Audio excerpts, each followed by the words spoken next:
Conan the Conqueror by Robert E. Howard, edited by L. Sprague de Camp. Copyright 1967 by L. Sprague de Camp. Narrated by Jeff Halberstadt. This book was originally created for audio cassette playback. Any announcements concerning cassettes do not apply to this recording. This version contains markers allowing direct access to major portions of the book. Annotation. Conan the Barbarian, now in his 46th year, shows little signs of advancing age and has become the able ruler of Aquilonia through conquest. However, plotters in the neighboring kingdom of Nemedia plan to bring down the mighty warrior using evil sorcery. 1967. From the book jacket. Conan's awakening was abrupt and crystal clear. He possessed full knowledge of the battle in the mountains, and he had a good idea of where he was. He lay on a velvet couch, his limbs loaded with chains even he could not break. The figure seated on a silver throne-like chair before him seemed unreal, with a suggestion of more than human knowledge. "What the devil did you do to me?" demanded Conan. "I blasted your consciousness," answered Zaltotum. "How? You would not understand. Call it black magic, if you will." Conan felt a chill along his spine. Other books by Robert E. Howard. Chronological order of the Conan series. Conan, Conan of Cimmeria, Conan the Freebooter, Conan the Wanderer, Conan the Adventurer, Conan the Buccaneer, Conan the Warrior, Conan the Usurper, Conan the Conqueror, Conan the Avenger, Conan of Aquilonia, Conan of the Isles. Illustrated Conan novels. Conan and the Sorcerer, Conan the Flame Knife, Conan the Mercenary, The Treasure of Tranikos. Other Conan novels. The Blade of Conan, The Spell of Conan. Contents. Introduction, Side 1. Conan the Conqueror, Side 1. Pages 6 and 7. A map of the world of Conan in the Hyborian Age, based upon notes and sketches by Robert E. Howard, and upon previous maps by P. Schuyler Miller, John D. Clark, David Kyle, and L. Sprague de Camp, with a map of Europe and adjacent regions superimposed for reference. Introduction. Conan the Cimmerian is the hero of over 24 stories by Robert Irvin Howard, 1906 to 1936. Howard lived most of his short life in Cross Plains, Texas. There he turned out a huge volume of fiction for the pulp magazines, sport, detective, western, and oriental adventure stories. But the yarns for which he is most renowned are his heroic fantasies, especially the Conan tales. Heroic fantasy is a type of story of the supernatural laid in an imaginary world, either this planet as it is once supposed to have been, or as it will be long hence, or some other world or dimension, where magic works and all men are mighty, all women beautiful, all problems simple, and all life adventurous. The genre was developed by William Morris in the late 19th century, and by Lord Dunsany and Eric R. Edison in the early 20th. Writing in the early 1930s, Howard was one of its strongest formative forces. 18 Conan stories were published during Howard's lifetime. Several others, from complete manuscripts to mere fragments, have been found among his papers since 1950. It has been my fortune to edit these last for publication, and to complete some that were incomplete or in the form of an outline only. Of all Howard's Conan stories, the present one is the only book-length novel. It is one of the last that he wrote before his lamented suicide, and forms a fitting climax to the series. It is worthy to stand beside such comparable works of heroic fantasy as E. R. Edison's The Worm Ouroboros, Fletcher Pratt's The Well of the Unicorn, and J. R. R. Tolkien's The Fellowship of the Ring series. While it may be inferior to some of these in literary grace or philosophical profundity, it yields to none in action, color, excitement, and headlong drive. Although he had his faults as a writer, Howard was a natural storyteller. In reading the Conan stories, the reader gets the illusion that he is listening to the mighty adventurer himself, sitting before a fire and reeling off tales of his exploits. In fiction, the difference between a writer who is a natural storyteller and one who is not is like the difference between a boat that will float and one that will not. If the writer has the quality, we can forgive many other faults. If not, no other virtues can make up for this lack, any more than gleaming paint and shiny brass fittings on a boat make up for the fact that it cannot float. The present novel was originally published as a serial in Weird Tales, a magazine that carried, mixed with a lot of ephemeral trash, many stories of notably high literary quality. The present Conan story appeared under the title The Hour of the Dragon. When it was reprinted as a book, the name was changed to Conan the Conqueror. I have kept the latter title because while The Hour of the Dragon is intriguing, it has practically nothing to do with the narrative. I have made a few very small editorial changes in the story to eliminate inconsistencies in the original version. Conan lived, loved, and fought in Howard's imaginary Hyborian age, about 12,000 years ago, between the sinking of Atlantis and the beginnings of recorded history. A gigantic barbarian adventurer from the backward northern land of Cimmeria, Conan arrived as a youth in the kingdom of Zamora, Seamap, and for several years made a precarious living there and in neighboring lands as a thief. Then he served as a mercenary soldier, first in the oriental realm of Turan, and then in the Hyborian kingdoms. Forced to flee from Argos, Conan became a pirate along the coasts of Kush, in partnership with the Shemitish she-pirate Belit, and with a crew of black Corsairs. After Belit's death, he returned to the trade of mercenary in Shem and the adjacent Hyborian kingdoms. Subsequently, he adventured among the nomadic outlaws of the eastern steppes, the pirates of the Sea of Vilayet, and the hill tribes of the Himalayan mountains on the borders of Iranistan and Vendia.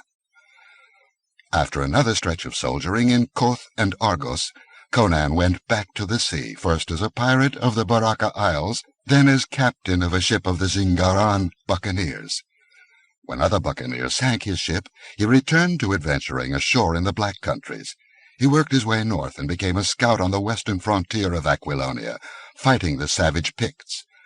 After rising to command in the Aquilonian army and defeating a Pictish invasion, Conan was lured back to Tarantia, the capital, and imprisoned by the jealous king Nemedia. Escaping, he was chosen to lead a revolution against the worthless king. Conan slew Nemedia on his own throne and became the ruler of the mightiest Hyborian kingdom. Conan soon found that being king was no bed of houris. A cabal of discontented nobles almost succeeded in assassinating him. By a ruse, the kings of Koth and Ophir trapped and imprisoned him in order to have a free hand in the conquest of Aquilonia. With the help of a fellow prisoner, a wizard, Conan escaped in time to turn the tables on the invaders. And the next adventure of Conan is the one chronicled in this present work. El Sprague de Camp. 1. O sleeper, awake. For nearly 2 years after the events of the Scarlet Citadel, Aquilonia flourishes under Conan's firm but tolerant rule. The lawless, hard-bitten adventurer of former years has, through force of circumstance, gradually matured into an able and responsible statesman. But a plot is brewing in the neighboring kingdom of Nemedia, and the plotters plan to bring down the king of Aquilonia by means of the sinister sorcery of an elder day. At this time, Conan is about 46 years old, showing few signs of age save the countless scars that crisscross his mighty frame, and a somewhat more cautious, deliberate approach to wine, women, and bloodshed than was the case in his uproarious youth. Although he keeps a harem of luscious concubines, he has never taken an official wife, a queen, and hence has no legitimate son to inherit the throne. His secret enemies mean to take full advantage of this fact. The long tapers flickered, sending the black shadows wavering along the walls, and the velvet tapestries rippled. Yet there was no wind in the chamber. 4 men stood about the ebony table on which lay the green sarcophagus that gleamed like carven jade. In the upraised right hand of each man a curious black candle burned, with a weird greenish light. Outside was night, and a lost wind moaning among the black trees. Inside the chamber was tense silence, and the wavering of the shadows, while 4 pairs of eyes, burning with intensity, were fixed on the long green case across which cryptic hieroglyphics writhed, as if lent life and movement by the unsteady light. The man at the foot of the sarcophagus leaned over it and moved his candle as if he were writing with a pen, inscribing a mystic symbol in the air. Then he set down the candle in its black gold stick at the foot of the case, and, mumbling some formula unintelligible to his companions, he thrust a broad white hand into his fur-trimmed robe. When he brought it forth again, it was as if he cupped in his palm a ball of living fire. The other 3 drew in their breath sharply, and the dark, powerful man who stood at the head of the sarcophagus whispered, "The heart of Ahriman." The other lifted a quick hand for silence. Somewhere a dog began howling dolefully, and a stealthy step padded outside the barred and bolted door. But none looked aside from the mummy case over which the man in the ermine-trimmed robe was now moving the great flaming jewel, while he muttered an incantation that was old when Atlantis sank. The glare of the gem dazzled their eyes, so that they could not be sure of what they saw. But with a splintering crash, the carven lid of the sarcophagus burst outward as if from some irresistible pressure applied from within, and the 4 men, bending eagerly forward, saw the occupant, a huddled, withered, wizened shape, with dried brown limbs like dead wood showing through mouldering bandages. "Bring that thing back," muttered the small dark man who stood on the right with a short sardonic laugh. "It is ready to crumble at a touch. We are fools. Shh!" It was an urgent hiss of command from the large man who held the jewel. Perspiration stood upon his broad white forehead, and his eyes were dilated. He leaned forward and, without touching the thing with his hand, laid on the breast of the mummy the blazing jewel. Then he drew back and watched with fierce intensity, his lips moving in soundless invocation. It was as if a globe of living fire flickered and burned in the dead, withered bosom, and breath sucked in, hissing, through the clenched teeth of the watchers. For as they watched, an awful transmutation became apparent. The withered shape in the sarcophagus was expanding, was growing, lengthening. The bandages burst and fell into brown dust. The shriveled limbs swelled, straightened. Their dusky hue began to fade. "By Mitra," whispered the tall, yellow-haired man on the left. "He was not a Stygian. That part at least was true." Again a trembling finger warned for silence. The hound outside was no longer howling. He whimpered, as with an evil dream, and then that sound too died away in silence, in which the yellow-haired man plainly heard the straining of the heavy door, as if something outside pushed powerfully upon it. He half turned, his hand at his sword, but the man in the ermine robe hissed an urgent warning. "Stay! Do not break the chain, and on your life do not go to the door!" The yellow-haired man shrugged and turned back, and then he stopped short, staring. In the jade sarcophagus lay a living man, a tall, lusty man, naked, white of skin, and dark of hair and beard. He lay motionless, his eyes wide open, and blank and unknowing as a newborn babe's. On his breast the great jewel smouldered and sparkled. The man in ermine reeled as if from some let-down of extreme tension. "Ishtar!" he gasped. "It is Zaldotan, and he lives! Valerius, Tarascus, Amaric, do you see? Do you see? You doubted me, but I have not failed. We have been close to the open gates of hell this night, and the shapes of darkness have gathered close about us. Aye, they followed him to the very door, but we have brought the great magician back to life." "And damned our souls to purgatory's everlasting, I doubt not," muttered the small dark man Tarascus. The yellow-haired man Valerius laughed harshly. "What purgatory can be worse than life itself? So we are all damned together from birth. Besides, who would not sell his miserable soul for a throne?" "There is no intelligence in his stare, Orestes," said the large man. "He has long been dead," answered Orestes. "He is as one newly awakened. His mind is empty after the long sleep. Nay, he was dead, not sleeping. We brought his spirit back over the voids and gulfs of night and oblivion. I will speak to him." He bent over the foot of the sarcophagus, and fixing his gaze on the wide dark eyes of the man within, he said slowly, "Awake, Zaltotun." The lips of the man moved mechanically. "Zaltotun," he repeated in a groping whisper. "You are Zaltotun," exclaimed Orestes, like a hypnotist driving home his suggestions. "You are Zaltotun of Python in Acheron." A dim flame flickered in the dark eyes. "I was Zaltotun," he whispered. "I am dead." "You are Zaltotun," cried Orestes. "You are not dead. You live." "I am Zaltotun," came the eerie whisper. "But I am dead. In my house in Khemi, in Stygia, there I died. And the priests who poisoned you mummified your body with their dark arts, keeping all your organs intact," exclaimed Orestes. "But now you live again. The heart of Ahriman has restored your life, drawn your spirit back from space and eternity." "The heart of Ahriman!" The flame of remembrance grew stronger. "The barbarian stole it from me." "He remembers," muttered Orestes. "Lift him from the case."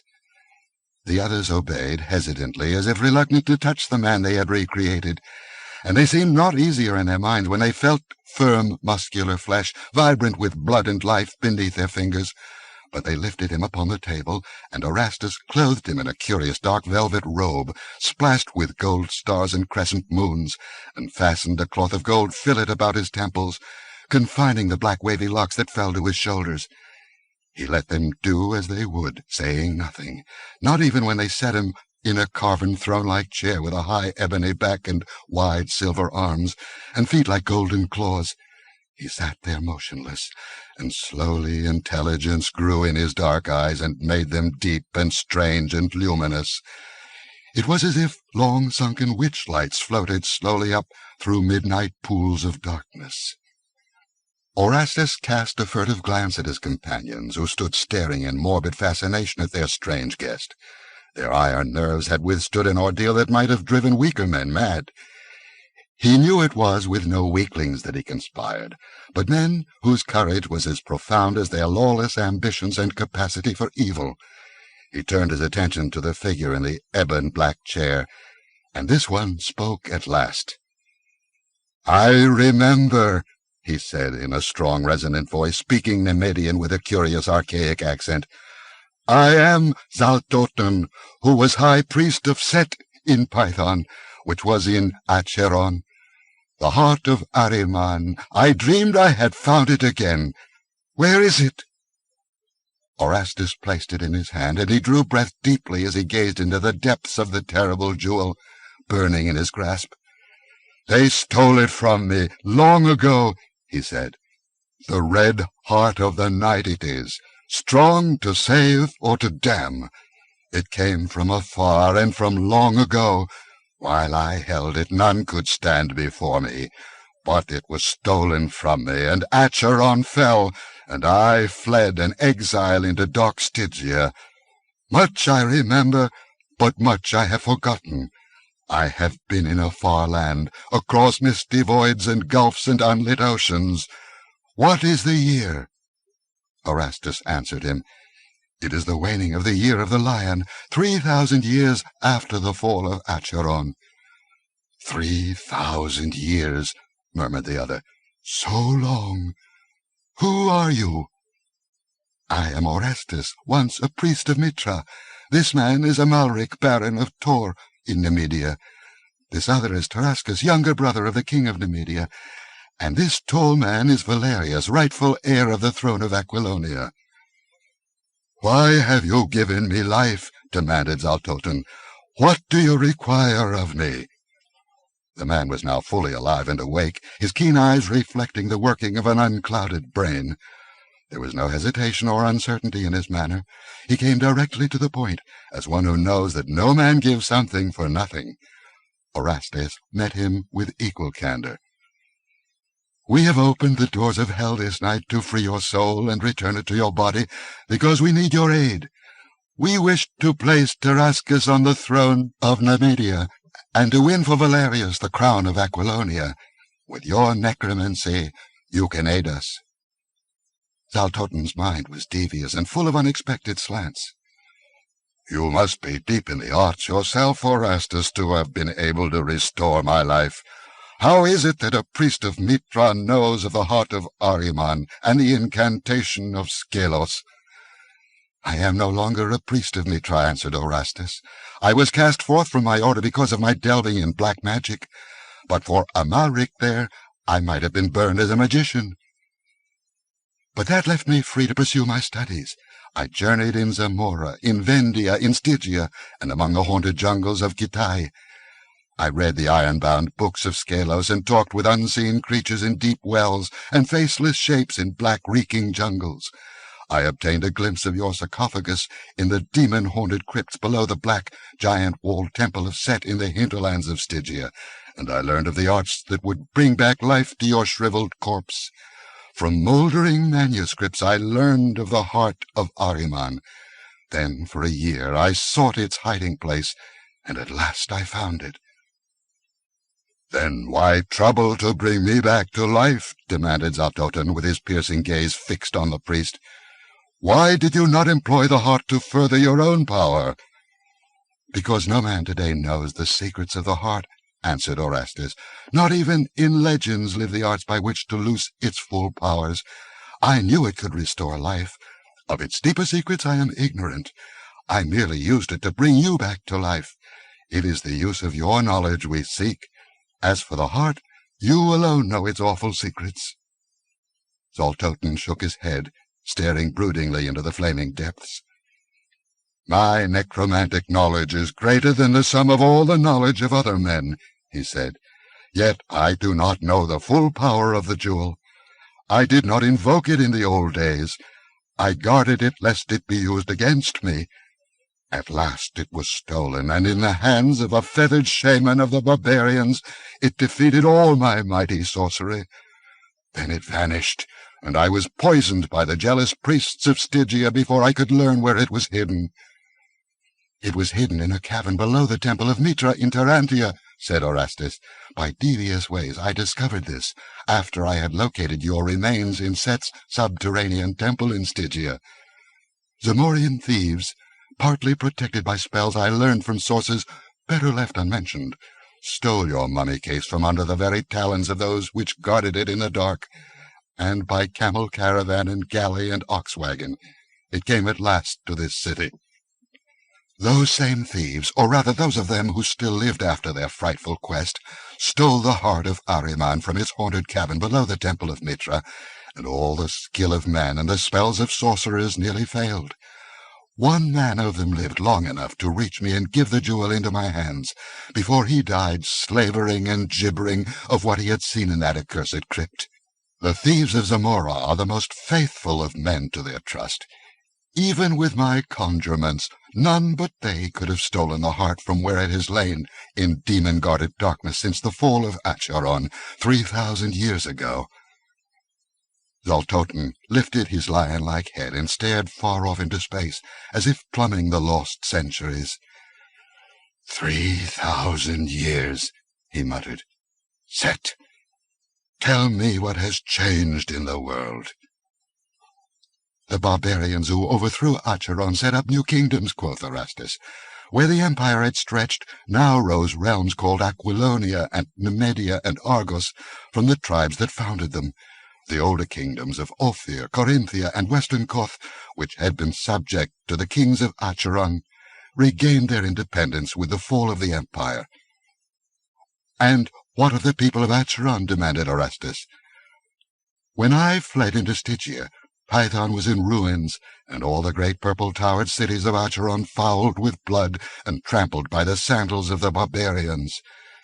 In the hills, small groups of folk still boast descent from Acheron," answered Orestes. For the rest, the tide of my barbarian ancestors rolled over them and wiped them out. They, my ancestors, had suffered much from the kings of Acheron.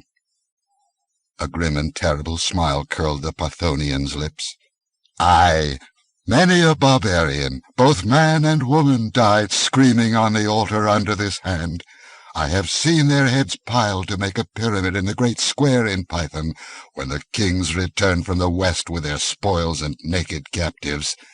Aye, and when the day of reckoning came, the sword was not spared. So Acheron ceased to be, and purple-towered Python became a memory of forgotten days. But the younger kingdoms rose on the imperial ruins and waxed great. And now we have brought you back to aid us to rule these kingdoms, which, if less strange and wonderful than Acheron of old, are yet rich and powerful, well worth fighting for. Look!" Orastus unrolled before the stranger a map drawn cunningly on vellum. Zaltoten regarded it and then shook his head, baffled. "The very outlines of the land are changed. It is like some familiar thing seen in a dream, fantastically distorted." "Howbeit," answered Orastus, tracing with his forefinger, "here is Belveris, the capital of Nemedia, in which we now are. Here run the boundaries of the land of Nemedia. To the south and southeast are Ophir and Corinthia, to the east Brythunia, to the west Aquilonia." "It is a map of a world I do not know," said Zaltoten softly. But Orastus did not miss the lurid fire of hate that flickered in his dark eyes. "It is a map you shall help us change," answered Orastus. "It is our desire first to set Tarascus on the throne of Nemedia. We wish to accomplish this without strife, and in such a way that no suspicion will rest on Tarascus. We do not wish the land to be torn by civil wars, but to reserve all our power for the conquest of Aquilonia. Should King Nemed and his sons die naturally, in a plague for instance, Tarascus would mount the throne as the next heir, peacefully and unopposed." Zaltoten nodded without replying, and Orastus continued, "The other task will be more difficult. We cannot set Valerius on the Aquilonian throne without a war, and that kingdom is a formidable foe. Its people are a hardy, warlike race, toughened by continual wars with the Picts, Zingarians, and Cimmerians. For 500 years Aquilonia and Nemedia have intermittently waged war, and the ultimate advantage has always lain with the Aquilonians. Their present king is the most renowned warrior among the western nations. He is an outlander, an adventurer who seized the crown by force during a time of civil strife, strangling King Nemedia with his own hands upon the very throne. His name is Conan, and no man can stand before him in battle. Valerius is now the rightful heir of the throne. He had been driven into exile by his royal kinsman Nemedia, and has been away from his native realm for years. But he is of the blood of the old dynasty, and many of the barons would secretly hail the overthrow of Conan, who is a nobody, without royal or even noble blood. But the common people are loyal to him, and the nobility of the outlying provinces. Yet if his forces were overthrown in the battle that must first take place, and Conan himself slain, I think it would not be difficult to put Valerius on the throne. Indeed, with Conan slain, the only center of the government would be gone. He is not part of a dynasty, but only a lone adventurer." "I wish that I might see this king," mused Zaltoten, glancing toward a silvery mirror which formed one of the panels of the wall. This mirror cast no reflection, but Zaltoten's expression showed that he understood its purpose, and Orastus nodded with the pride a good craftsman takes in the recognition of his accomplishments by a master of his craft. "I will try to show him to you," he said, and, seating himself before the mirror, he gazed hypnotically into its depths, where presently a dim shadow began to take shape. It was uncanny, but those watching knew it was no more than the reflected image of Orastes' thought, embodied in that mirror as a wizard's thoughts are embodied in a magic crystal. It floated hazily, then leaped into startling clarity. A tall man, mightily shouldered and deep of chest, with a massive corded neck and heavily muscled limbs. He was clad in silk and velvet, with the royal lions of Aquilonia worked in gold upon his rich jupon, and the crown of Aquilonia shone on his square-cut black mane. but the great sword at his side seemed more natural to him than the regal accoutrements.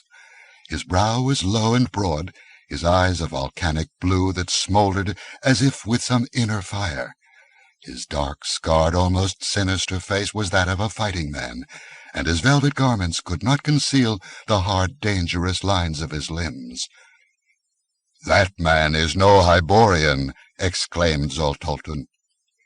"No, he is a Cimmerian, one of those wild tribesmen who dwell in the grey hills of the north." "I fought his ancestors of old," muttered Zoltolten. "Not even the kings of Acheron could conquer them." "They still remain a terror to the nations of the south," answered Orestes. "He is a true son of that savage race, and has proved himself thus far unconquerable." Zoltolten did not reply. He sat staring down at the pool of living fire that shimmered in his hand. Outside, the hound howled again, long and shudderingly. 2. A black wind blows. The year of the dragon had birth in war and pestilence and unrest. The black plague stalked through the streets of Belverus, striking down the merchant in his stall, the serf in his kennel, the knight at his banquet board. Before it, the arts of the leeches were helpless. Men said it had been sent from hell as punishment for the sins of pride and lust. It was swift and deadly as the stroke of an adder. The victim's body turned purple and then black, and within a few minutes he sank down dying, and the stench of his own putrefaction was in his nostrils even before death wrenched his soul from his rotting body. A hot, roaring wind blew incessantly from the south, and the crops withered in the fields, the cattle sank and died in their tracks. Men cried out on Mitra and muttered against the king, for somehow throughout the kingdom the word was whispered that the king was secretly addicted to loathsome practices and foul debauches in the seclusion of his nighted palace. And then in that palace death stalked, grinning on feet about which swirled the monstrous vapours of the plague. In one night the king died with his 3 sons, and the drums that thundered their dirge drowned the grim and ominous bells that rang from the carts that lumbered through the streets, gathering up the rotting dead. That night, just before dawn, the hot wind that had blown for weeks ceased to rustle evilly through the silken window curtains. Out of the north rose a great wind that roared among the towers, and there was cataclysmic thunder, and blinding sheets of lightning, and driving rain. But the dawn shone clean and green and clear. The scorched ground veiled itself in grass, the thirsty crops sprang up anew, and the plague was gone, its miasma swept clean out of the land by the mighty wind. Men said the gods were satisfied because the evil king and his spawn were slain, and when his young brother Tarascus was crowned in the great coronation hall, the populace cheered until the towers rocked, acclaiming the monarch on whom the gods smiled. Such a wave of enthusiasm and rejoicing as swept the land is frequently the signal for a war of conquest. So no one was surprised when it was announced that King Tarascus had declared the truce made by the late king with their western neighbors void, and was gathering his hosts to invade Aquilonia. His reason was candid, his motives, loudly proclaimed, gilded his actions with something of the glamour of a crusade. He espoused the cause of Valerius, rightful heir to the throne. He came, he proclaimed, not as an enemy of Aquilonia, but as a friend, to free the people from the tyranny of a usurper and a foreigner. If there were cynical smiles in certain quarters, and whispers concerning the king's good friend Amalric, whose vast personal wealth seemed to be flowing into the rather depleted royal treasury, they were unheeded in the general wave of fervour and zeal of Tarascus's popularity. If any shrewd individual suspected that Amalric was the real ruler of Nemedia, behind the scenes, they were careful not to voice such heresy, and the war went forward with enthusiasm. The king and his allies moved westward at the head of 50,000 men, knights in shining armour with their pennons streaming above their helmets, pikemen in steel caps, and brigandines, crossbowmen in leather jerkins. They crossed the border, took a frontier castle, and burned 3 mountain villages, and then, in the valley of the Valkia, 10 miles west of the boundary line, they met the hosts of Conan, king of Aquilonia, 45,000 knights, archers, and men-at-arms, the flower of Aquilonian strength and chivalry. Only the knights of Poeton under Prospero had not yet arrived, for they had far to ride up from the southwestern corner of the kingdom. Tarascus had struck without warning. His invasion had come on the heels of his proclamation, without formal declaration of war. The two hosts confronted each other across a wide, shallow valley, with rugged cliffs, and a shallow stream winding through masses of reeds and willows down the middle of the vale. The camp followers of both hosts came down to this stream for water, and shouted insults and hurled stones across at one another. The last glints of the sun shone on the golden banner of Nemedia with the scarlet dragon, unfurled in the breeze above the pavilion of King Tarascus on an eminence near the eastern cliffs. But the shadow of the western cliffs fell like a vast purple pall across the tents and the army of Aquilonia, and upon the black banner with its golden lion that floated above King Conan's pavilion. All night the fires flared the length of the valley, and the wind brought the call of trumpets, the clangor of arms, and the sharp challenges of the sentries who paced their horses along either edge of the willow-ground stream. It was in the darkness before dawn that King Conan stood on his couch, which was no more than a pile of silks and furs thrown on a dais, and awakened. He started up, crying out sharply and clutching at his sword.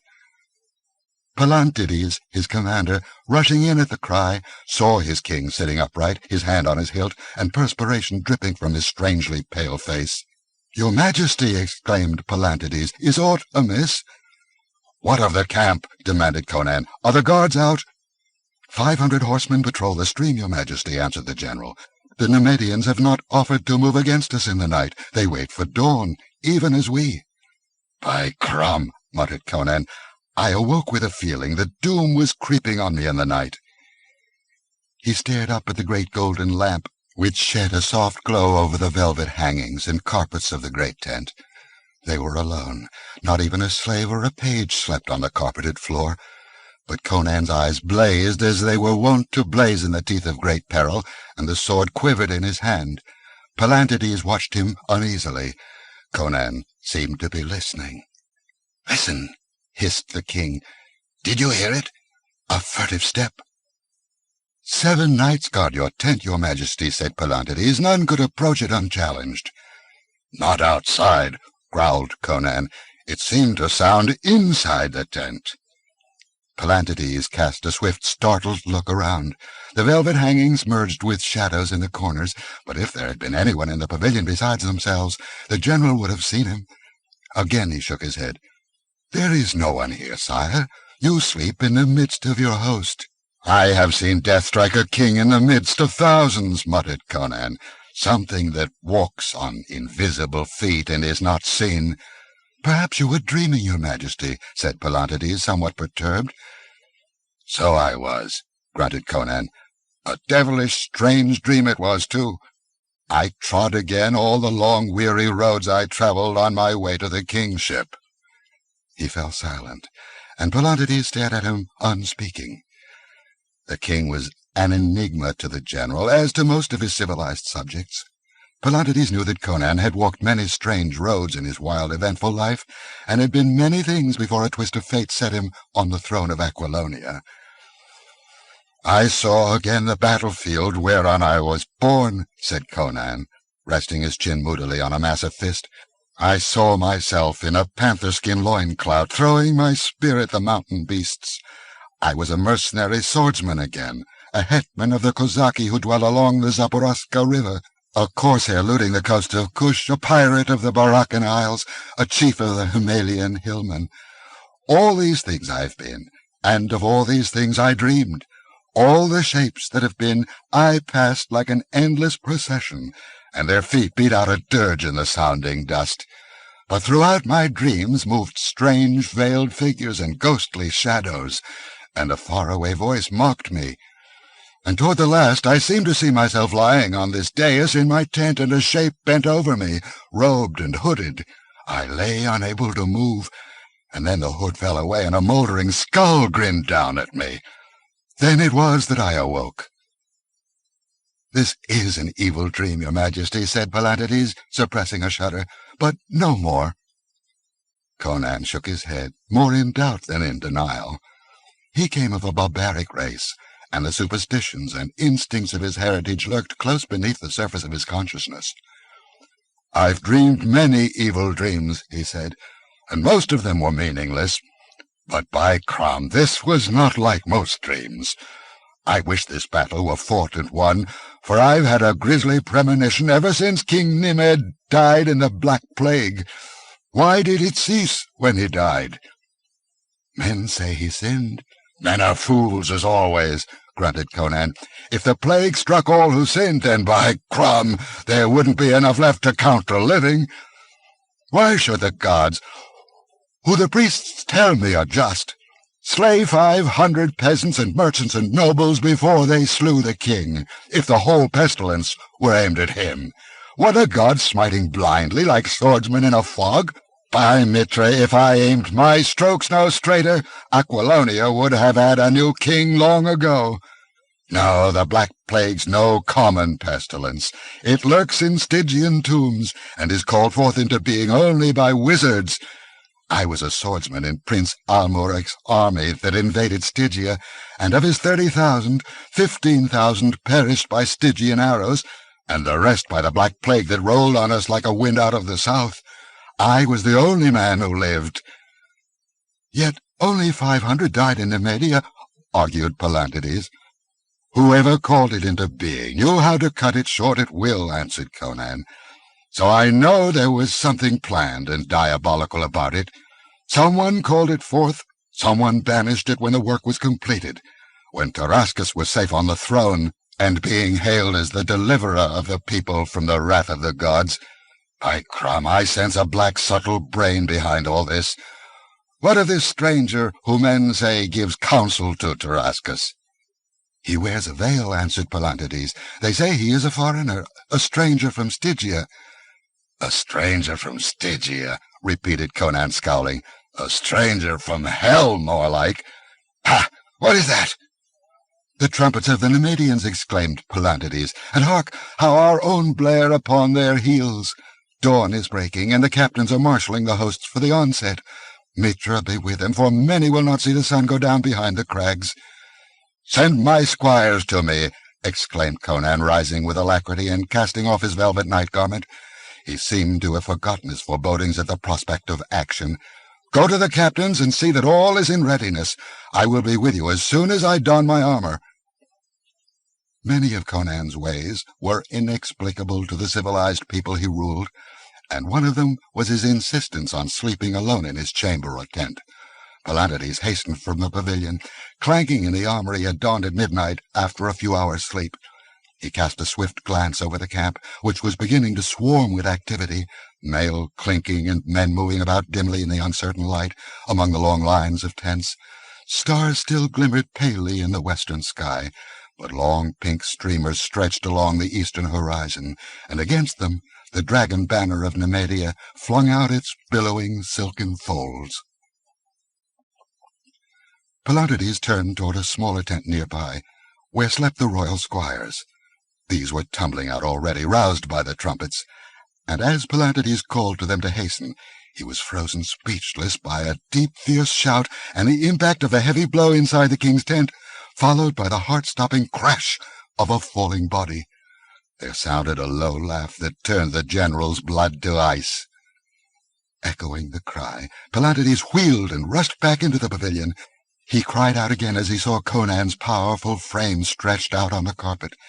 The king's great two-handed sword lay near his hand, and a shattered tent-pole seemed to show where his stroke had fallen.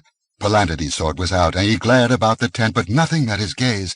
Save for the king and himself, it was empty, as it had been when he left it. "Your Majesty!" Palantides threw himself on his knee beside the fallen giant. Conan's eyes were open. They blazed up at him with full intelligence and recognition. His lips writhed, but no sound came forth. He seemed unable to move. Voices sounded without. Palantides rose swiftly and stepped to the door. The royal squires and one of the knights who guarded the tent stood there. "We heard a sound within," said the knight apologetically. "Is all well with the king?" Palantides regarded him searchingly. "None has entered or left the pavilion this night?" "None save yourself, my lord," answered the knight, and Pallantides could not doubt his honesty. "The king stumbled and dropped his sword," said Pallantides briefly. "Return to your post." As the knight turned away, the general covertly motioned to the 5 royal squires, and when they had followed him in, he drew the flap closely. They turned pale at sight of the king stretched upon the carpet, but Pallantides' quick gesture checked their exclamations. The general bent over him again, and again Conan made an effort to speak. The veins in his temples and the cords in his neck swelled with his efforts, and he lifted his head clear of the ground. Voice came at last, mumbling and half-intelligible.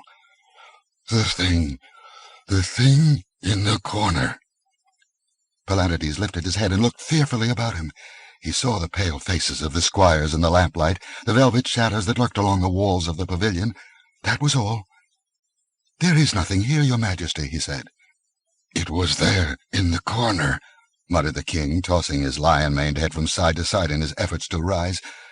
"A man, at least he looked like a man, wrapped in rags like a mummy's bandages, with a mouldering cloak drawn about him and a hood. All I could see was his eyes, as he crouched there in the shadows. I thought he was a shadow himself until I saw his eyes. They were like black jewels. I made at him and swung my sword, but I missed him clean. How? Crom knows, and splintered that pole instead. He caught my wrist as I staggered off balance, and his fingers burned like hot iron. All the strength went out of me, and the floor rose and struck me like a club. Then he was gone, and I was down, and, curse him, I can't move. I'm paralyzed." Pallantides lifted the giant's hand, and his flesh crawled. On the king's wrist showed the blue marks of long, lean fingers. What hand could grip so hard as to leave its print on that thick wrist? Pallantides remembered that low laugh he had heard as he rushed into the tent, and cold perspiration beaded his skin. It had not been Conan who laughed. "This is a thing diabolical," whispered a trembling squire. "Men say the children of darkness war for Tarascus." "Be silent," ordered Pallantides sternly. Outside, the dawn was dimming the stars. A light wind sprang up from the peaks and brought the fanfare of 1,000 trumpets. At the sound, a convulsive shudder ran through the king's mighty form. Again the veins in his temples knotted as he strove to break the invisible shackles which crushed him down. "Put my harness on me and tie me into my saddle," he whispered. "I'll lead the charge yet." Pallantides shook his head, and a squire plucked his skirt. "My lord, we are lost if the host learns the king has been smitten. Only he could have led us to victory this day." "Help me lift him on the dais," answered the general. They obeyed, and laid the helpless giant on the furs and spread a silken cloak over him. Pallantides turned to the 5 squires and searched their pale faces long before he spoke. "Our lips must be sealed forever as to what happens in this tent," he said at last. "The kingdom of Aquilonia depends upon it. One of you go and fetch me the officer Valanis, who is a captain of the Pelian spearmen." The squire indicated bowed and hastened from the tent, and Pallantides stood staring down at the stricken king, while outside trumpets blared, drums thundered, and the roar of the multitudes rose in the growing dawn. Presently the squire returned with the officer Pallantides had named, a tall man, broad and powerful, built much like the king. Like him also, he had thick black hair, but his eyes were grey, and he did not resemble Conan in his features. "The king is stricken by a strange malady," said Pallantides briefly. "A great honor is yours. You are to wear his armor and ride at the head of the host today. None must know that it is not the king who rides." "It is an honor for which a man might gladly give up his life," stammered the captain, overcome by the suggestion. "Mitra grant that I do not fail of this mighty trust." And while the fallen king stared with burning eyes that reflected the bitter rage and humiliation that ate his heart, the squires stripped Valanis of mail shirt, burgonet, and leg-pieces, and clad him in Conan's armor of black plate mail, with a visored salade and the dark plumes nodding over the wyvern crest. Over all they put the silken surcoat, with a royal lion worked in gold upon the breast, and they girt him with a broad gold-buckled belt which supported a jewel-hilted broadsword in a cloth of gold scabbard.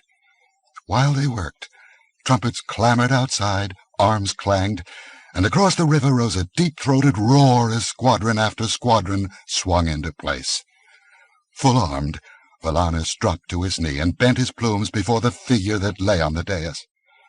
"Lord King, Mitra grant that I do not dishonor the harness I wear this day. Bring me Tarascus's head, and I'll make you a baron." In the stress of his anguish, Conan's veneer of civilization had fallen from him. His eyes flamed. He ground his teeth in fury and bloodlust, as barbaric as any tribesman in the Cimmerian hills. 3. The Cliffs Reel.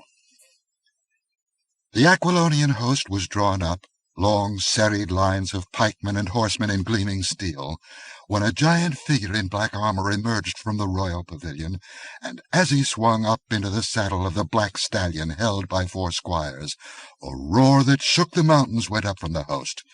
They shook their blades and thundered forth their acclaim of their warrior king, knights in gold-chased armor, pikemen in mail coats and bassinets, archers in their leather jerkins with their long bows in their left hands. The host on the opposite side of the valley was in motion, trotting down the long gentle slope toward the river. Their steel shone through the mists of morning that swirled about their horses' feet. The Aquilonian host moved leisurely to meet them.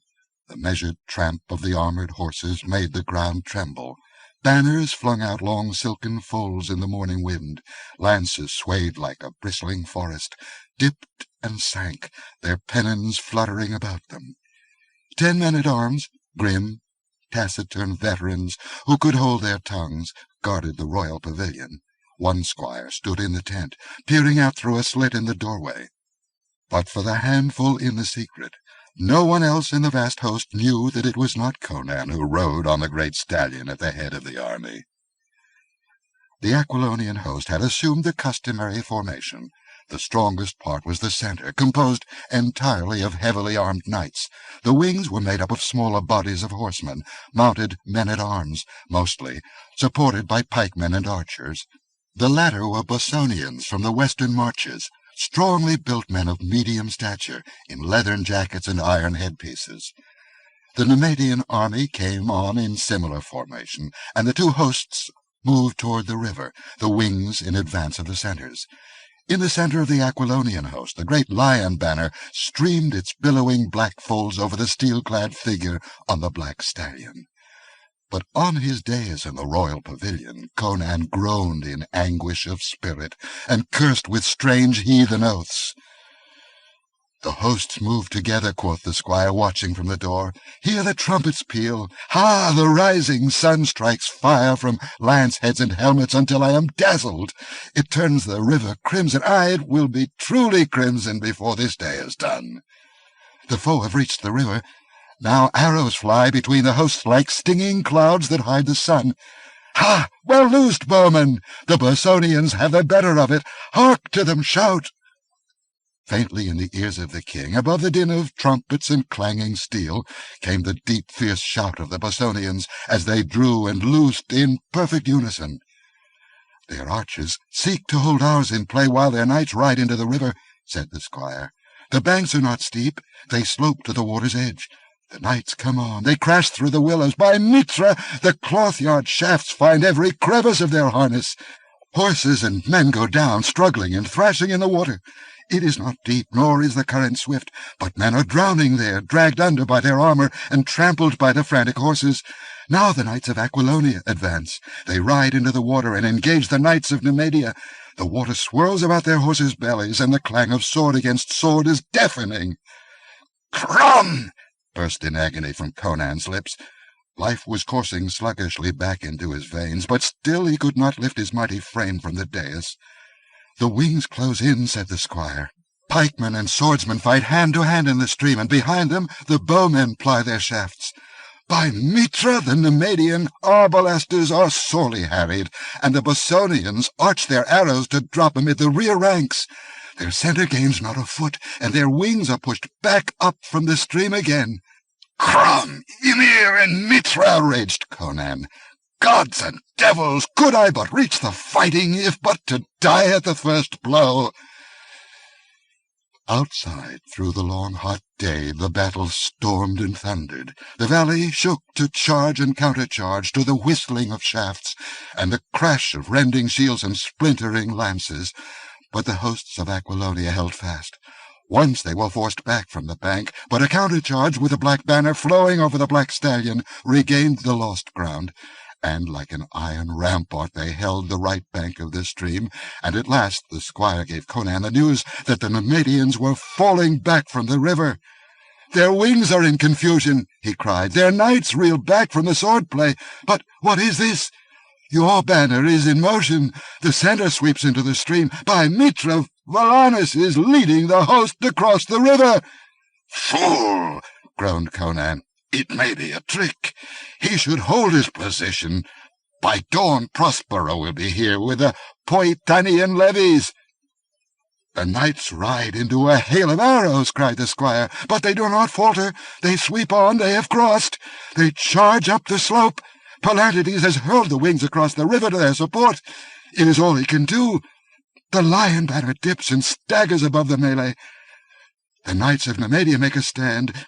They are broken. They fall back. Their left wing is in full flight, and our pikemen cut them down as they run. I see Valanis riding and smiting like a madman. He is carried beyond himself by the fighting lust. Men no longer look to Palantides. They follow Valanis, deeming him Conan as he rides with closed visor. But look! There is method in his madness. He swings wide at the Nemedian front with 5,000 knights, the pick of the army. The main host of the Nemedians is in confusion, and look, their flank is protected by the cliffs. But there is a defile left unguarded. It is like a great cleft in the wall that opens again behind the Nemedian lines. By Mitra, Valanis sees and seizes the opportunity. He has driven their wing before him, and he leads his knights toward that defile. They swing wide of the main battle. They cut through a line of spearmen. They charge into the defile. "An ambush!" cried Conan, striving to struggle upright. "No!" shouted the squire exultantly. "The whole Nemedian host is in full sight. They have forgotten the defile. They never expected to be pushed back that far. Oh, fool, fool, to ask us to make such a blunder! Ah, I see lances and pennons pouring from the farther mouth of the defile, beyond the Nemedian lines. They will smite those ranks from the rear and crumple them. Mitra, what is this?" He staggered as the walls of the tent swayed drunkenly. Afar, over the thunder of the fight, rose a deep bellowing roar, indescribably ominous. "The cliffs reel!" shrieked the squire. "Oh, gods, what is this? The river foams out of its channel, and the peaks are crumbling. The ground shakes, and horses and riders in armor are overthrown. The cliffs are falling!" With his words came a grinding rumble and a thunderous concussion, and the ground trembled. Over the roar of the battle sounded screams of mad terror. "The cliffs have crumbled!" cried the livid squire. "They have thundered down into the defile and crushed every living creature in it. I saw the lion banner wave an instant amid the dust and falling stones, and then it vanished. Ha! The Nemedians shout with triumph. Well may they shout, for the fall of the cliffs has wiped out 5,000 of our bravest knights. Hark!" To Conan's ears came a vast torrent of sound, rising and rising in frenzy. "The king is dead! The king is dead! Flee! Flee! The king is dead!" "Liars!" panted Conan. "Dogs! Knaves! Cowards! Oh, cram, if I could but stand, but crawl to the river with my sword in my teeth! How, boy, do they flee?" "Aye," sobbed the squire. "They spur for the river. They are broken, hurled on like spume before a storm. I see Palantides striving to stem the torrent. He is down, and the horses trample him. They rush into the river, knights, bowmen, pikemen, all mixed and mingled in one mad torrent of destruction. The Nemedians are on their heels, cutting them down like corn." "But they will make a stand on this side of the river," cried the king. With an effort that brought the sweat dripping from his temples, he heaved himself up on his elbows. "Nay," cried the squire, "they cannot. They are broken, routed. Oh, gods, that I should live to see this day!" Then he remembered his duty and shouted to the men-at-arms who stood stolidly watching the flight of their comrades, "Get a horse swiftly and help me lift the king upon it. We dare not bide here." But before they could do his bidding, the first drift of the storm was upon them. Knights and spearmen and archers fled among the tents, stumbling over ropes and baggage, and mingled with them were Nemedian riders, who smote right and left at all alien figures. Tent ropes were cut, fire sprang up in 100 places, and the plundering had already begun. The grim guardsmen about Conan's tent died where they stood, smiting and thrusting, and over their mangled corpses beat the hoofs of the conquerors. But the squire had drawn the flap close, and in the confused madness of the slaughter none realized that the pavilion held an occupant. So the flight and the pursuit swept past, and roared away up the valley, and the squire looked out presently to see a cluster of men approaching the royal tent with evident purpose. "Here comes the king of Nemedia with 4 companions and his squire," quoth he. "He will accept your surrender, my fair lord." "Surrender the devil's heart," gritted the king. He had forced himself up to a sitting posture. He swung his legs painfully off the dais and staggered upright, reeling drunkenly. The squire ran to assist him, but Conan pushed him away. "Give me that bow," he gritted, indicating a long bow and quiver that hung from a tent-pole. "But, your majesty," cried the squire in great perturbation, "the battle is lost." It were the part of majesty to yield with the dignity becoming one of royal blood. "I have no royal blood," ground Conan. "I am a barbarian and the son of a blacksmith." Wrenching away the bow and an arrow, he staggered toward the opening of the pavilion. So formidable was his appearance, naked but for short leather breeks and sleeveless shirt open to reveal his great hairy chest, with his huge limbs and his blue eyes blazing under his tangled black mane, that the squire shrank back, more afraid of his king than of the whole Nemedian host. Reeling on wide-braced legs, Conan drunkenly tore the door flap open and staggered out under the canopy. The king of Nemedia and his companions had dismounted, and they halted short, staring in wonder at the apparition confronting them.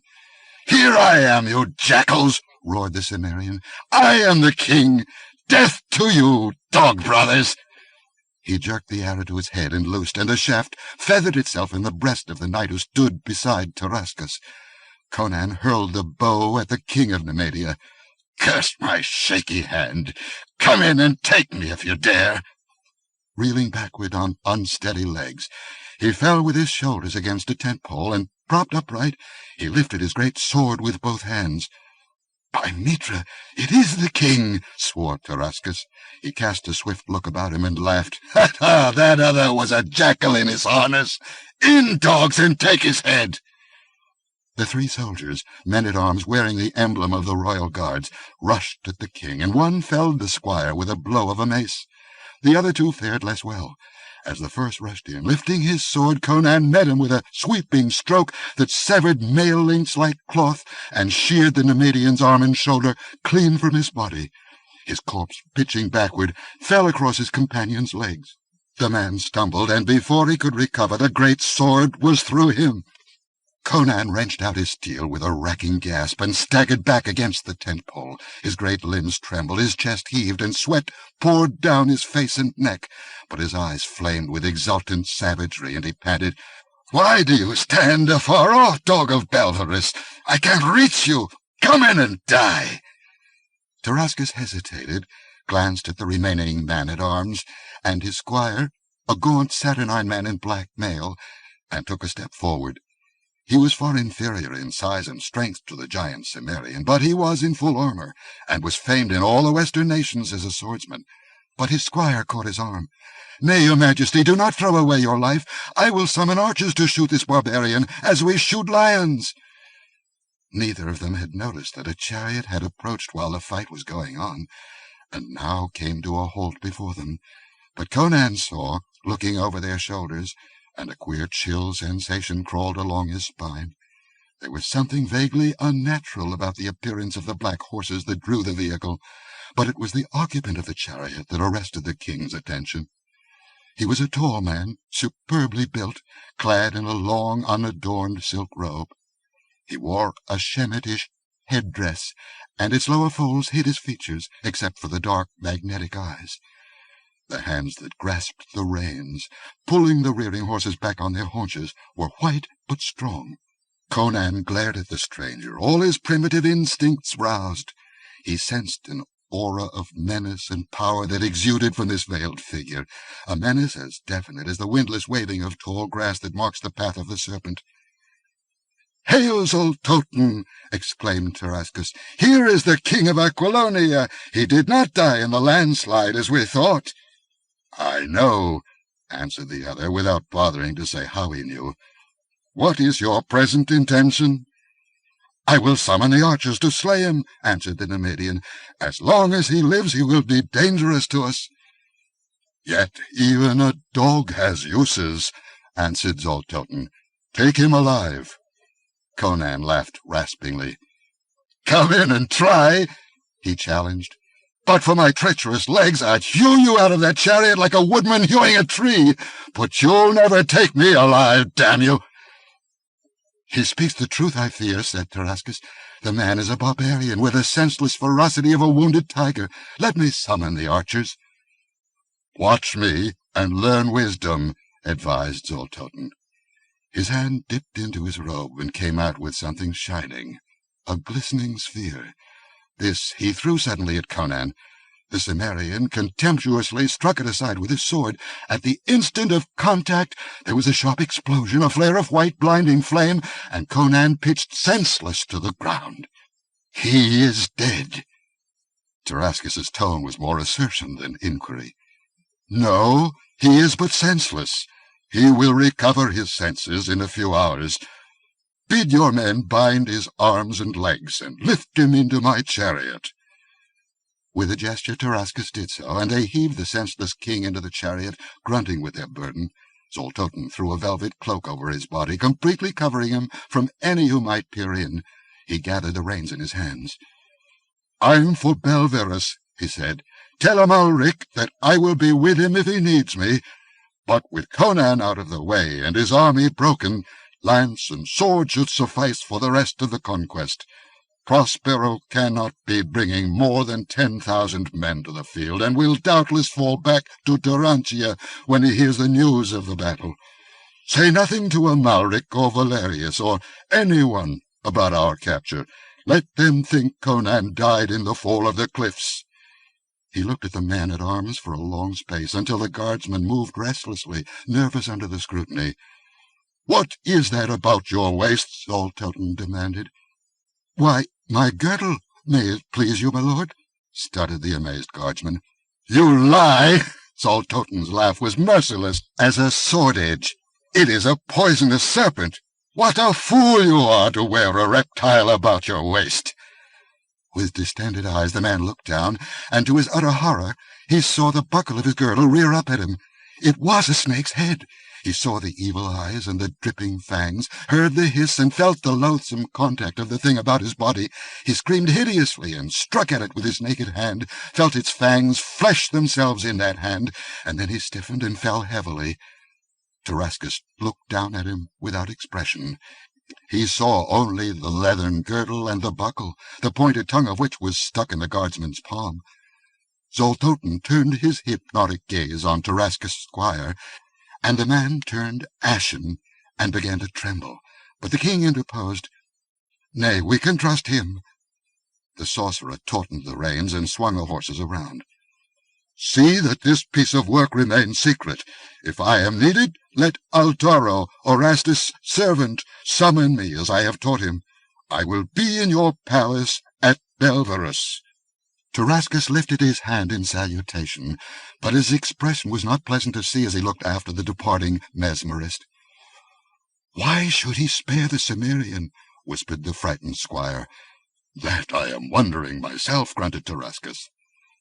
Behind the rumbling chariot, the dull roar of battle and pursuit faded in the distance. The setting sun rimmed the cliffs with scarlet flame, and the chariot moved into the vast blue shadows floating up out of the east. 4. From what hell have you crawled? Of that long ride in the chariot of Zoltoten, Conan knew nothing.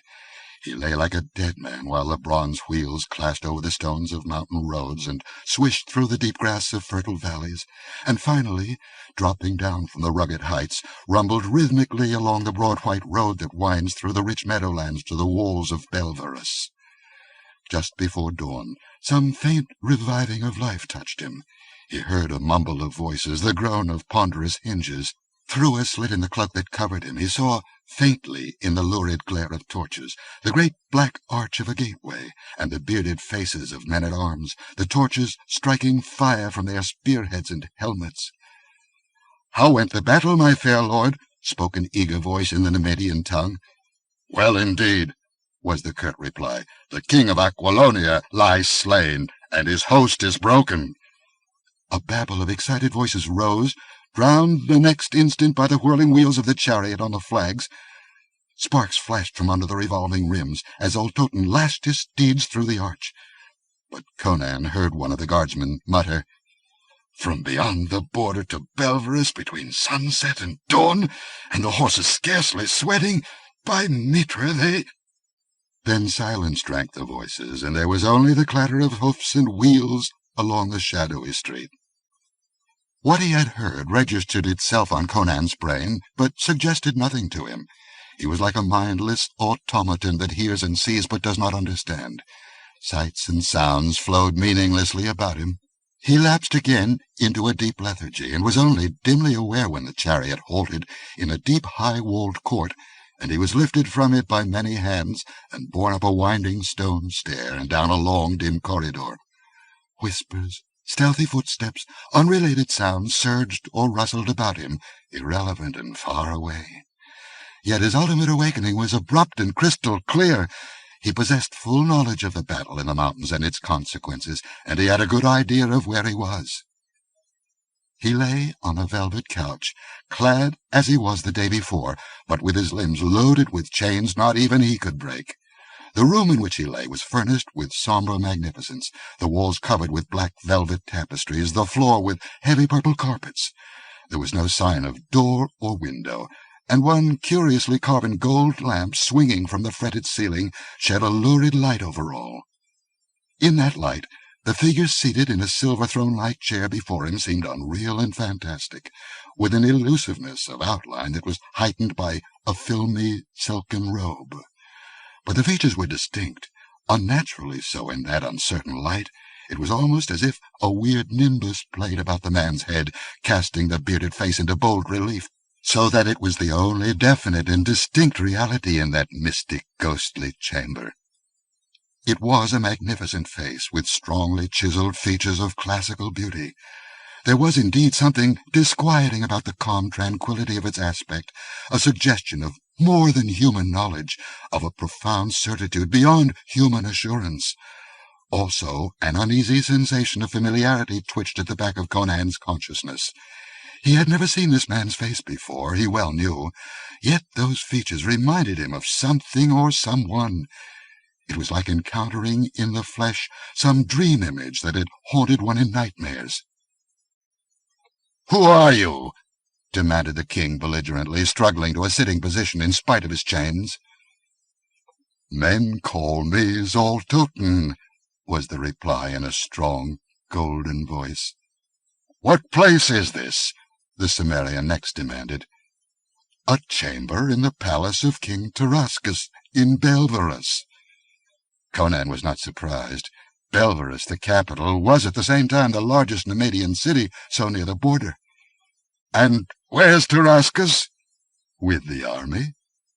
"Well," growled Conan, "if you mean to murder me, why don't you do it and get it over with?" "I did not save you from the king's archers to murder you in Belverus," answered Zoltoten. "What the devil did you do to me?" demanded Conan. "I blasted your consciousness," answered Zoltoten. "How? You would not understand. Call it black magic, if you will." Conan had already reached that conclusion, and was mulling over something else. "I think I understand why you spared my life," he rumbled. "Almaric wants to keep me as a check on Valerius in case the impossible happens and he becomes king of Aquilonia. It's well known that the Baron of Tor is behind this move to seat Valerius on my throne, and if I know Amalric, he doesn't intend that Valerius shall be anything more than a figurehead, as Tarascus is now. "Amalric knows nothing of your capture," answered Zoltoten. "Neither does Valerius. Both think you died at Valkia." Conan's eyes narrowed as he stared at the man in silence.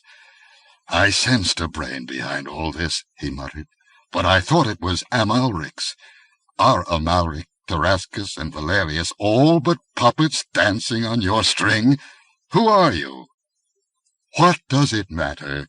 If I told you, you would not believe me. What if I told you I might set you back on the throne of Aquilonia?" Conan's eyes burned on him like a wolf.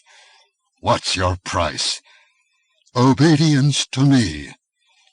"Go to hell with your offer," snarled Conan. "I'm no figurehead.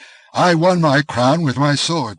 Besides, it's beyond your power to buy and sell the throne of Aquilonia at your will. The kingdom's not conquered. One battle doesn't decide a war." "You war against more than swords," answered Zoltoten. "Was it a mortal sword that felled you in your tent before the fight? Nay, it was a child of the dark, a waif of outer space, whose fingers were afire with the frozen coldness of the black gulfs, which froze the blood in your veins and the marrow of your thews.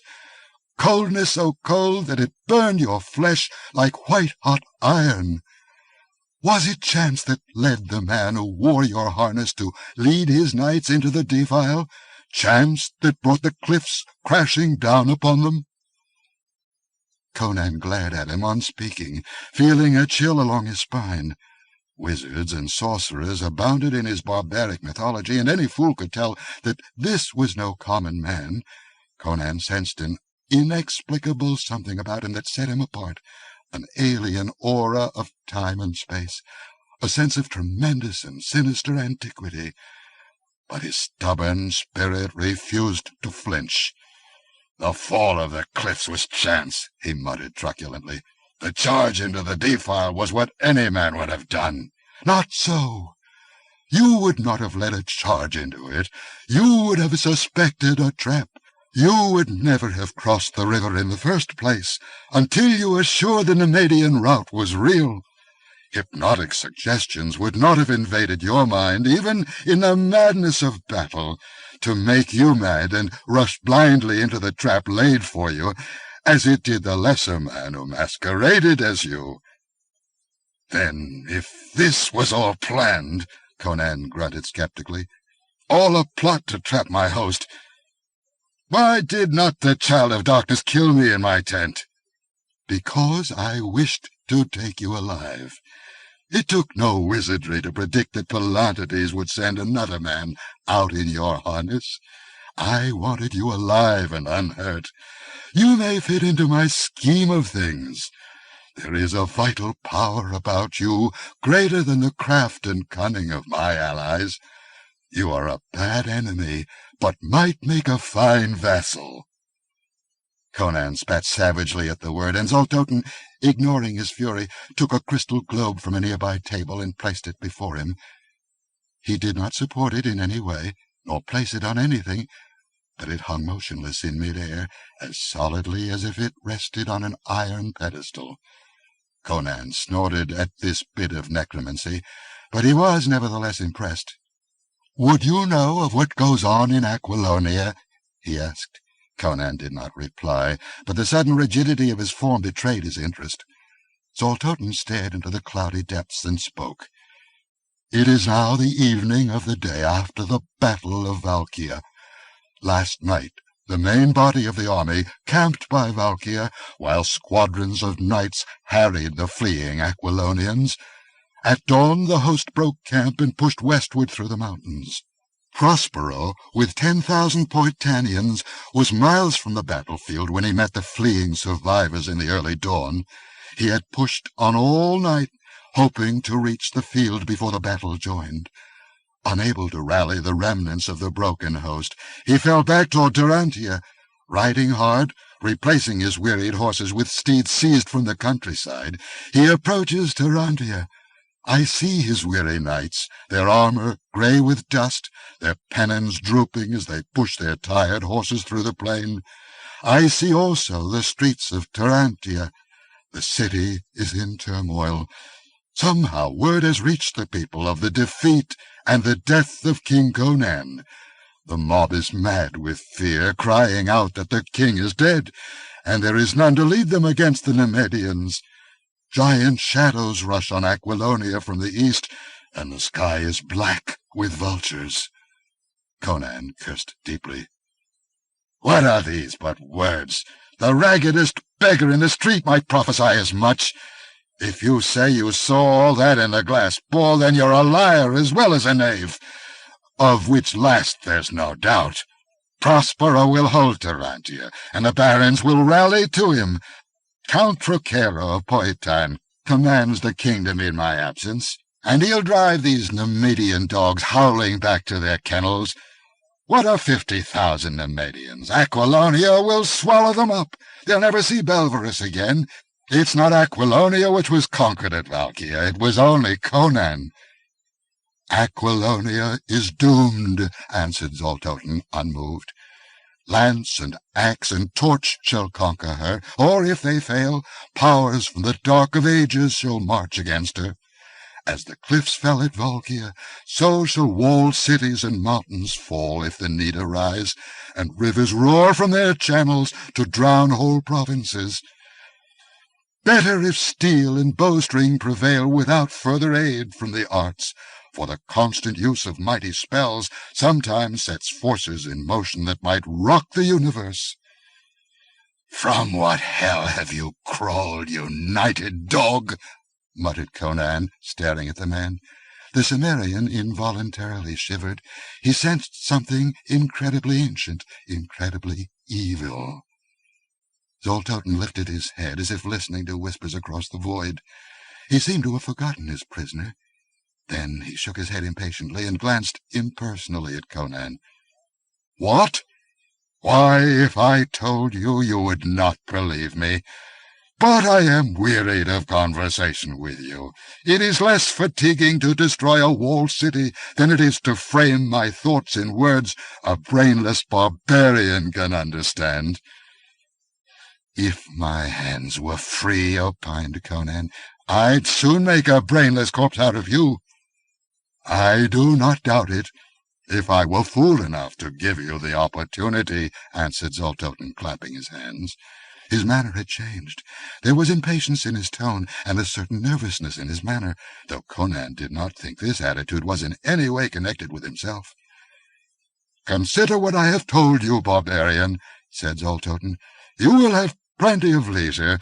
I have not yet decided what I shall do with you. It depends on circumstances yet unborn, but let this be impressed upon you, that if I decide to use you in my game, it will be better to submit without resistance than to suffer my wrath." Conan spat a curse at him, just as hangings that masked a door swung apart, and 4 giant negroes entered. Each was clad only in a silken breechclout supported by a girdle, from which hung a great key. Zoltoten gestured impatiently toward the king, and turned away, as if dismissing the matter entirely from his mind. His fingers twitched queerly.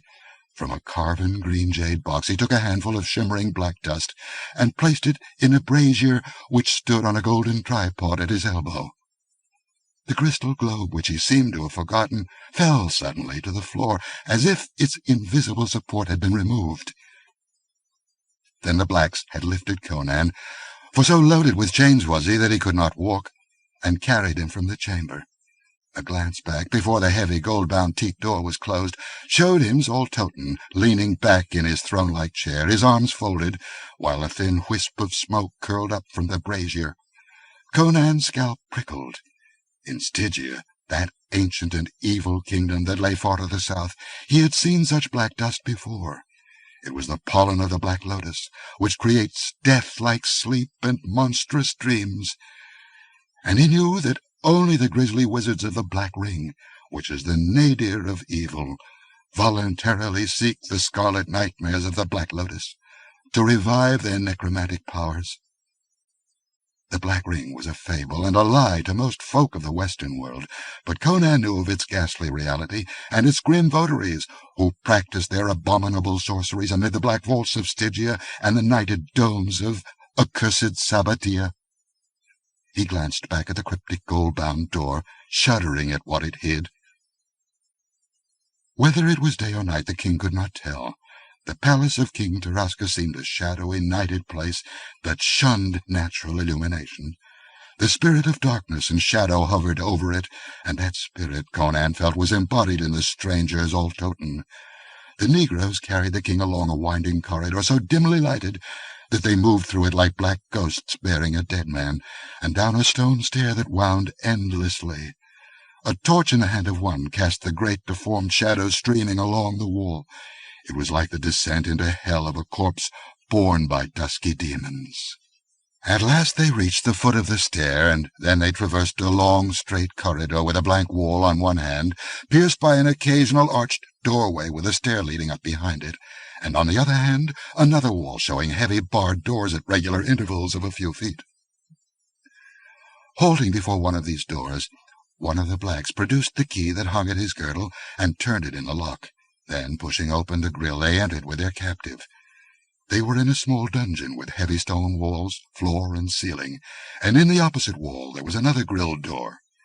What lay beyond that door Conan could not tell, but he did not believe it was another corridor. The glimmering light of the torch flickering through the bars hinted at shadowy spaciousness and echoing depths. In one corner of the dungeon, near the door through which they had entered, a cluster of rusty chains hung from a great iron ring set in the stone. In these chains a skeleton dangled. Conan glared at it with some curiosity, noticing the state of the bare bones, most of which was splintered and broken. The skull, which had fallen from the vertebrae, was crushed as if by some savage blow of tremendous force. Stolidly, one of the blacks, not the one who had opened the door, removed the chains from the ring, using his key on the massive lock, and dragged the mass of rusty metal and shattered bones over to one side. Then they fastened Conan's chains to that ring, and the third black turned his key in the lock of the farther door, grunting when he had assured himself that it was properly fastened.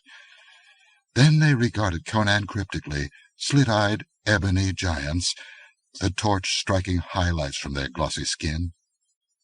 He who held the key to the nearer door was moved to remark gutturally, "This is your palace now, White Dog King.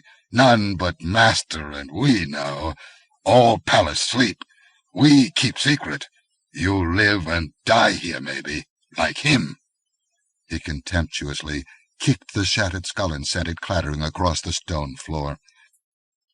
Conan did not deign to reply to the taunt, and the black, galled perhaps by his prisoner's silence, muttered a curse, stooped, and spat full in the king's face. It was an unfortunate move for the black. Conan was seated on the floor, the chains about his waist, ankles and wrists locked to the ring in the wall. He could neither rise nor move more than a yard out from the wall, but there was considerable slack in the chains that shackled his wrists, and before the bullet-shaped head could be withdrawn out of reach, the king gathered this slack in his mighty hand and smote the black on the head. The man fell like a butchered ox, and his comrades stared to see him lying with his scalp laid open and blood oozing from his nose and ears. But they attempted no reprisal, nor did they accept Conan's urgent invitation to approach within reach of the bloody chain in his hand. Presently, grunting in their guttural speech, they lifted the senseless black and bore him out like a sack of wheat, arms and legs dangling. They used his key to lock the door behind them, but did not remove it from the gold chain that fastened it to his girdle.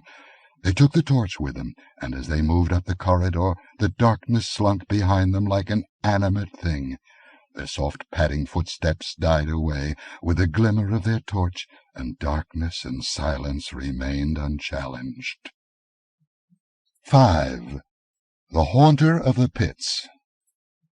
Conan lay still, enduring the weight of his chains and the despair of his position with the stoicism of the wiles that had bred him. He did not move, because the jangle of his chains, when he shifted his body, sounded startlingly loud in the darkness and stillness, and it was his instinct, born of 1,000 wilderness-bred ancestors, not to betray his position in his helplessness. This did not result from a logical reasoning process. He did not lie quiet because he reasoned that the darkness hid lurking dangers that might discover him in his helplessness. Zoltoten had assured him that he was not to be harmed, and Conan believed that it was in the man's interest to preserve him, at least for the time being. But the instincts of the wild were there that had caused him in his childhood to lie hidden and silent while wild beasts prowled about his covert. Even his keen eyes could not pierce the solid darkness. Yet after a while, after a period of time he had no way of estimating, a faint glow became apparent, a sort of slanting grey beam by which Conan could see vaguely the bars of the door at his elbow, and even make out the skeleton of the other grille. This puzzled him, until at last he realized the explanation. He was far below ground, in the pits below the palace, yet for some reason a shaft had been constructed from somewhere above. Outside, the moon had risen to a point where its light slanted dimly down the shaft. He reflected that in this manner he could tell the passing of the days and nights. Perhaps the sun, too, would shine down that shaft, though, on the other hand, it might be closed by day. Perhaps it was a subtle method of torture, allowing a prisoner but a glimpse of daylight or moonlight. His gaze fell on the broken bones in the farther corner, glimmering dimly. He did not tax his brain with futile speculation as to who the wretch had been and for what reason he had been doomed, but he wondered at the shattered condition of the bones. They had not been broken on a rack. Then, as he looked, another unsavory detail made itself evident. The shin bones were split lengthwise, and there was but one explanation. They had been broken in that manner in order to obtain the marrow. Yet what creature but man breaks bones for their marrow? Perhaps those remnants were mute evidence of a horrible, cannibalistic feast, of some wretch driven to madness by starvation. Conan wondered if his own bones would be found at some future date, hanging in their rusty chains. He fought down the unreasoning panic of a trapped wolf. The Cimmerian did not curse, scream, weep, or rave as a civilized man might have done, but the pain and turmoil in his bosom were none the less fierce. His great limbs quivered with the intensity of his emotions. Somewhere far to the westward, the Nemedian host was slashing and burning its way through the heart of his kingdom. The small host of the Poetanians could not stand before them. Prospero might be able to hold Tarantia for weeks or months, but eventually, if not relieved, he must surrender to greater numbers. Surely the barons would rally to him against the invaders, but in the meanwhile he, Conan, must lie helpless in a darkened cell, while others led his spears and fought for his kingdom. The king ground his powerful teeth in red rage. Then he stiffened, as outside the farther door he heard a stealthy step. Straining his eyes, he made out a bent, indistinct figure outside the grille. There was a rasp of metal against metal, and he heard the clink of tumblers, as if a key had been turned in the lock. Then the figure moved silently out of his range of vision. Some guard, he supposed, trying the lock. After a while he heard the sound repeated faintly somewhere farther on, and that was followed by the soft opening of a door, and then a swift scurry of softly shod feet retreated in the distance. Then silence fell again. Conan listened for what seemed a long time, but which could not have been, for the moon still shone down the hidden shaft, but he heard no further sound. He shifted his position at last, and his chains clanked. Then he heard another, lighter footfall, a soft step outside the nearer door, the door through which he had entered the cell. An instant later a slender figure was etched dimly in the grey light. "King Conan," a soft voice intoned urgently. "Oh, my lord, are you there?" "Where else?" he answered guardedly, twisting his head about to stare at the apparition. It was a girl who stood grasping the bars with her slender fingers. The dim glow behind her outlined her supple figure through the wisp of silk twisted about her loins, and shone vaguely on jewelled breastplates. Her dark eyes gleamed in the shadows, her white limbs glistened softly like alabaster. Her hair was a mass of dark foam, at the burnished lustre of which the dim light only hinted. "The keys to your shackles and to the farther door," she whispered, and a slim white hand came through the bars and dropped 3 objects with a clink to the flags beside him. "What game is this?" he demanded. "You speak in a Nemedian tongue, and I have no friends in Nemedia. What deviltry is your master up to now? Has he sent you here to mock me?" "It is no mockery," The girl was trembling violently. Her bracelets and breastplates clinked against the bars. She grasped. "I swear by Mitra, I stole the keys from the black jailers. They are the keepers of the pits, and each bears a key which will open only one set of locks. I make them drunk.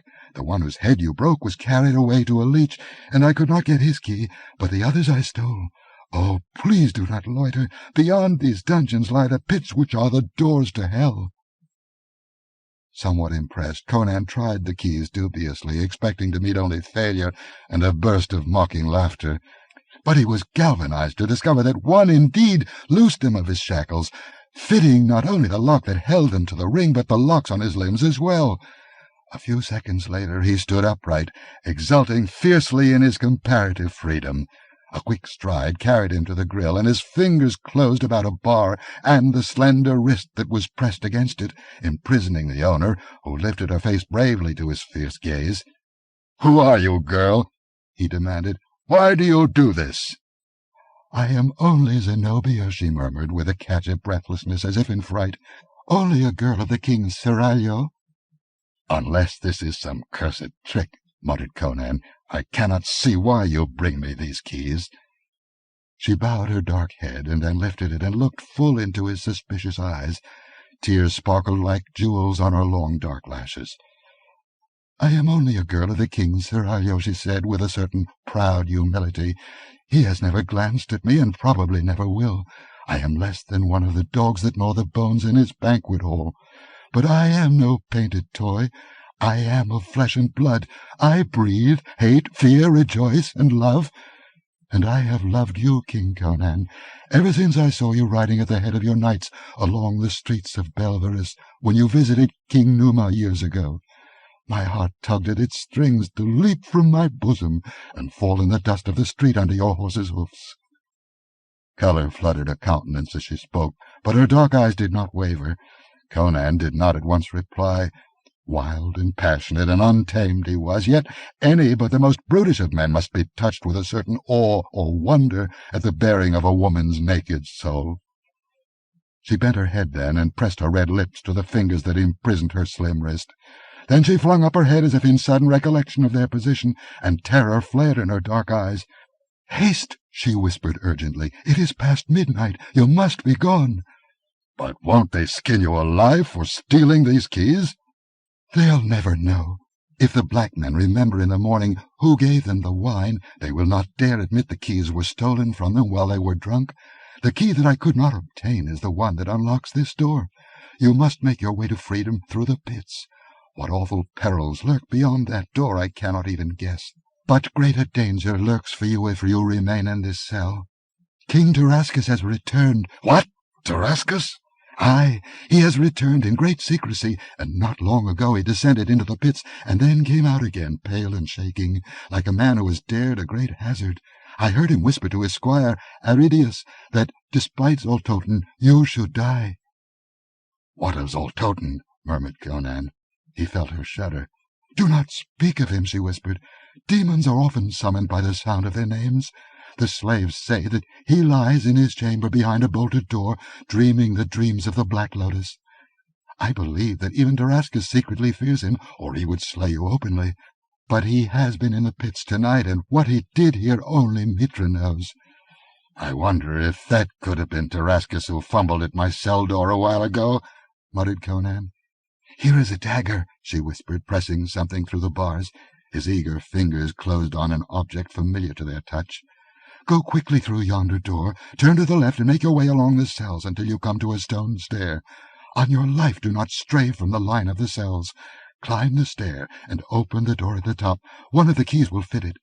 If it be the will of Mitra, I will await you there." Then she was gone with a patter of light, slippered feet. Conan shrugged his shoulders and turned toward the farther grille. This might be some diabolical trap planned by Tarascus, but plunging headlong into a snare was less abhorrent to Conan's temperament than sitting meekly to await his doom. He inspected the weapon the girl had given him, and smiled grimly. Whatever else she might be, she was proven by that dagger to be a person of practical intelligence. It was no slender stiletto. selected because of a jewelled hilt or gold guard, fitted only for dainty murder in milady's boudoir. It was a forthright poniard, a warrior's weapon, broad-bladed, 15 inches in length, tapering to a diamond-sharp point. He grunted with satisfaction. The feel of the hilt cheered him and gave him a glow of confidence. Whatever webs of conspiracy were drawn about him, whatever trickery and treachery ensnared him, this knife was real. The great muscles of his right arm swelled in anticipation of murderous blows. He tried the farther door, fumbling with the keys as he did so. It was not locked. Yet he remembered the black man locking it. That furtive, bent figure, then, had been no jailer, seeing that the bolts were in place. He had unlocked the door instead. There was a sinister suggestion about that unlocked door. But Conan did not hesitate. He pushed open the grille and stepped from the dungeon into the outer darkness. As he had thought, the door did not open into another corridor. The flagged floor stretched away under his feet, and the line of cells ran away to the right and left behind him. But he could not make out the other limits of the place into which he had come. He could see neither the roof nor any other wall. The moonlight filtered into the vastness only through the grilles of the cells, and was almost lost in the darkness. Less keen eyes than his could scarcely have discerned the dim grey patches that floated before each cell door. Turning to the left, he moved swiftly and noiselessly along the line of dungeons, his bare feet making no sound on the flags. He glanced briefly into each dungeon as he passed it. They were all empty, but locked. In some he caught the glimmer of naked white bones. These pits were a relic of a grimmer age, constructed long ago when Belverus was a fortress rather than a city. But evidently their more recent use had been more extensive than the world guessed. Ahead of him presently he saw the dim outline of a stair sloping sharply upward, and he knew it must be the stair he sought. Then he whirled suddenly, crouching in the deep shadows at its foot. Somewhere behind him something was moving, something bulky and stealthy that padded on feet which were not human feet. He was looking down the long row of cells, before each one of which lay a square of dim grey light that was little more than a patch of less dense darkness. But he saw something moving along these squares.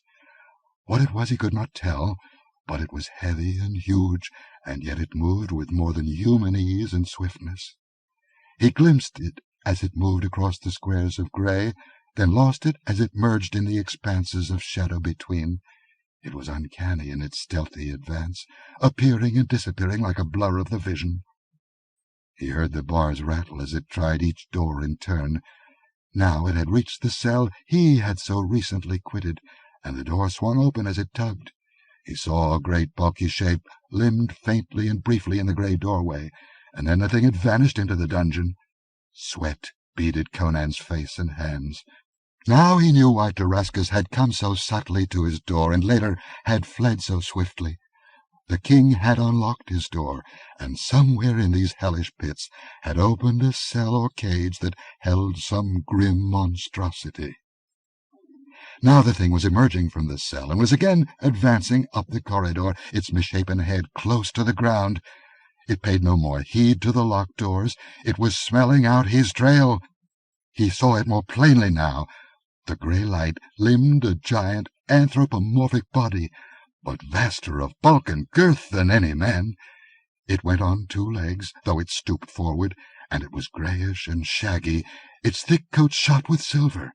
Its head was a grisly travesty of the human. Its long arms hung nearly to the ground. Conan knew it at last, understood the meaning of those crushed and broken bones in the dungeon, and recognized the haunter of the pits. It was a grey ape, one of the grisly man-eaters from the forests that wave on the mountainous eastern shores of the Sea of Vilayet. Half mythical and altogether horrible, these apes were the goblins of Iborian legendary, and were in reality ogres of the natural world, cannibals and murderers of the nighted forests. He knew it scented his presence, for it was coming swiftly now, rolling its barrel-like body rapidly along on its short, mighty bowed legs.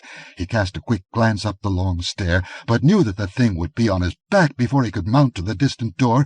He chose to meet it face to face. Conan stepped out into the nearest square of moonlight, so as to have all the advantage of illumination that he could, for the beast he knew could see better than himself in the dark. Instantly the brute saw him. Its great yellow tusks gleamed in the shadows, but it made no sound.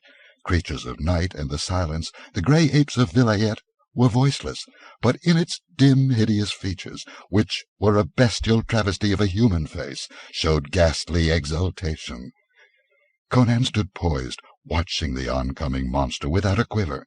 He knew he must stake his life on one thrust. There would be no chance for another, nor would there be time to strike and spring away. The first blow must kill, and kill instantly, if he hoped to survive that awful grapple. He swept his gaze over the short, squat throat, the hairy, swag belly, and the mighty breast swelling in giant arches like twin shields. It must be the heart. Better to risk the blade being deflected by the heavy ribs than to strike in where a stroke was not instantly fatal. With full realization of the odds, Conan matched his speed of eye and hand and his muscular power against the brute might and ferocity of the man-eater. He must meet the brute breast to breast, strike a death blow, and then trust to the ruggedness of his frame to survive the instant of manhandling that was certain to be his. As the ape came rolling in on him, swinging wide its terrible arms, he plunged in between them and struck with all his desperate power. He felt the blade sink to the hilt in the hairy breast, and instantly releasing it, he ducked his head and bunched his whole body into one compact mass of knotted muscles, and as he did so, he grasped the closing arms and drove his knee fiercely into the monster's belly, bracing himself against that crushing grapple. For one dizzy instant he felt as if he were being dismembered in the grip of an earthquake. Then suddenly he was free, sprawling on the floor, and the monster was gasping out its life beneath him, its red eyes turned upward, the hilt of the poniard quivering in its breast. His desperate stab had gone home. Conan was panting as if after long conflict, trembling in every limb. Some of his joints felt as if they had been dislocated, and blood dripped from scratches on his skin where the monster's talons had ripped. His muscles and tendons had been savagely wrenched and twisted. If the beast had lived a second longer, it would surely have dismembered him. But the Cimmerian's mighty strength had resisted. For the fleeting instant it had endured the dying convulsion of the ape that would have torn a lesser man limb from limb. 6. The Thrust of a Knife. Conan stooped and tore the knife from the monster's breast. Then he went swiftly up the stair. What other shapes of fear the darkness held he could not guess, but he had no desire to encounter any more. This touch-and-go sort of battling was too strenuous, even for the giant Cimmerian. The moonlight was fading from the floor, the darkness closing in, and something like panic pursued him up the stair. He breathed a gusty sigh of relief when he reached the head, and felt the third key turn in the lock. He opened the door slightly and craned his neck to peer through, half expecting an attack from some human or bestial enemy. He looked into a bare stone corridor, dimly lighted, and a slender, supple figure stood before the door. "Your Majesty!" It was a low, vibrant cry, half in relief and half in fear. The girl sprang to his side, then hesitated, as if abashed. "You bleed," she said. "You have been hurt." He brushed aside the implication with an impatient hand. "Scratches that wouldn't hurt a baby. Your skewer came in handy, though. But for it, Tarascus's monkey would be cracking my shin bones for the marrow right now. But what now?" "Follow me," she whispered. "I will lead you outside the city wall. I have a horse concealed there." She turned to lead the way down the corridor, but he laid a heavy hand on her naked shoulder. "Walk beside me," he instructed her softly, passing his massive arm about her lithe waist. "You've played me fair so far, and I'm inclined to believe in you, but I've lived this long only because I've trusted no one too far, man or woman. So, now if you play me false, you won't live to enjoy the jest." She did not flinch at sight of the reddened poniard, or the contact of his hard muscles about her supple body. "Cut me down without mercy if I play you false," she answered. "The very feel of your arm about me, even in menace, is as the fulfillment of a dream." The bolted corridor ended at a door, which she opened. Outside lay another black man, a giant in turban and silk loincloth, with a curved sword lying on the flags near his hand. He did not move. "I drugged his wine," she whispered, swerving to avoid the recumbent figure. "He is the last and outer guard of the pits. None ever escaped from them before, and none has ever wished to seek them, so only these black men guard them. Only these of all the servants knew it was King Conan that Zoltoten brought a prisoner in his chariot. I was watching, sleepless, from an upper casement that opened into the court, while the other girls slept, for I knew that a battle was being fought, or had been fought, in the west, and I feared for you. I saw the blacks carry you up the stair, and I recognized you in the torchlight. I slipped into this wing of the palace tonight in time to see them carry you to the pits. I had not dared come here before nightfall. You must have lain in drugged senselessness all day in Zoltoten's chamber. Oh, let us be wary. Strange things are afoot in the palace tonight. The slaves said that Zoltoten slept as he often sleeps, drugged by the lotus of Stygia. But Tarascus is in the palace. He entered secretly through the postern, wrapped in his cloak, which was dusty as with long travel, and attended only by his squire, the lean, silent Aridius. I cannot understand, but I am afraid. They came out at the foot of a narrow, winding stair, and, mounting it, passed through a narrow panel, which she slid aside. When they had passed through, she slipped it back in place, and it became merely a portion of the ornate wall. They were in a more spacious corridor, carpeted and tapestried, over which hanging lamps shed a golden glow. Conan listened intently, but he heard no sound throughout the palace. He did not know in what part of the palace he was, or in which direction lay the chamber of Zoltoten. The girl was trembling as she drew him along the corridor, to halt presently beside an alcove masked with satin tapestry. Drawing this aside, she motioned for him to step into the niche, and whispered, "Wait here. Beyond that door at the end of the corridor, we are likely to meet slaves or eunuchs at any time of the day or night. I will go and see if the way is clear before we essay it." Instantly his hair-trigger suspicions were aroused. "Are you leading me into a trap?" Tears sprang into her dark eyes. She sank to her knees and seized his muscular hand. "Oh, my king, do not mistrust me now." Her voice shook with desperate urgency. "If you doubt and hesitate, we are lost. Why should I bring you up out of the pits to betray you now?" "All right," he muttered. "I'll trust you, though by Crom the habits of a lifetime are not easily put aside. Yet I wouldn't harm you now if you brought all the swordsmen in Nemedia upon me. But for you, Tarascus's cursed ape would have come upon me in chains and unarmed. Do as you wish, girl." Kissing his hands, she sprang lightly up and ran down the corridor to vanish through a heavy double door. He glanced after her, wondering if he was a fool to trust her. Then he shrugged his mighty shoulders and pulled the satin hangings together, masking his refuge. It was not strange that a passionate young beauty should be risking her life to aid him. Such things had happened often enough in his life. Many women had looked on him with favour in the days of his wanderings and in the time of his kingship. Yet he did not remain motionless in the alcove, waiting for her return. Following his instincts, he explored the niche for another exit, and presently found one, the opening of a narrow passage, masked by the tapestries, that ran to an ornately carved door, barely visible in the dim light that filtered in from the outer corridor. And as he stared into it, somewhere beyond that carven door, he heard the sound of another door opening and shutting, and then a low mumble of voices. The familiar sound of one of those voices caused a sinister expression to cross his dark face. Without hesitation he glided down the passage, and crouched like a stalking panther beside the door. It was not locked, and, manipulating it delicately, he pushed it open a crack, with a reckless disregard for possible consequences that only he could have explained or defended. It was masked on the other side by tapestries, but through a thin slit in the velvet he looked into a chamber lit by a candle on an ebony table. There were 2 men in that chamber. One was a scarred, sinister-looking ruffian in leather breeks and ragged cloak. The other was Tarascus, king of Nemedia. Tarascus seemed ill at ease. He was slightly pale, and he kept starting and glancing about him, as if expecting and fearing to hear some sound or footstep. "Go swiftly, and at once," he was saying. "He is deep in drugged slumber, but I know not when he may awaken." "Strange to hear words of fear issuing from the lips of Tarascus," rumbled the other in a harsh, deep voice. The king frowned. "I fear no common man, as you well know, but when I saw the cliffs fall at Valkia, I knew that this devil we have resurrected was no charlatan. I fear his powers, because I do not know the full extent of them, but I know that somehow they are connected with this accursed thing which I have stolen from him. It brought him back to life, so it must be the source of his sorcery. He had it hidden well, but following my secret order, a slave spied on him and saw him place it in a golden chest, and saw where he hid the chest. Even so, I would not have dared steal it, had Zoltoten himself not been sunk in lotus slumber. I believe it is the secret of his power.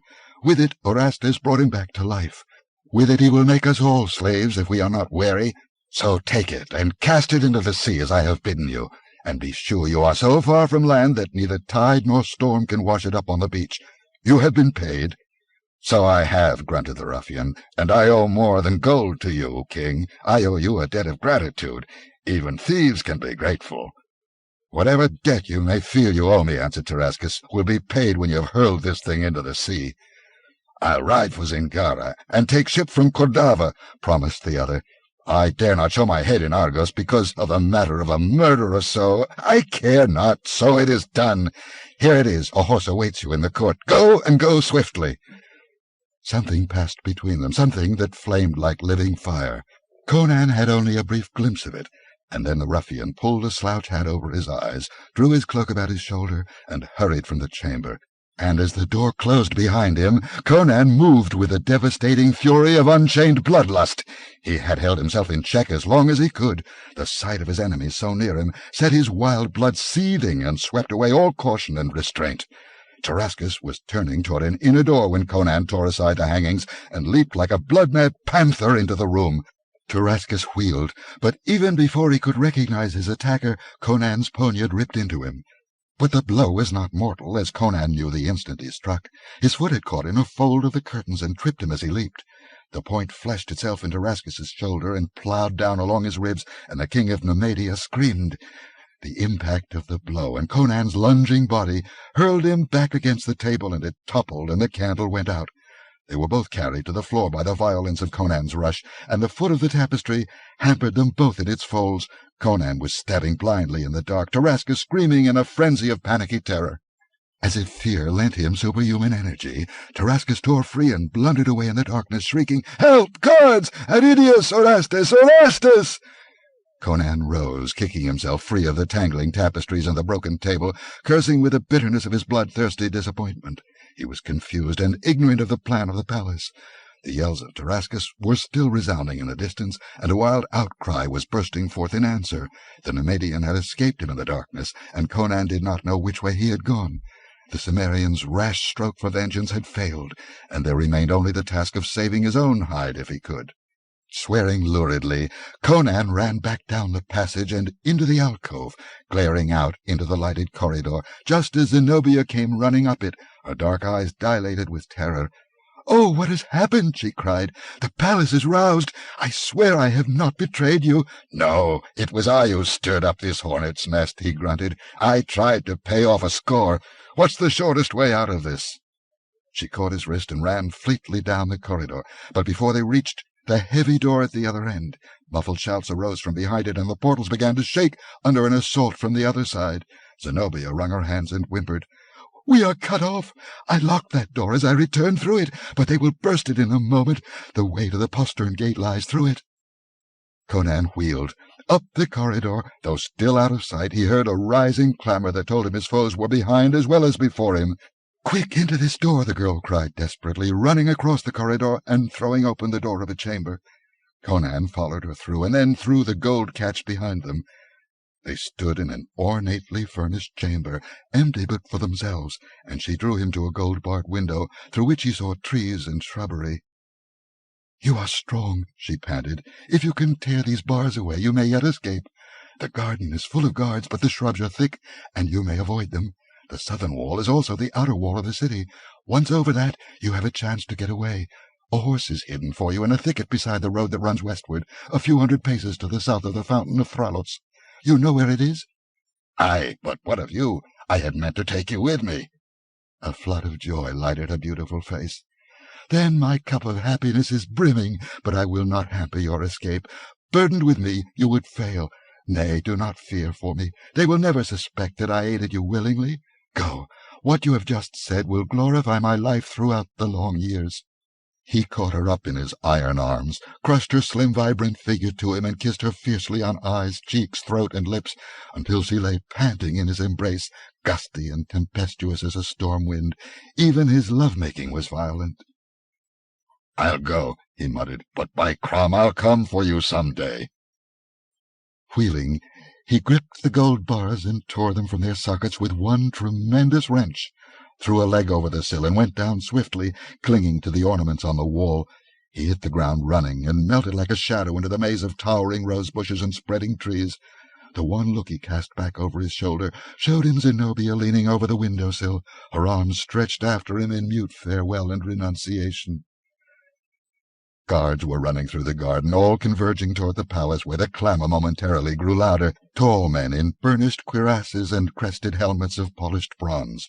The starlight struck glints from their gleaming armour among the trees, betraying their every movement, but the sound of their coming ran far before them. To Conan, wilderness-bred, their rush through the shrubbery was like the blundering stampede of cattle. Some of them passed within a few feet of where he lay flat in a thick cluster of bushes, and never guessed his presence. With the palace as their goal, they were oblivious to all else about them. When they had gone shouting on, he rose and fled through the garden with no more noise than a panther would have made. So quickly he came to the southern wall, and mounted the steps that led to the parapet. The wall was made to keep people out, not in. No sentry patrolling the battlements was in sight. Crouching by an embrasure, he glanced back at the great palace, rearing above the cypresses behind him. Lights blazed from every window, and he could see figures flitting back and forth across them like puppets on invisible strings. He grinned hardly, shook his fist in a gesture of farewell and menace, and let himself over the outer rim of the parapet. A low tree, a few yards below the parapet, received Conan's weight as he dropped noiselessly into the branches. An instant later he was racing through the shadows with the swinging hillman's stride that eats up long miles. Gardens and pleasure villas surrounded the walls of Belverus. Drowsy slaves, sleeping by their watchmen's pikes, did not see the swift and furtive figure that scaled walls, crossed alleys made by the arching branches of trees, and threaded a noiseless way through orchards and vineyards. Watchdogs woke and lifted their deep booming clamor at a gliding shadow, half-scented, half-sensed, and then it was gone. In a chamber of the palace, Tarascus writhed and cursed on a blood-spattered couch under the deft, quick fingers of Orestes. The palace was thronged with wide-eyed, trembling servitors, but the chamber where the king lay was empty save for himself and the renegade priest. "Are you sure he still sleeps?" Tarascus demanded again, setting his teeth against the bite of the herb juices with which Orestes was bandaging the long, ragged gash in his shoulder and ribs. "Ishtar, Mitra, and Set. That burns like the molten pitch of hell." "Which you would be experiencing even now but for your good fortune," remarked Orestes. "Whoever wielded that knife struck to kill. Yes, I have told you that Zoltoten still sleeps. Why are you so urgent upon that point? What has he to do with this?" "You know nothing of what has passed in the palace tonight?" Tarascus searched the priest's countenance with burning intensity. "Nothing. As you know, I have been employed in translating manuscripts for Zoltoten for some months now, transcribing esoteric volumes written in the younger languages into script he can read. He was well versed in all the tongues and scripts of his day, but he has not yet learned all the newer languages, and to save time he has me translate these works for him, to learn if any new knowledge has been discovered since his time. I did not know that he had returned last night until he sent for me and told me of the battle. Then I returned to my studies, nor did I know that you had returned until the clamour in the palace brought me out of my cell." "Then you did not know that Zoltoten brought the king of Aquilonia a captive to this palace?" Orestes shook his head without particular surprise. "Zoltoten merely said that Conan would oppose us no more.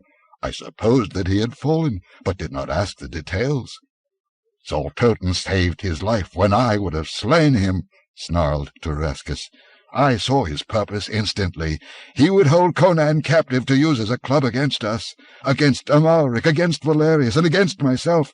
So long as Conan lives, he is a threat, a unifying factor for Aquilonia that might be used to compel us into courses we would not otherwise follow. I mistrust this undead Pythonian. Of late I have begun to fear him." I followed him. Some hours after he had departed eastward, I wished to learn what he intended doing with Conan. I found that he had imprisoned him in the pits. I intended to see that the barbarian died in spite of Zoltoten, and I accomplished—" A cautious knock sounded at the door. "That's Aridius," grunted Tarascus. "Let him in." The saturnine squire entered, his eyes blazing with suppressed excitement. "How, Aridius!" exclaimed Tarascus. "Have you found the man who attacked me?" "You did not see him, my lord?" asked Aridius, as one who would assure himself of a fact he already knows to exist. "You did not recognize him?" "No. It happened so quick, and the candle was out. All I could think of was that it was some devil loosed on me by Zoltoten's magic. The Pythonian sleeps in his barred and bolted room, but I have been in the pits." Aridius twitched his lean shoulders excitedly. "Well, speak, man!" exclaimed Tarascus impatiently. "What did you find there?" "An empty dungeon," whispered the squire. "The corpse of the great ape." "What?" Tarascus started upright, and blood gushed from his opened wound. "Aye, the man-eater is dead, stabbed through the heart, and Conan is gone." Tarascus was grey of face as he mechanically allowed Orestes to force him prostrate again, and the priest renewed work upon his mangled flesh. "Conan," he repeated, "not a crushed corpse, escaped. Mitra, he is no man, but a devil himself. I thought Zoltoten was behind this wound. I see now. Gods and devils, it was Conan who stabbed me. Aridius!" "Aye, your majesty." "Search every nook in the palace. He may be skulking through the dark corridors now like a hungry tiger. Let no niche escape your scrutiny, and beware, it is not a civilized man you hunt, but a blood-mad barbarian whose strength and ferocity are those of a wild beast. Scour the palace grounds and the city. Throw a cordon about the walls. If you find he has escaped from the city, as he may well do, take a troop of horsemen and follow him. Once past the walls, it will be like hunting a wolf through the hills. But haste, and you may yet catch him." "This is a matter which requires more than ordinary human wits," said Orestes. "Perhaps we should seek Zoltoten's advice." "No!" exclaimed Tarascus violently. "Let the troopers pursue Conan and slay him. Zoltoten can hold no grudge against us if we kill a prisoner to prevent his escape." "Well," said Orestes, "I am no Acheronian, but I am versed in some of the arts, and the control of certain spirits which have cloaked themselves in material substance. Perhaps I can aid you in this matter." The fountain of Thrallos stood in a clustered ring of oaks beside the road, a mile from the walls of the city. Its musical tinkle reached Conan's ears through the silence of the starlight. He drank deep of its icy stream, and then hurried southward toward a small dense thicket he saw there. Rounding it, he saw a great white horse tied among the bushes. Heaving a deep gusty sigh, he reached it with one stride. A mocking laugh brought him about, glaring. A dully glinting mail-clad figure moved out of the shadows into the starlight. This was no plumed and burnished palace guardsman. It was a tall man in morion and grey chainmail, one of the adventurers, a class of warriors peculiar to Nemedia, men who had not attained to the wealth and position of knighthood, or had fallen from that estate, hard-bitten fighters, dedicating their lives to war and adventure. They constituted a class of their own, sometimes commanding troops, but themselves accountable to no man but the king. Conan knew that he could have been discovered by no more dangerous of foemen.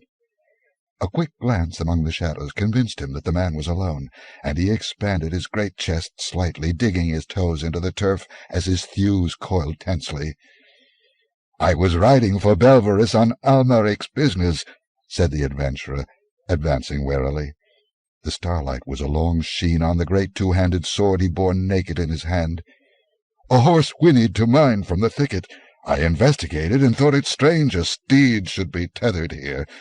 I waited, and lo, I have caught a rare prize." The adventurers lived by their swords. "I know you," muttered the Nemedian. "You are Conan, king of Aquilonia. I thought I saw you die in the valley of the Valkia, but—" Conan sprang as a dying tiger springs. Practised fighter though the adventurer was, he did not realize the desperate quickness that lurks in barbaric sinews. He was caught off guard, his heavy sword half lifted. Before he could either strike or parry, the king's poniard sheathed itself in his throat above the gorget, slanting downward into his heart. With a choked gurgle he reeled and went down, and Conan ruthlessly tore his blade free as his victim fell. The white horse snorted violently and shied at the sight and scent of blood on the sword. Glaring down at his lifeless enemy, dripping poniard in hand, sweat glistening on his broad breast, Conan poised like a statue, listening intently. In the woods about there was no sound, save for the sleepy cheep of awakened birds. But in the city, a mile away, he heard the strident blare of a trumpet. Hastily he bent over the fallen man. A few seconds' search convinced him that whatever message the man might have borne was intended to be conveyed by word of mouth. But he did not pause in his task. It was not many hours until dawn. A few minutes later, the white horse was galloping westward along the white road, and the rider wore the grey mail of a Nemedian adventurer. 7. The Rending of the Veil. Conan knew his only chance of escape lay in speed. He did not even consider hiding somewhere near Belvaris until the chase passed on. He was certain that the uncanny ally of Tarascus would be able to ferret him out. Besides, he was not one to skulk and hide. An open fight or an open chase, either suited his temperament better. He had a long start, he knew. He would lead them a grinding race for the border. Zenobia had chosen well in selecting the white horse. His speed, toughness, and endurance were obvious. The girl knew weapons and horses, and, Conan reflected with some satisfaction, she knew men. He rode westward at a gait that ate up the miles. It was a sleeping land through which he rode, past grove-sheltered villages and white-walled villas amid spacious fields and orchards that grew sparser as he fared westward. As the villages thinned, the land grew more rugged, and the keeps that frowned from eminences told of centuries of border war. But none rode down from those castles to challenge or halt him. The lords of the keeps were following the banner of Amalric. The pennons that were wont to wave over these towers were now floating over the Aquilonian plains. When the last huddled village fell behind him, Conan left the road, which was beginning to bend toward the northwest, toward the distant passes. To keep to the road would mean to pass by border towers, still garrisoned with armed men who would not allow him to pass unquestioned. He knew there would be no patrols riding the border marches on either side, as in ordinary times. But there were those towers, and with dawn there would probably be cavalcades of returning soldiers with wounded men in ox-carts. This road from Belvaris was the only road that crossed the border for 50 miles from north to south. It followed a series of passes through the hills, and on either hand lay a wide expanse of wild, sparsely inhabited mountains. He maintained his due westerly direction, intending to cross the border deep in the wilds of the hills that lay to the south of the passes. It was a shorter route, more arduous, but safer for a hunted fugitive. One man on a horse could traverse country an army would find impassable. But at dawn he had not reached the hills. They were a long, low blue rampart stretching along the horizon ahead of him. Here there were neither farms nor villages, no white-walled villas looming among the clustering trees. The dawn wind stirred the tall, stiff grass, and there was nothing but the long rolling swells of brown earth covered with dry grass, and in the distance the gaunt walls of a stronghold on a low hill. Too many Aquilonian raiders had crossed the mountains in not too distant days for the countryside to be thickly settled, as it was farther to the east. Dawn ran like a prairie fire across the grasslands, and high overhead sounded a weird crying as a straggling wedge of wild geese winged swiftly southward. In a grassy swale Conan halted and unsaddled his mount. Its sides were heaving, its coat plastered with sweat. He had pushed it unmercifully through the hours before dawn. While it munched the brittle grass and rolled, he lay at the crest of the low slope staring eastward. Far away to the northward he could see the road he had left, streaming like a white ribbon over a distant rise. No black dots moved along that glistening ribbon. There was no sign about the castle in the distance to indicate that the keepers had noticed the lone wayfarer. An hour later the land still stretched bare. The only sign of life was a glint of steel on the far-off battlements, a raven in the sky that wheeled backward and forth, dipping and rising as if seeking something. Conan saddled and rode westward at a more leisurely gait. As he topped the farther crest of the slope, A raucous screaming burst out over his head, and looking up, he saw the raven flapping high above him, cawing incessantly. As he rode on, it followed him, maintaining its position and making the morning hideous with its strident cries, heedless of his efforts to drive it away. This kept up for hours, until Conan's teeth were on edge, and he felt that he would give half his kingdom to be allowed to wring that black neck. "Devils of hell!" he roared in futile rage, shaking his mailed fist at the frantic bird. "Why do you harry me with your squawking? Begone, you black spawn of perdition, and peck for wheat in the farmer's fields." He was ascending the first pitch of the hills, and he seemed to hear an echo of the bird's clamour far behind him.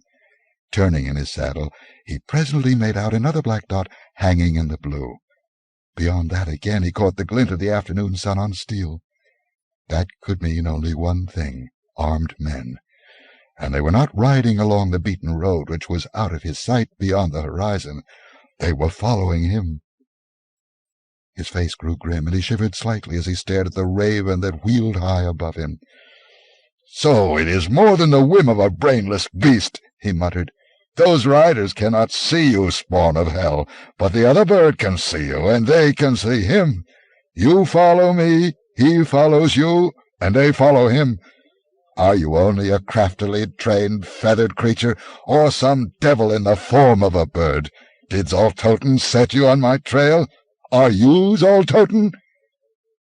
Only a strident screech answered him, a screech vibrating with harsh mockery. Conan wasted no more breath on his dusky betrayer. Grimly he settled to the long grind of the hills. He dared not push the horse too hard. The rest he had allowed it had not been enough to freshen it.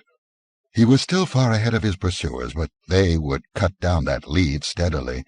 It was almost a certainty that their horses were fresher than his, for they had undoubtedly changed mounts at that castle he had passed. The going grew rougher, the scenery more rugged, steep grassy slopes pitching up to densely timbered mountainsides. Here, he knew, he might elude his hunters, but for that hellish bird that squalled incessantly above him. He could no longer see them in this broken country, but he was certain that they still followed him, guided unerringly by their feathered allies. That black shape became like a demoniac incubus, hounding him through measureless hells. The stones he hurled with a curse went wide or fell harmless, though in his youth he had felt hawks on the wing. The horse was tiring fast. Conan recognized the grim finality of his position. He sensed an inexorable driving fate behind all this. He could not escape. He was as much a captive as he had been in the pits of Belverus. But he was no son of the Orient to yield passively to what seemed inevitable. If he could not escape, he would at least take some of his foes into eternity with him. He turned into a wide thicket of larches that masked a slope, looking for a place to turn at bay. Then ahead of him there rang a strange, shrill scream, human yet weirdly timbred. An instant later he had pushed through a screen of branches and saw the source of that eldritch cry. In a small glade below him, 4 soldiers in Nemedian chainmail were binding a noose about the neck of a gaunt old woman in peasant garb. A heap of faggots bound with cord on the ground nearby showed what her occupation had been when surprised by these stragglers. Conan felt slow fury swell his heart as he looked silently down and saw the ruffians dragging her toward a tree whose low-spreading branches were obviously intended to act as a gibbet. He had crossed the frontier an hour ago. He was standing on his own soil, watching the murder of one of his own subjects. The old woman was struggling with surprising strength and energy, and as he watched, she lifted her head and voiced again the strange, weird, far-carrying call he had heard before. It was echoed as if in mockery by the raven flapping above the trees. The soldiers laughed roughly, and one struck her in the mouth. Conan swung from his weary steed and dropped down the face of the rocks, landing with a clang of mail on the grass. The 4 men wheeled at the sound and drew their swords, gaping at the male giant who faced them, sword in hand. Conan laughed harshly. His eyes were bleak as flint. "Dogs!" he said, without passion and without mercy. "Do Nemedian jackals set themselves up as executioners and hang my subjects at will? First you must take the head of their king. Here I stand, awaiting your lordly pleasure." The soldiers stared at him uncertainly as he strode toward them. "Who is this madman?" growled a bearded ruffian. "He wears Nemedian mail, but speaks with an Aquilonian accent." "No matter," quoth another. "Cut him down, and then we'll hang the old hag." And so saying, he ran at Conan, lifting his sword. But before he could strike, the king's great blade lashed down, splitting helmet and skull. The man fell before him, but the others were hardy rogues. They gave tongue like wolves and surged about the lone figure in the grey mail, and the clamour and din of steel drowned the cries of the circling raven. Conan did not shout. His eyes coals of blue fire, and his lips smiling bleakly, he lashed right and left with his two-handed sword. For all his size, he was quick as a cat on his feet, and he was constantly in motion, presenting a moving target so that thrusts and swings cut empty air oftener than not. Yet when he struck, he was perfectly balanced, and his blows fell with devastating power. 3 of the 4 were down, dying in their own blood, and the 4th was bleeding from half a dozen wounds, stumbling in headlong retreat as he parried frantically, when Conan's spur caught in the surcoat of one of the fallen men. The king stumbled, and before he could catch himself, the Nemedian, with the frenzy of desperation, rushed him so savagely that Conan staggered and fell sprawling over the corpse. The Nemedian croaked in triumph and sprang forward, lifting his great sword with both hands over his right shoulder as he braced his legs wide for the stroke.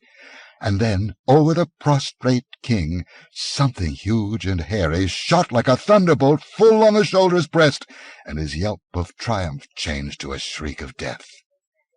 Conan, scrambling up, saw the man lying dead with his throat torn out, and a great grey wolf stood over him, head sunk as it smelt the blood that formed a pool on the grass. The king turned as the old woman spoke to him. She stood straight and tall before him, and in spite of a ragged garb, her features, clear-cut and aquiline, and her keen black eyes, were not those of a common peasant woman. She called to the wolf, and it trotted to her side like a great dog and rubbed its giant shoulder against her knee, while it gazed at Conan with great green lambent eyes. Absently she laid her hand upon its mighty neck, and so the two stood regarding the king of Aquilonia. He found their steady gaze disquieting, though there was no hostility in it. "Men say King Conan died beneath the stones and dirt when the cliffs crumbled by Valkia," she said in a deep, strong, resonant voice. "So they say," he growled. He was in no mood for controversy, and he thought of those armored riders who were pushing nearer every moment. The raven above him cawed stridently, and he cast an involuntary glare upward, grinding his teeth in a spasm of nervous irritation. Up on the ledge the white horse stood with drooping head. The old woman looked at it, and then at the raven, and then she lifted a strange, weird cry as she had before. As if recognizing the call, the raven wheeled, suddenly mute, and raced eastward. But before it had got out of sight, the shadow of mighty wings fell across it. An eagle soared up from the tangle of trees, and rising above it, swooped and struck the black messenger to the earth. The strident voice of betrayal was stilled forever. "Crum!" muttered Conan, staring at the old woman. "Are you a magician, too?" "I am Zelata," she said. "The people of the valleys call me a witch. Was that child of the night guiding armed men on your trail?" "Aye." She did not seem to think the answer fantastic. "They cannot be far behind me."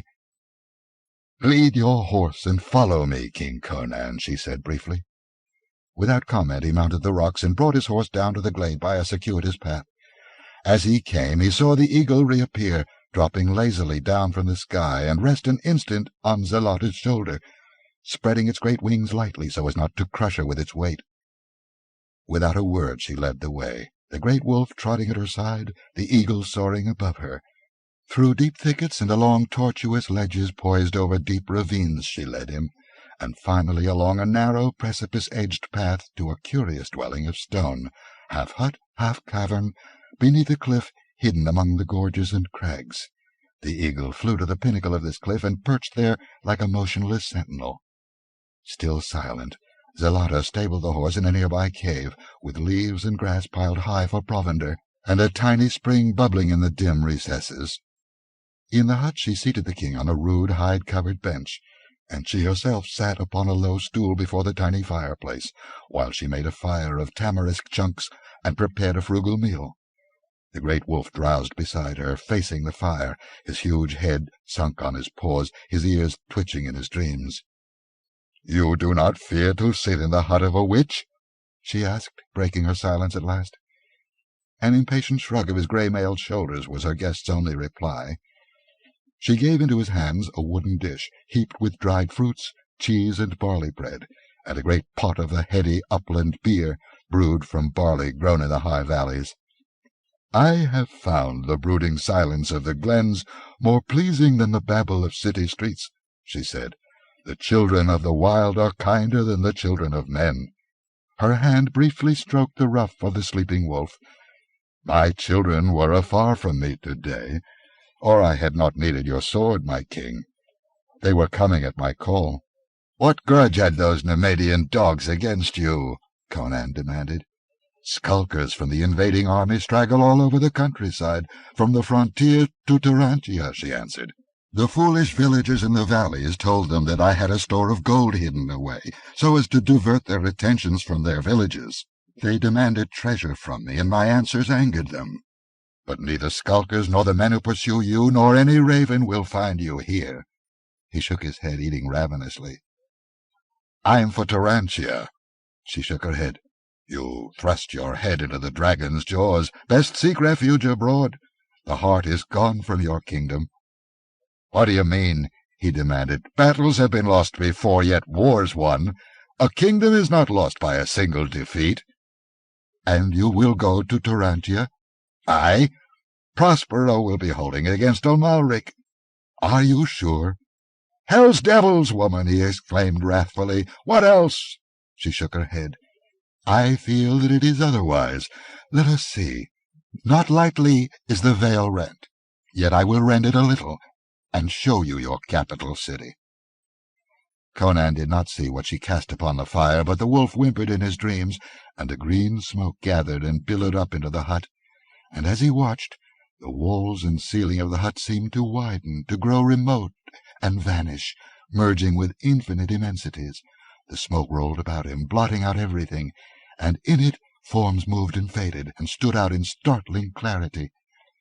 He stared at the familiar towers and streets of Tarantia, where a mob seethed and screamed, and at the same time he was somehow able to see the banners of Nemedia moving inexorably westward through the smoke and flame of a pillaged land.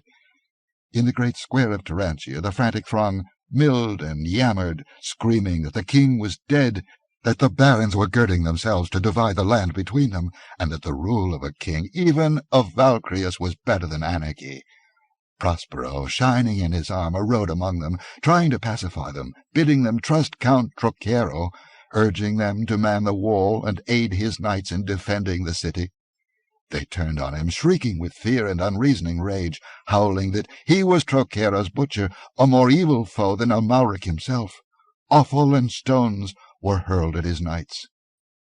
A slight blurring of the picture that might have denoted a passing of time, and then Conan saw Prospero and his knights filing out of the gates and spurring southward. Behind him the city was in an uproar. "Fools!" muttered Conan thickly. "Fools! Why could they not trust Prospero?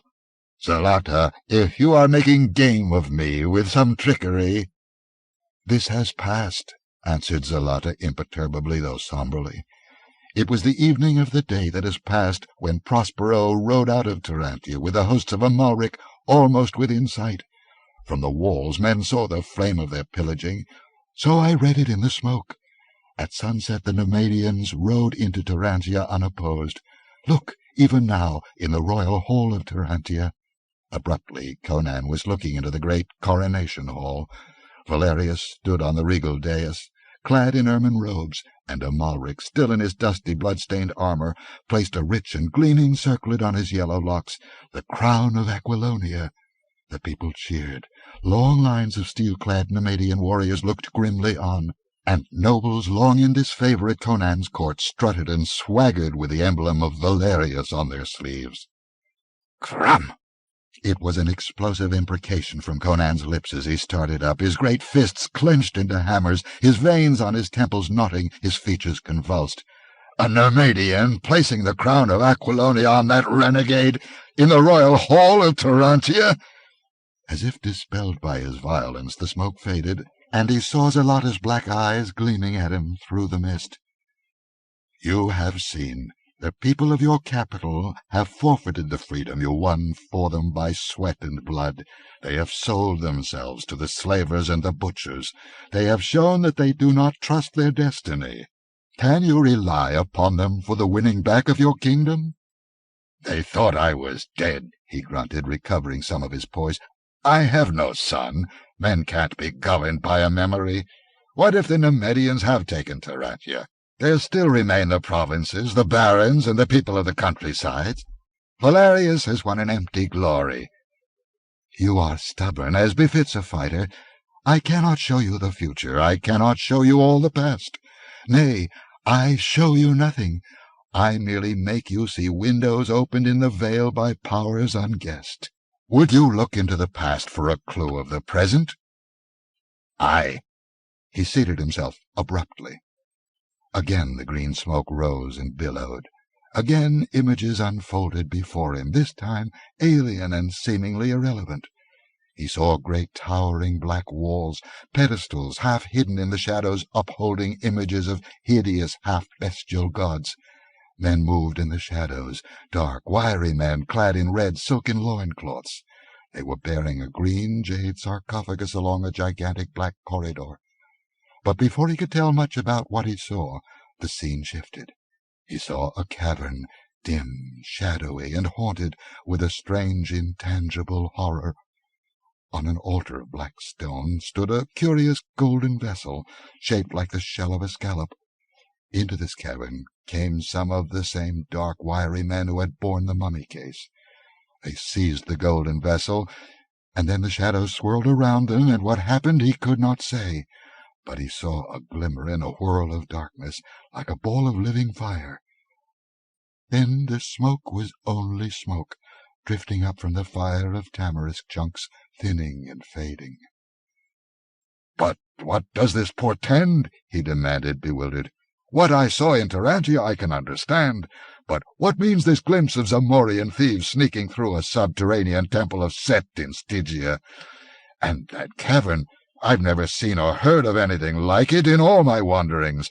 If you can show me that much, these shreds of vision which mean nothing, disjointed, why can you not show me all that is to occur?" Zelotta stirred the fire without replying. "These things are governed by immutable laws," she said at last. "I cannot make you understand. I do not altogether understand myself, though I have sought wisdom in the silences of the high places for more years than I can remember. I cannot save you, though I would if I might. Man must at last work out his own salvation. Yet perhaps wisdom may come to me in dreams, and in the morn I may be able to give you the clue to the enigma." "What enigma?" he demanded. "The mystery that confronts you, whereby you have lost a kingdom," she answered, and then she spread a sheepskin upon the floor before the hearth. "Sleep," she said briefly. Without a word he stretched himself upon it, and sank into restless but deep sleep, through which phantoms moved silently and monstrous shapeless shadows crept. Once, limned against a purple sunless horizon, he saw the mighty walls and towers of a great city such as rose nowhere on the waking earth he knew. Its colossal pylons and purple minarets lifted toward the stars, and over it, floating like a giant mirage, hovered the bearded countenance of the man Zaltoten. Conan woke in the chill whiteness of early dawn, to see Zelotta crouched beside the tiny fire. He had not awakened once in the night, and the sound of the great wolf leaving or entering should have roused him. Yet the wolf was there beside the hearth, with its shaggy coat wet with dew, and with more than dew. Blood glistened wetly amid the thick fell, and there was a cut upon his shoulder. Zelotta nodded, without looking around, as if reading the thoughts of her royal guest. "He has hunted before dawn, and red was the hunting. I think the man who hunted a king will hunt no more, neither man nor beast." Conan stared at the great beast with strange fascination as he moved to take the food Zalata offered him. "When I come to my throne again, I won't forget," he said briefly. "You've befriended me. By Crom, I can't remember when I've lain down and slept at the mercy of man or woman as I did last night. But what of the riddle you would read me this morn?" A long silence ensued, in which the crackle of the tamarisks was loud on the hearth. "Find the heart of your kingdom," she said at last. "There lies your defeat and your power. You fight more than mortal men. You will not press the throne again unless you find the heart of your kingdom." "Do you mean the city of Tarantia?" he asked. She shook her head. "I am but an oracle, through whose lips the gods speak. My lips are sealed by them, lest I speak too much. You must find the heart of your kingdom. I can say no more. My lips are opened and sealed by the gods." Dawn was still white on the peaks when Conan rode westward. A glance back showed him Zalata standing in the door of her hut, inscrutable as ever, the great wolf beside her. A grey sky arched overhead, and a moaning wind was chill with the promise of winter. Brown leaves fluttered slowly down from the bare branches, sifting upon his mailed shoulders. All day he pushed through the hills, avoiding roads and villages. Toward nightfall he began to drop down from the heights tier by tier, and saw the broad plains of Aquilonia spread out beneath him. Villages and farms lay close to the foot of the hills on the western side of the mountains. For half a century most of the raiding across the frontier had been done by the Aquilonians, but now only embers and ashes showed where farm huts and villas had stood. In the gathering darkness Conan rode slowly on. There was little fear of discovery, which he dreaded from friend as well as from foe. The Nemedians had remembered old scores on their westward drive, and Valerius had made no attempt to restrain his allies. He did not count on winning the love of the common people. A vast swath of desolation had been cut through the country from the foothills westward. Conan cursed as he rode over blackened expanses that had been rich fields, and saw the gaunt gable ends of burned houses jutting against the sky. He moved through an empty and deserted land, like a ghost out of a forgotten and outworn past. The speed with which the army had traversed the land showed what little resistance it had encountered. Yet had Conan been leading his Aquilonians, the invading army would have been forced to buy every foot they gained with their blood. The bitter realization permeated his soul. He was not the representative of a dynasty. He was only a lone adventurer.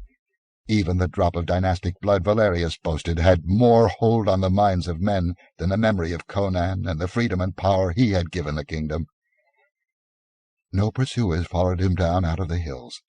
He watched for wandering or returning Nemedian troops, but met none. Skulkers gave him a wide path, supposing him to be one of the conquerors. What of his harness? Groves and rivers were far more plentiful on the western side of the mountains, and coverts for concealment were not lacking. So he moved across the pillaged land, halting only to rest his horse, eating frugally of the food Zalata had given him, until, on a dawn when he lay hidden on a river bank where willows and oaks grew thickly, he glimpsed afar across the rolling plains dotted with rich groves the blue and golden towers of Tarantia. He was no longer in a deserted land, but one teeming with varied life. His progress thenceforth was slow and cautious, through thick woods and unfrequented byways. It was dusk when he reached the plantation of Servius Galanus. 8. Dying Embers. The countryside about Tarantia had escaped the fearful ravaging of the more easterly provinces.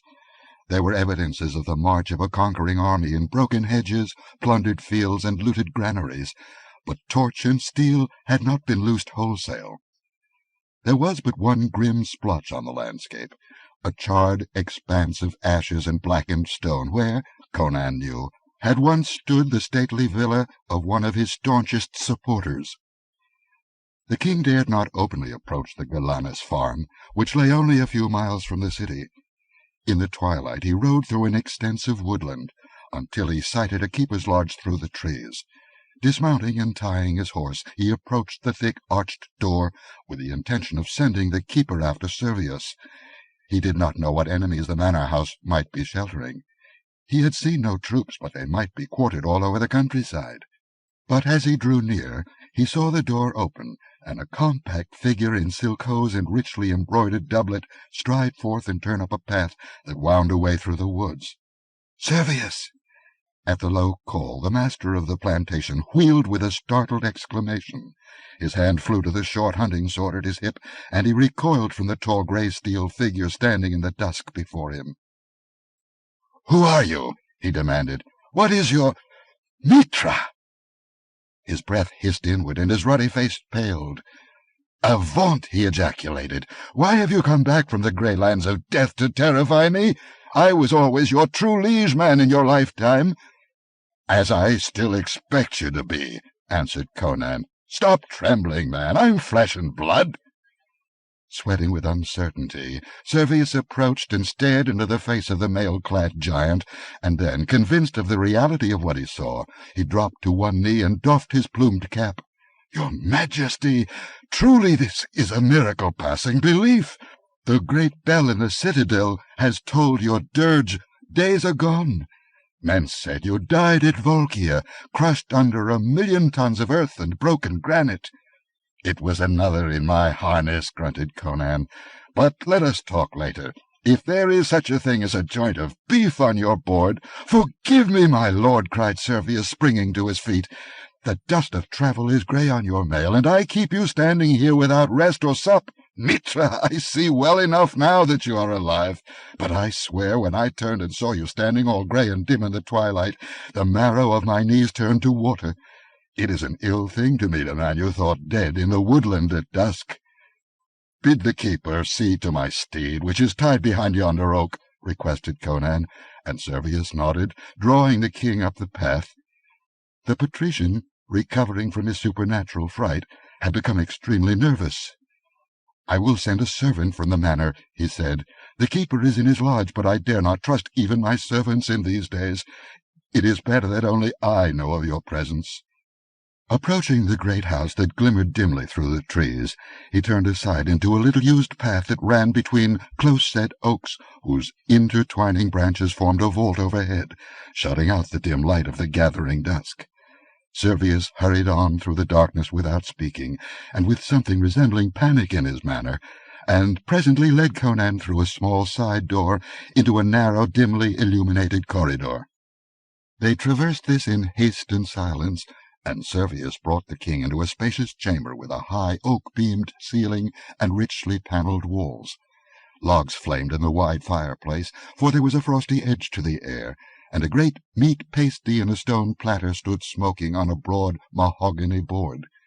Servius locked the massive door and extinguished the candles that stood in a silver candlestick on the table, leaving the chamber illuminated only by the fire on the hearth. "Your pardon, your Majesty," he apologized. "These are perilous times. Spies lurk everywhere. It were better that none be able to peer through the windows and recognize you. This pasty, however, is just from the oven, as I intended supping on my return from talk with my keeper. If your Majesty would deign—" "The light is sufficient," grunted Conan, seating himself with scant ceremony and drawing his poniard. He dug ravenously into the luscious dish and washed it down with great gulps of wine from grapes grown in Servius's vineyards. He seemed oblivious to any sense of peril, but Servius shifted uneasily on his settle by the fire, nervously fingering the heavy gold chain about his neck. He glanced continually at the diamond panes of the casement, gleaming dimly in the firelight, and cocked his ear toward the door, as if half expecting to hear the pad of furtive feet in the corridor without. Finishing his meal, Conan rose and seated himself on another settle before the fire. "I won't jeopardize you long by my presence, Servius," he said abruptly. "Dawn will find me far from your plantation." "My lord!" Servius lifted his hands in expostulation, but Conan waved his protests aside. "I know your loyalty and your courage. Both are above reproach. But if Valerius has usurped my throne, it would be death for you to shelter me if you were discovered." "I am not strong enough to defy him openly," admitted Servius. "The 50 men-at-arms I could lead to battle would be but a handful of straws. You saw the ruins of Aemilius Scaevonis's plantation?" Conan nodded, frowning darkly. "He was the strongest patrician in this province, as you know. He refused to give his allegiance to Valerius. The Nemedians burned him in the ruins of his own villa. After that, the rest of us saw the futility of resistance, especially as the people of Tarantia refused to fight. We submitted, and Valerius spared our lives, though he levied a tax upon us that will ruin many. But what could we do? We thought you were dead. Many of the barons had been slain, others taken prisoner. The army was shattered and scattered. You have no heir to take the crown. There was no one to lead us." "Was there not Count Trocero of Poetan?" demanded Conan harshly. Servius spread his hands helplessly. "It is true that his general Prospero was in the field with a small army. Retreating before Amalric, he urged men to rally to his banner. But with your majesty dead, men remembered old wars and civil brawls, and how Trocero and his Poetanians once rode through these provinces, even as Amalric was riding now, with torch and sword. The barons were jealous of Trocero.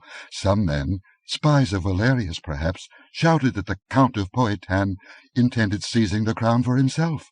Old sectional hates flared up again. If we had had one man with dynastic blood in his veins, we would have crowned and followed him against Nemedia, but we had none. The barons who followed you loyally would not follow one of their own number, each holding himself as good as his neighbor, each fearing the ambitions of the others. You were the cord that held the faggots together. When the cord was cut, the faggots fell apart. If you had had a son, the barons would have rallied loyally to him, but there was no point for their patriotism to focus upon. The merchants and commoners, dreading anarchy and a return of feudal days when each baron was his own law, cried out that any king was better than none, even Valerius, who was at least of the blood of the old dynasty. There was no one to oppose him when he rode up at the head of his steel-clad hosts, with the scarlet dragon of Nemedia floating over him, and rang his lance against the gates of Tarantia. Nay, the people threw open the gates and knelt in the dust before him. They had refused to aid Prospero in holding the city. They said they had rather be ruled by Valerius than by Trocero. They said, truthfully, that the barons would not rally to Trocero, but that many would accept Valerius. They said that by yielding to Valerius they would escape the devastation of civil war and the fury of the Nemedians. Prospero rode southward with his 10,000 knights, and the horsemen of the Nemedians entered the city a few hours later. They did not follow him. They remained to see that Valerius was crowned in Tarantia. "Then the old witch's smoke showed the truth," muttered Conan, feeling a queer chill along his spine. "Amalric crowned Valerius? Aye, in the coronation hall, with the blood of slaughter scarcely dried on his hands." "And do the people thrive under his benevolent rule?" asked Conan with angry irony. "He lives like a foreign prince in the midst of a conquered land," answered Servius bitterly. "His court is filled with Nemedians. The palace troops are of the same breed, and a large garrison of them occupy the citadel. Aye, the hour of the dragon has come at last. Nemedians swagger like lords through the streets. Women are outraged and merchants plundered daily, and Valerius either can or will make no attempt to curb them. Nay, he is but their puppet, their figurehead. Men of sense knew he would be, and the people are beginning to find it out.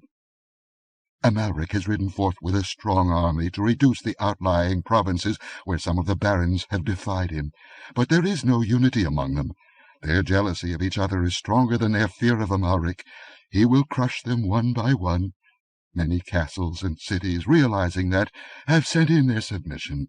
Those who resist fare miserably. The Nemedians are glutting their long hatred, and their ranks are swelled by Aquilonians, whom fear, gold, or necessity of occupation are forcing into their armies. It is a natural consequence." Conan nodded somberly, staring at the red reflections of the firelight on the richly carved oaken panels. "Aquilonia has a king instead of the anarchy they feared," said Servius at last.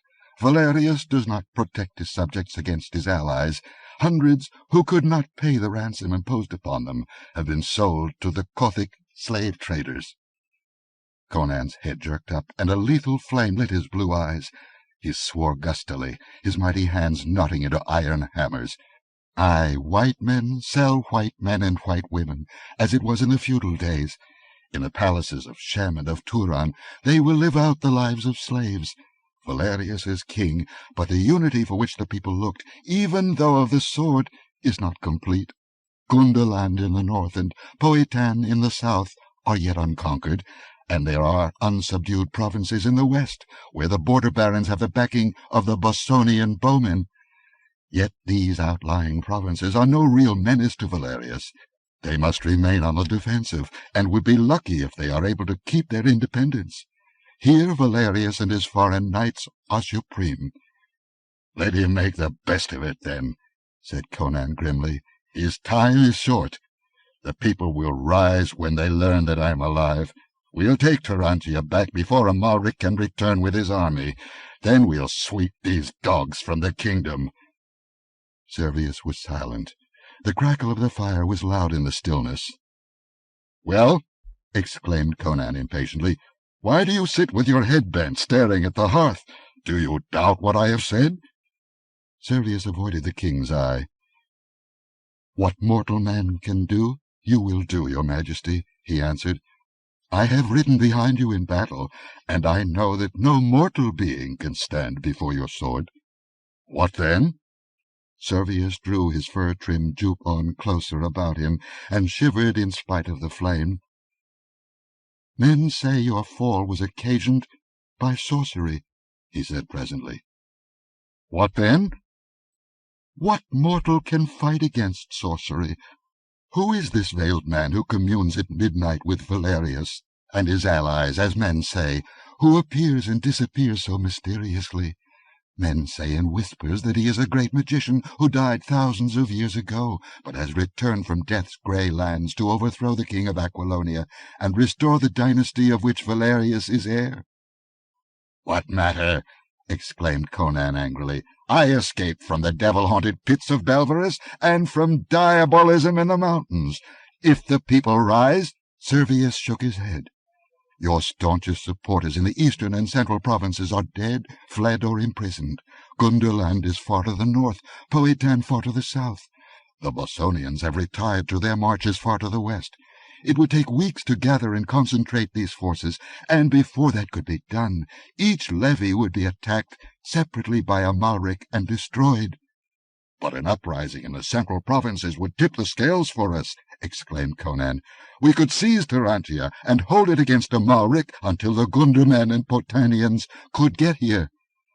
Servius hesitated, and his voice sank to a whisper. "Men say you died accursed. Men say this veiled stranger cast a spell upon you to slay you and break your army. The great bell has tolled your dirge. Men believe you to be dead, and the central provinces would not rise even if they knew you lived. They would not dare. Sorcery defeated you at Valkia. Sorcery brought the news to Tarantia, for that very night men were shouting of it in the streets. A Nemedian priest loosed black magic again in the streets of Tarantia to slay men who still were loyal to your memory. I myself saw it. Armed men dropped like flies and died in the streets in a manner no man could understand. And the lean priest laughed and said, 'I am only Altero, only an acolyte of Erastus, who is but an acolyte of him who wears the veil. Not mine is the power but works through me.'" "Well," said Conan harshly, "is it not better to die honorably than to live in infamy? Is death worse than oppression, slavery, and ultimate destruction?" "When the fear of sorcery is in, reason is out," replied Servius. "The fear of the central provinces is too great to allow them to rise for you. The outlying provinces would fight for you, but the same sorcery that smote your army at Valkia would smite you again.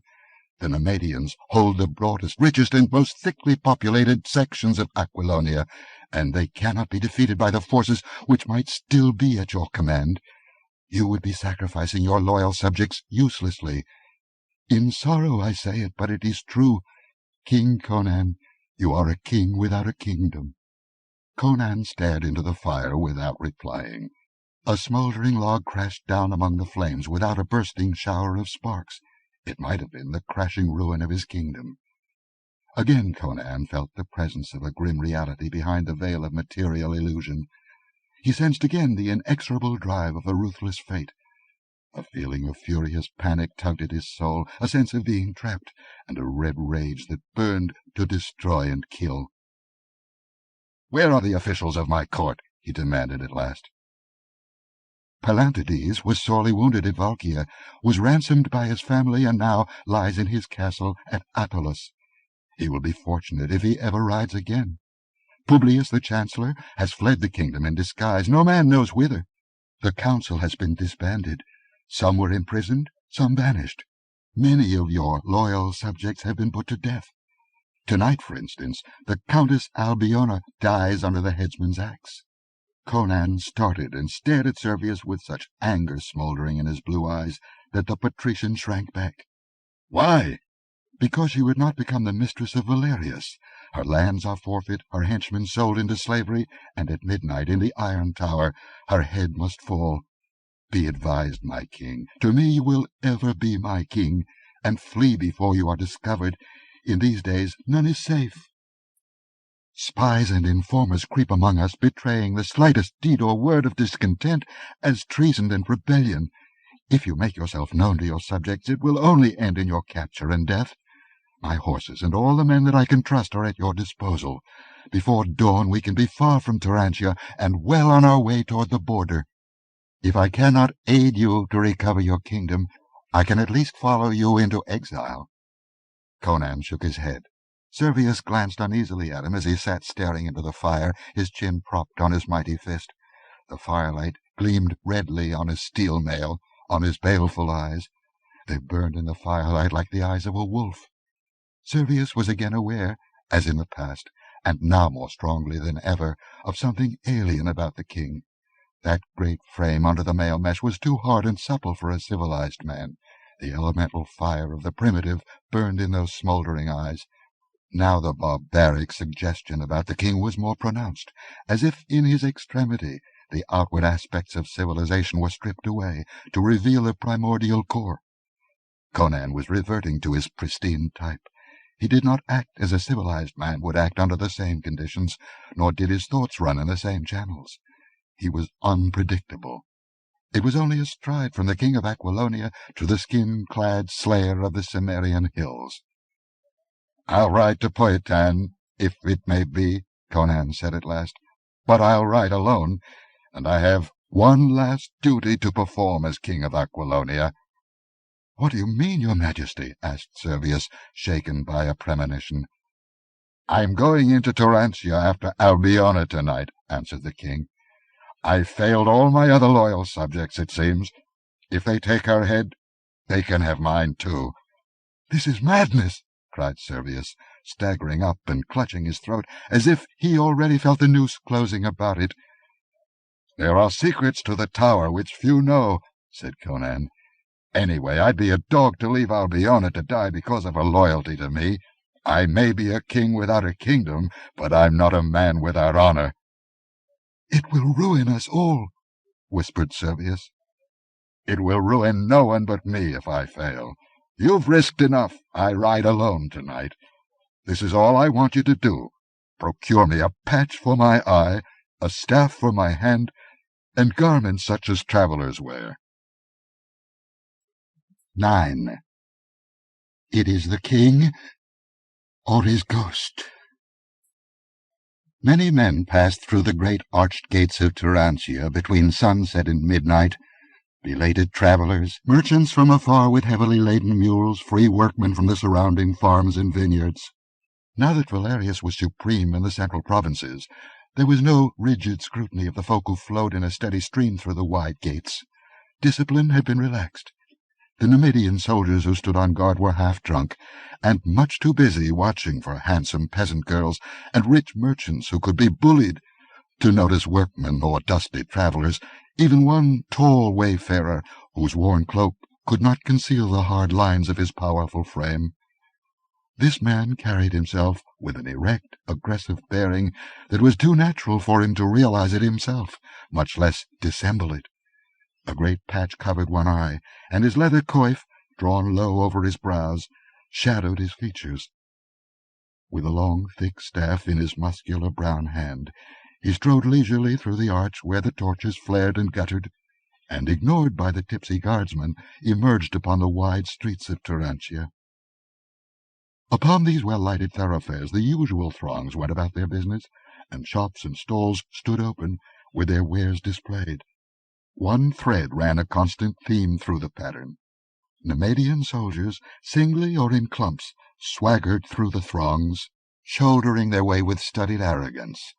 Women scurried from their path, and men stepped aside with darkened brows and clenched fists.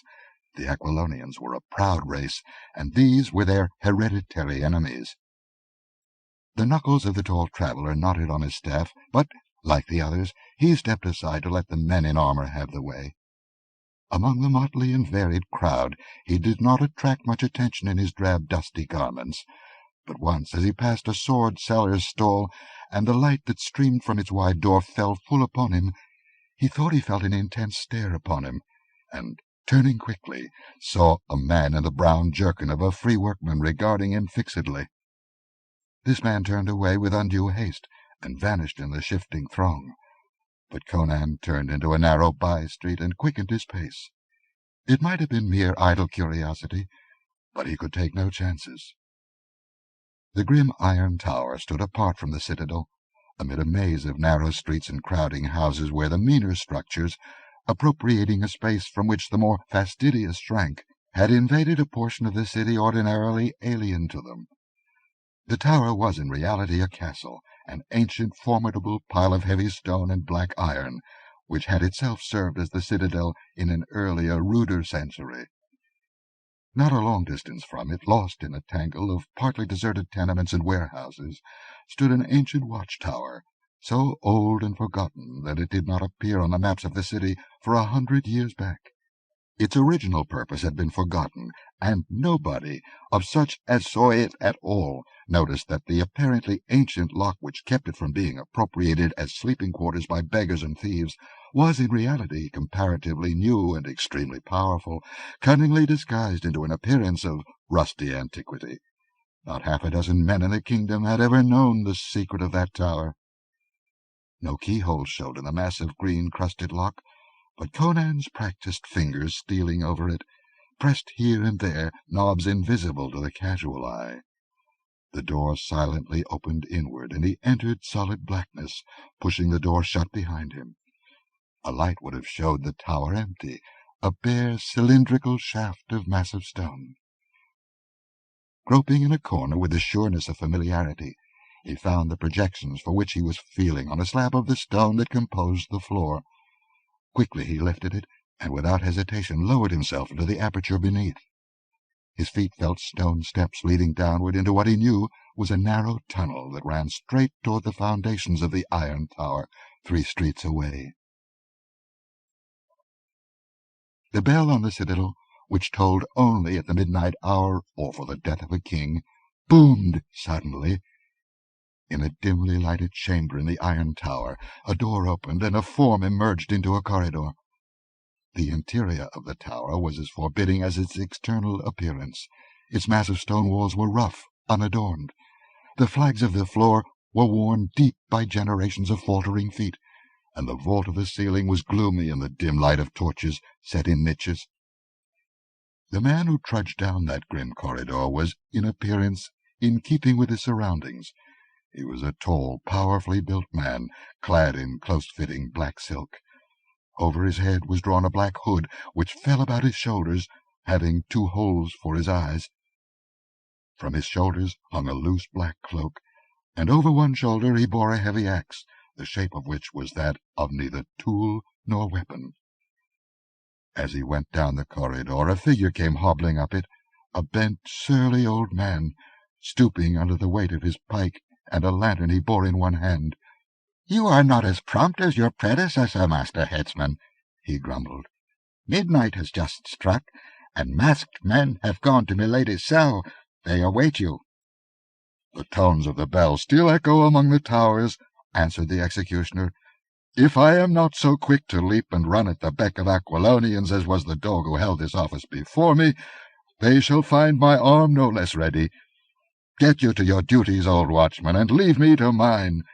I think mine is the sweeter trade, my maitre, for you tramp cold corridors and peer at rusty dungeon doors, while I lop off the fairest head in Tyrantia this night."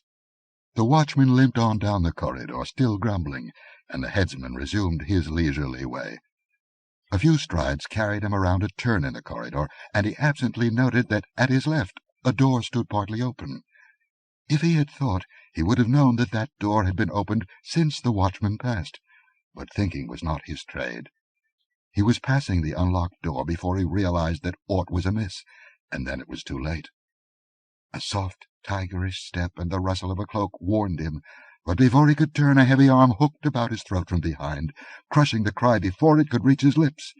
In the brief instant that was allowed him, he realized with a surge of panic the strength of his attacker, against which his own brawny thews were helpless. He sensed, without seeing, the poised dagger. "Nemedian dog," muttered a voice thick with passion in his ear. "You cut off your last Aquilonian head." And that was the last thing he ever heard. In a dank dungeon lighted only by a guttering torch, 3 men stood about a young woman who knelt on the rush-strewn flags, staring wildly up at them. She was clad only in a scanty shift. Her golden hair fell in lustrous ripples about her white shoulders, and her wrists were bound behind her. Even in the uncertain torchlight, and in spite of her dishevelled condition and pallor of fear, her beauty was striking. She knelt mutely, staring with wide eyes up at her tormentors. The men were closely masked and cloaked. Such a deed as this needed masks, even in a conquered land. She knew them all, nevertheless, but what she knew would harm no one after that night. "Our merciful sovereign offers you one more chance, Countess," said the tallest of the 3, and he spoke Aquilonian without an accent. "He bids me say that if you soften your proud, rebellious spirit, he will still open his arms to you. If not—" He gestured toward a grim wooden block in the center of the cell. It was blackly stained, and showed many deep nicks, as if a keen edge, cutting through some yielding substance, had sunk into the wood. Albiona shuddered and turned pale, shrinking back. Every fibre in her vigorous young body quivered with the urge of life. Valerius was young, too, and handsome. Many women loved him, she told herself, fighting with herself for life. But she could not speak the word that would ransom her soft young body from the block and the dripping axe. She could not reason the matter. She only knew that when she thought of the clasp of Valerius's arms, her flesh crawled with an abhorrence greater than the fear of death. She shook her head helplessly, compelled by an impulsion more irresistible than the instinct to live. "Then there is no more to be said," exclaimed one of the others impatiently, and he spoke with a Nemedian accent. "Where is the headsman?" As if summoned by the word, the dungeon door opened silently, and a great figure stood framed in it, like a black shadow from the underworld. Albiona voiced a low, involuntary cry at the sight of that grim shape, and the others stared silently for a moment, perhaps themselves daunted with superstitious awe at the silent, hooded figure. Through the coif the eyes blazed like coals of blue fire, and as these eyes rested on each man in turn, he felt a curious chill travel down his spine. Then the tall Aquilonian roughly seized the girl and dragged her to the block. She screamed uncontrollably and fought hopelessly against him, frantic with terror, but he ruthlessly forced her to her knees and bent her yellow head down to the bloody block. "Why do you delay, headsman?" he exclaimed angrily. "Perform your task." He was answered by a short, gusty boom of laughter that was indescribably menacing. All in the dungeon froze in their places, staring at the hooded shape. The 2 cloaked figures, the masked man bending over the girl herself on her knees, twisting her imprisoned head to look upward. "What means this unseemly mirth, dog?" demanded the Aquilonian uneasily. The man in the black garb tore his hood from his head and flung it to the ground. He set his back to the closed door and lifted the headsman's axe. "Do you know me, dogs?" he rumbled. "Do you know me?" The breathless silence was broken by a scream. "The king!" shrieked Albiona, wrenching herself free from the slackened grasp of her captor. "Oh, Mitra, the king!" The 3 men stood like statues, and then the Aquilonian started and spoke like a man who doubts his own senses. "Conan!" he ejaculated. It is the king, or his ghost. What devil's work is this?" "Devil's work to match devils," mocked Conan, his lips laughing, but hell flaming in his eyes. "Come, fall to, my gentlemen. You have your swords, and I this cleaver. Nay, I think this butcher's tool fits the work at hand, my fair lords." "At him!" muttered the Aquilonian, drawing his sword. "It is Conan, and we must kill or be killed." And like men waking from a trance, the Nemedians drew their blades and rushed on the king. The headsman's axe was not made for such work, but the king wielded the heavy, clumsy weapon as lightly as a hatchet, and his quickness of foot, as he constantly shifted his position, defeated their purpose of engaging him, all three at once. He caught the sword of the first man on his axe-head and crushed in the wielder's breast with a murderous counterstroke before he could step back or parry. The remaining Nemedian, missing a savage swipe, had his brains dashed out before he could recover his balance, and an instant later the Aquilonian was backed into a corner, desperately parrying the crashing strokes that rained about him, lacking opportunity even to scream for help. Suddenly Conan's long left arm shot out and ripped the mask from the man's head, disclosing the pallid features. "Dog!" grated the king. "I thought I knew you! Traitor! Damned renegade! Even this base steel is too honourable for your foul head. Nay, die as thieves die." The axe fell in a devastating arc, and the Aquilonian cried out and went to his knees, grasping the severed stump of his right arm, from which blood spouted. It had been shorn away at the elbow, and the axe, unchecked in its descent, had gashed deeply into his side so that his entrails bulged out. "Lie there and bleed to death," grunted Conan, casting the axe away disgustedly. "Come, Countess." Stooping, he slashed the cords that bound her wrists, and, lifting her as if she had been a child, strode from the dungeon. She was sobbing hysterically, with her arms thrown about his corded neck in a frenzied embrace. "Easy all," he muttered. "We're not out of this yet. If we can reach the dungeon where the secret door opens on stairs that lead to the tunnel, devil take it, they've heard that noise even through these walls." Down the corridor arms clanged, and the tramp and shouting of men echoed under the vaulted roof. A bent figure came hobbling swiftly along, lantern held high, and its light shone full on Conan and the girl. With a curse the Cimmerian sprang toward him, but the old watchman, abandoning both lantern and pike, scuttled away down the corridor, screeching for help at the top of his cracked voice. Deeper shouts answered him. Conan turned swiftly and ran the other way. He was cut off from the dungeon, with the secret lock and the hidden door through which he had entered the tower, and by which he had hoped to leave, but he knew this grim building well. Before he was king he had been imprisoned in it.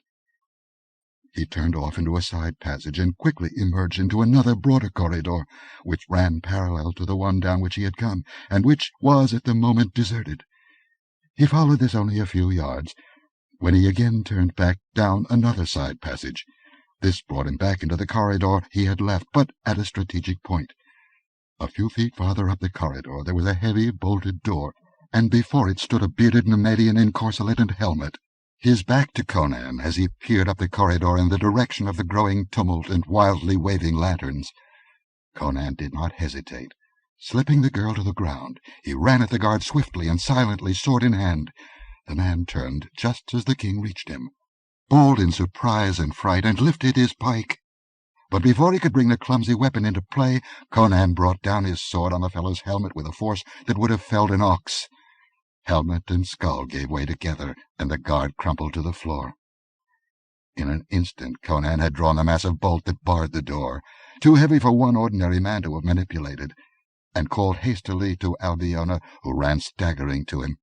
Catching her up unceremoniously with one arm, he bore her through the door and into the outer darkness. They had come into a narrow alley, black as pitch, walled by the side of the tower on one hand, and the sheer stone back of a row of buildings on the other. Conan, hurrying through the darkness as swiftly as he dared, felt the latter wall for doors or windows, but found none. The great door clanged open behind them, and men poured out, with torches gleaming on breastplates and naked swords. They glared about, bellowing, unable to penetrate the darkness which their torches served to illuminate for only a few feet in any direction, and then rushed down the alley at random, heading in the direction opposite to that taken by Conan and Albiona. "They'll learn their mistake quick enough," he muttered, increasing his pace. "If we ever find a crack in this infernal wall— Damn the street watch!" Ahead of them a faint glow became apparent, where the alley opened into a narrow street, and he saw dim figures looming against it with a glimmer of steel. It was indeed the street watch, investigating the noise they had heard echoing down the alley. "Who goes there?" they shouted, and Conan grit his teeth at the hated Nemedian accent. "Keep behind me," he ordered the girl. "We've got to cut our way through before the prison guards come back and pin us between them." And grasping his sword, he ran straight at the oncoming figures. The advantage of surprise was his. He could see them limned against the distant glow, and they could not see him coming at them out of the black depths of the alley. He was among them before they knew it, smiting with the silent fury of a wounded lion. His one chance lay in hacking through before they could gather their wits. But there were half a score of them, in full mail, hard-bitten veterans of the border wars, in whom the instinct for battle could take the place of bemused wits. 3 of them were down before they realized that it was only one man who was attacking them, but even so their reaction was instantaneous. The clangor of steel rose deafeningly, and sparks flew as Conan's sword crashed on bassinet and hauberk. He could see better than they, and in the dim light his swiftly moving figure was an uncertain mark. Flailing swords cut empty air or glanced from his blade, and when he struck, it was with the fury and certainty of a hurricane. But behind him sounded the shouts of the prison guards, returning up the alley at a run, and still the mailed figures before him barred his way with a bristling wall of steel. In an instant the guards would be on his back. In desperation he redoubled his strokes, flailing like a smith on an anvil, and then was suddenly aware of a diversion. Out of nowhere behind the watchman rose a score of black figures, and there was a sound of blows murderously driven.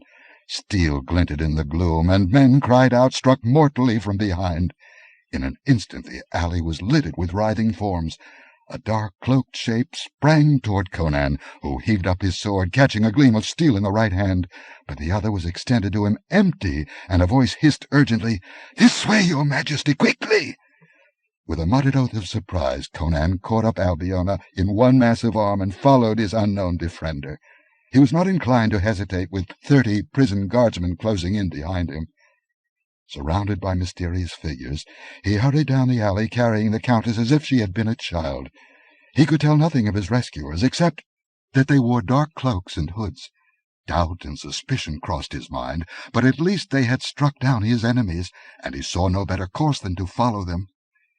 As if sensing his doubt, the leader touched his arm lightly and said, "Fear not, King Conan, we are your loyal subjects." The voice was not familiar, but the accent was Aquilonian of the central provinces. Behind them the guards were yelling as they stumbled over the shambles in the mud, and they came pelting vengefully down the alley, seeing the vague dark mass moving between them and the light of the distant street. But the hooded men turned suddenly toward the seemingly blank wall, and Conan saw a door gape there. He muttered a curse. He had traversed that alley by day, in times past, and had never noticed a door there. But through it they went, and the door closed behind them with the click of a lock. The sound was not reassuring, but his guides were hurrying him on, moving with the precision of familiarity, guiding Conan with a hand at either elbow. It was like traversing a tunnel, and Conan felt Albiona's lithe limbs trembling in his arms. Then, somewhere ahead of them, an opening was faintly visible, merely a somewhat less black arch in the blackness, and through this they filed. After that there was a bewildering succession of dim courts and shadowy alleys and winding corridors, all traversed in utter silence, until at last they emerged into a broad lighted chamber, the location of which Conan could not even guess, for their devious route had confused even his primitive sense of direction. 10. A coin from Acheron. Not all his guides entered the chamber. When the door closed, Conan saw only one man standing before him, a slim figure, masked in a black cloak with a hood. This the man threw back, disclosing a pale oval of a face, with calm, delicately chiseled features. The king set Albiona on her feet, but she still clung to him and stared apprehensively about her. The chamber was a large one, with marble walls partly covered with black velvet hangings, and thick, rich carpets on the mosaic floor, laved in the soft golden glow of bronze lamps. Conan instinctively laid a hand on his hilt. There was blood on his hand, blood clotted about the mouth of his scabbard, for he had sheathed his blade without cleansing it. "Where are we?" he demanded. The stranger answered with a low, profound bow, in which the suspicious king could detect no trace of irony. "In the temple of Asura, your majesty." Albiona cried out faintly and clung closer to Conan, staring fearfully at the black-arched doors, as if expecting the entry of some grisly shape of darkness. "Fear not, my lady," said their guide. "There is nothing here to harm you, vulgar superstition to the contrary. If your monarch was sufficiently convinced of the innocency of our religion to protect us from the persecution of the ignorant, then certainly one of his subjects need have no apprehensions." "Who are you?" demanded Conan. "I am Hadrathus, priest of Asura. One of my followers recognized you when you entered the city and brought the word to me." Conan grunted profanely. "Do not fear that others discovered your identity," Hadrathus assured him. "Your disguise would have deceived any but a follower of Asura, whose cult it is to seek below the aspect of illusion. You were followed to the watchtower, and some of my people went into the tunnel to aid you if you returned by that route. Others, myself among them, surrounded the tower. And now, King Conan, it is yours to command. Here in the temple of Asura you are still king." "Why should you risk your lives for me?" asked the king. "You were our friend when you sat upon your throne," answered Hadrathus. "You protected us when the priests of Mitra sought to scourge us out of the land." Conan looked about him curiously. He had never before visited the temple of Asura, had not certainly known that there was such a temple in Tarancia. The priests of the religion had a habit of hiding their temples in a remarkable fashion. The worship of Mitra was overwhelmingly predominant in the Hyborian nations, but the cult of Asura persisted in spite of official ban and popular antagonism. Conan had been told dark tales of hidden temples where intense smoke drifted up incessantly from black altars, where kidnapped humans were sacrificed before a great coiled serpent, whose fearsome head swayed forever in the haunted shadows. Persecution caused the followers of Asura to hide their temples with cunning art, and to veil their rituals in obscurity, and this secrecy, in turn, evoked more monstrous suspicions and tales of evil. But Conan's was the broad tolerance of the barbarian, and he had refused to persecute the followers of Asura, or to allow the people to do so on no better evidence than was presented against them, rumors and accusations that could not be proven. "If they are black magicians," he had said, "how will they suffer you to harry them? If they are not, there is no evil in them. Crumbs, devils, let men worship what gods they will." At a respectful invitation from Hadrathus, he seated himself on an ivory chair, and motioned Albiona to another, but she preferred to sit on a golden stool at his feet, pressing close against his thigh, as if seeking security in the contact. Like most orthodox followers of Mitra, she had intuitive horror of the followers and cult of Asura, instilled in her infancy and childhood by wild tales of human sacrifice and anthropomorphic gods shambling through shadowy temples. Hadrathus stood before them, his uncovered head bowed. "What is your wish, your majesty?" "Food first," he grunted, and the priest smote a golden gong with a silver wand. Scarcely had the mellow notes ceased echoing when 4 hooded figures came through a curtained doorway, bearing a great 4-legged silver platter of smoking dishes and crystal vessels. This they set before Conan, bowing low, and the king wiped his hands on the damask and smacked his lips with unconcealed relish. "Beware, your majesty," whispered Albiona. "These folk eat human flesh." "I'll stake my kingdom that this is nothing but honest roast beef," answered Conan. "Come, lass, fall to. You must be hungry after the prison fare."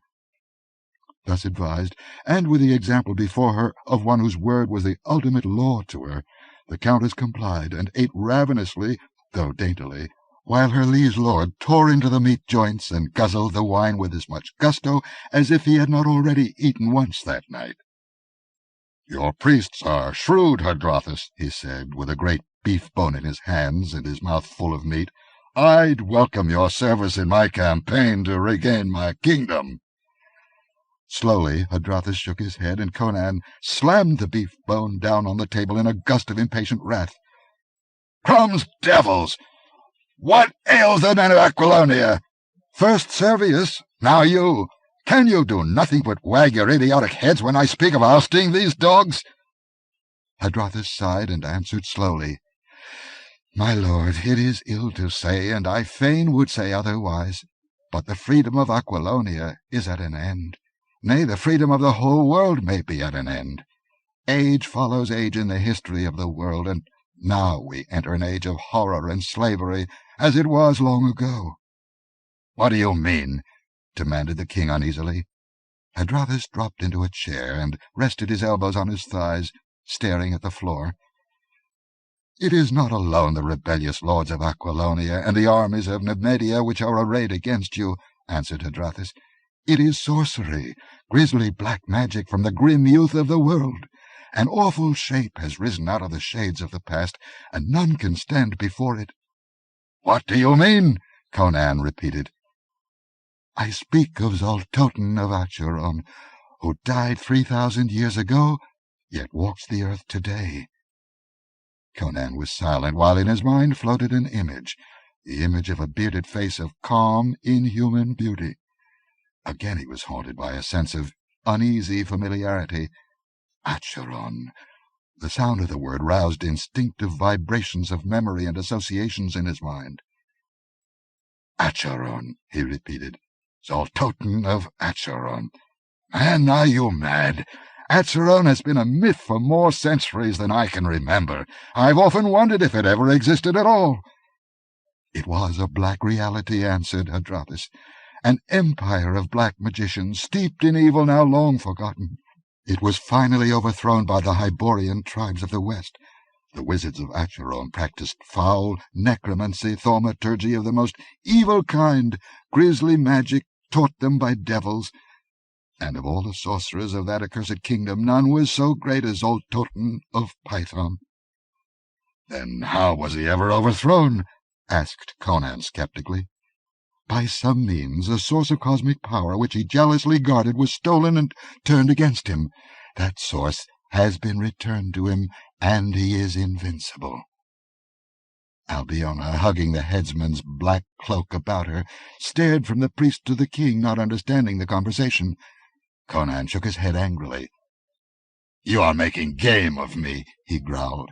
"If Zoltoten has been dead 3,000 years, how can this man be he? It's some rogue who's taken the old one's name." Hadrathus leaned to an ivory table and opened a small gold chest which stood there. From it he took something which glinted dully in the mellow light, a broad gold coin of antique minting. "You have seen Zoltoten unveiled? Then look upon this. It is a coin which was stamped in ancient Acheron before its fall. So pervaded with sorcery was that black empire that even this coin has its uses in making magic."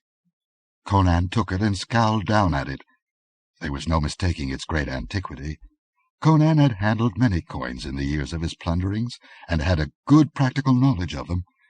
The edges were worn, and the inscription almost obliterated, but the countenance stamped on one side was still clear-cut and distinct, and Conan's breath sucked in between his clenched teeth. It was not cool in the chamber, but he felt a prickling of his scalp, an icy contraction of his flesh.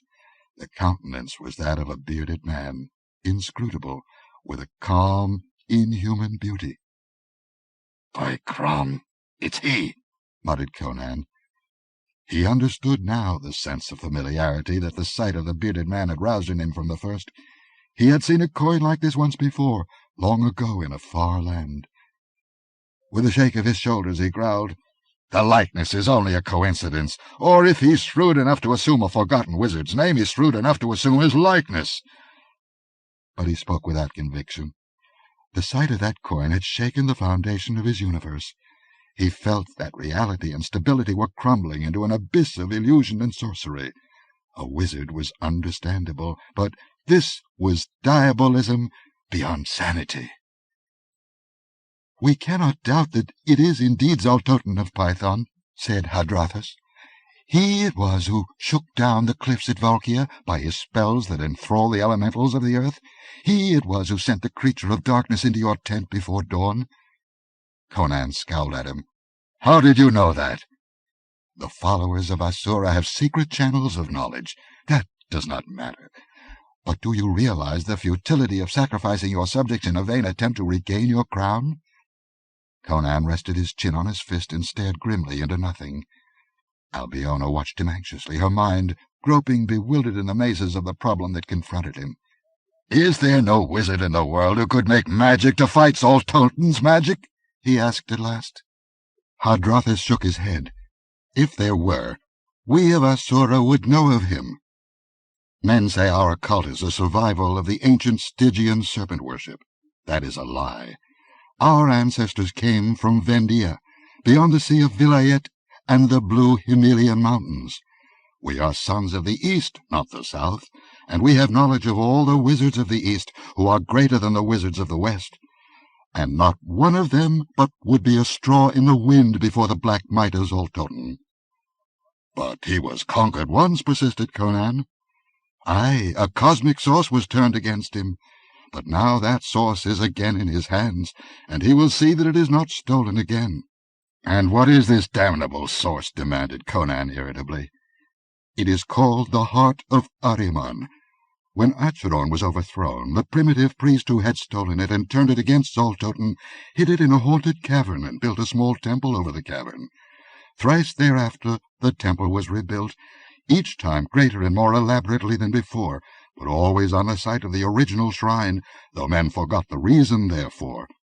Memory of the hidden symbol faded from the minds of common men, and was preserved only in priestly books and esoteric volumes. Whence it came no one knows.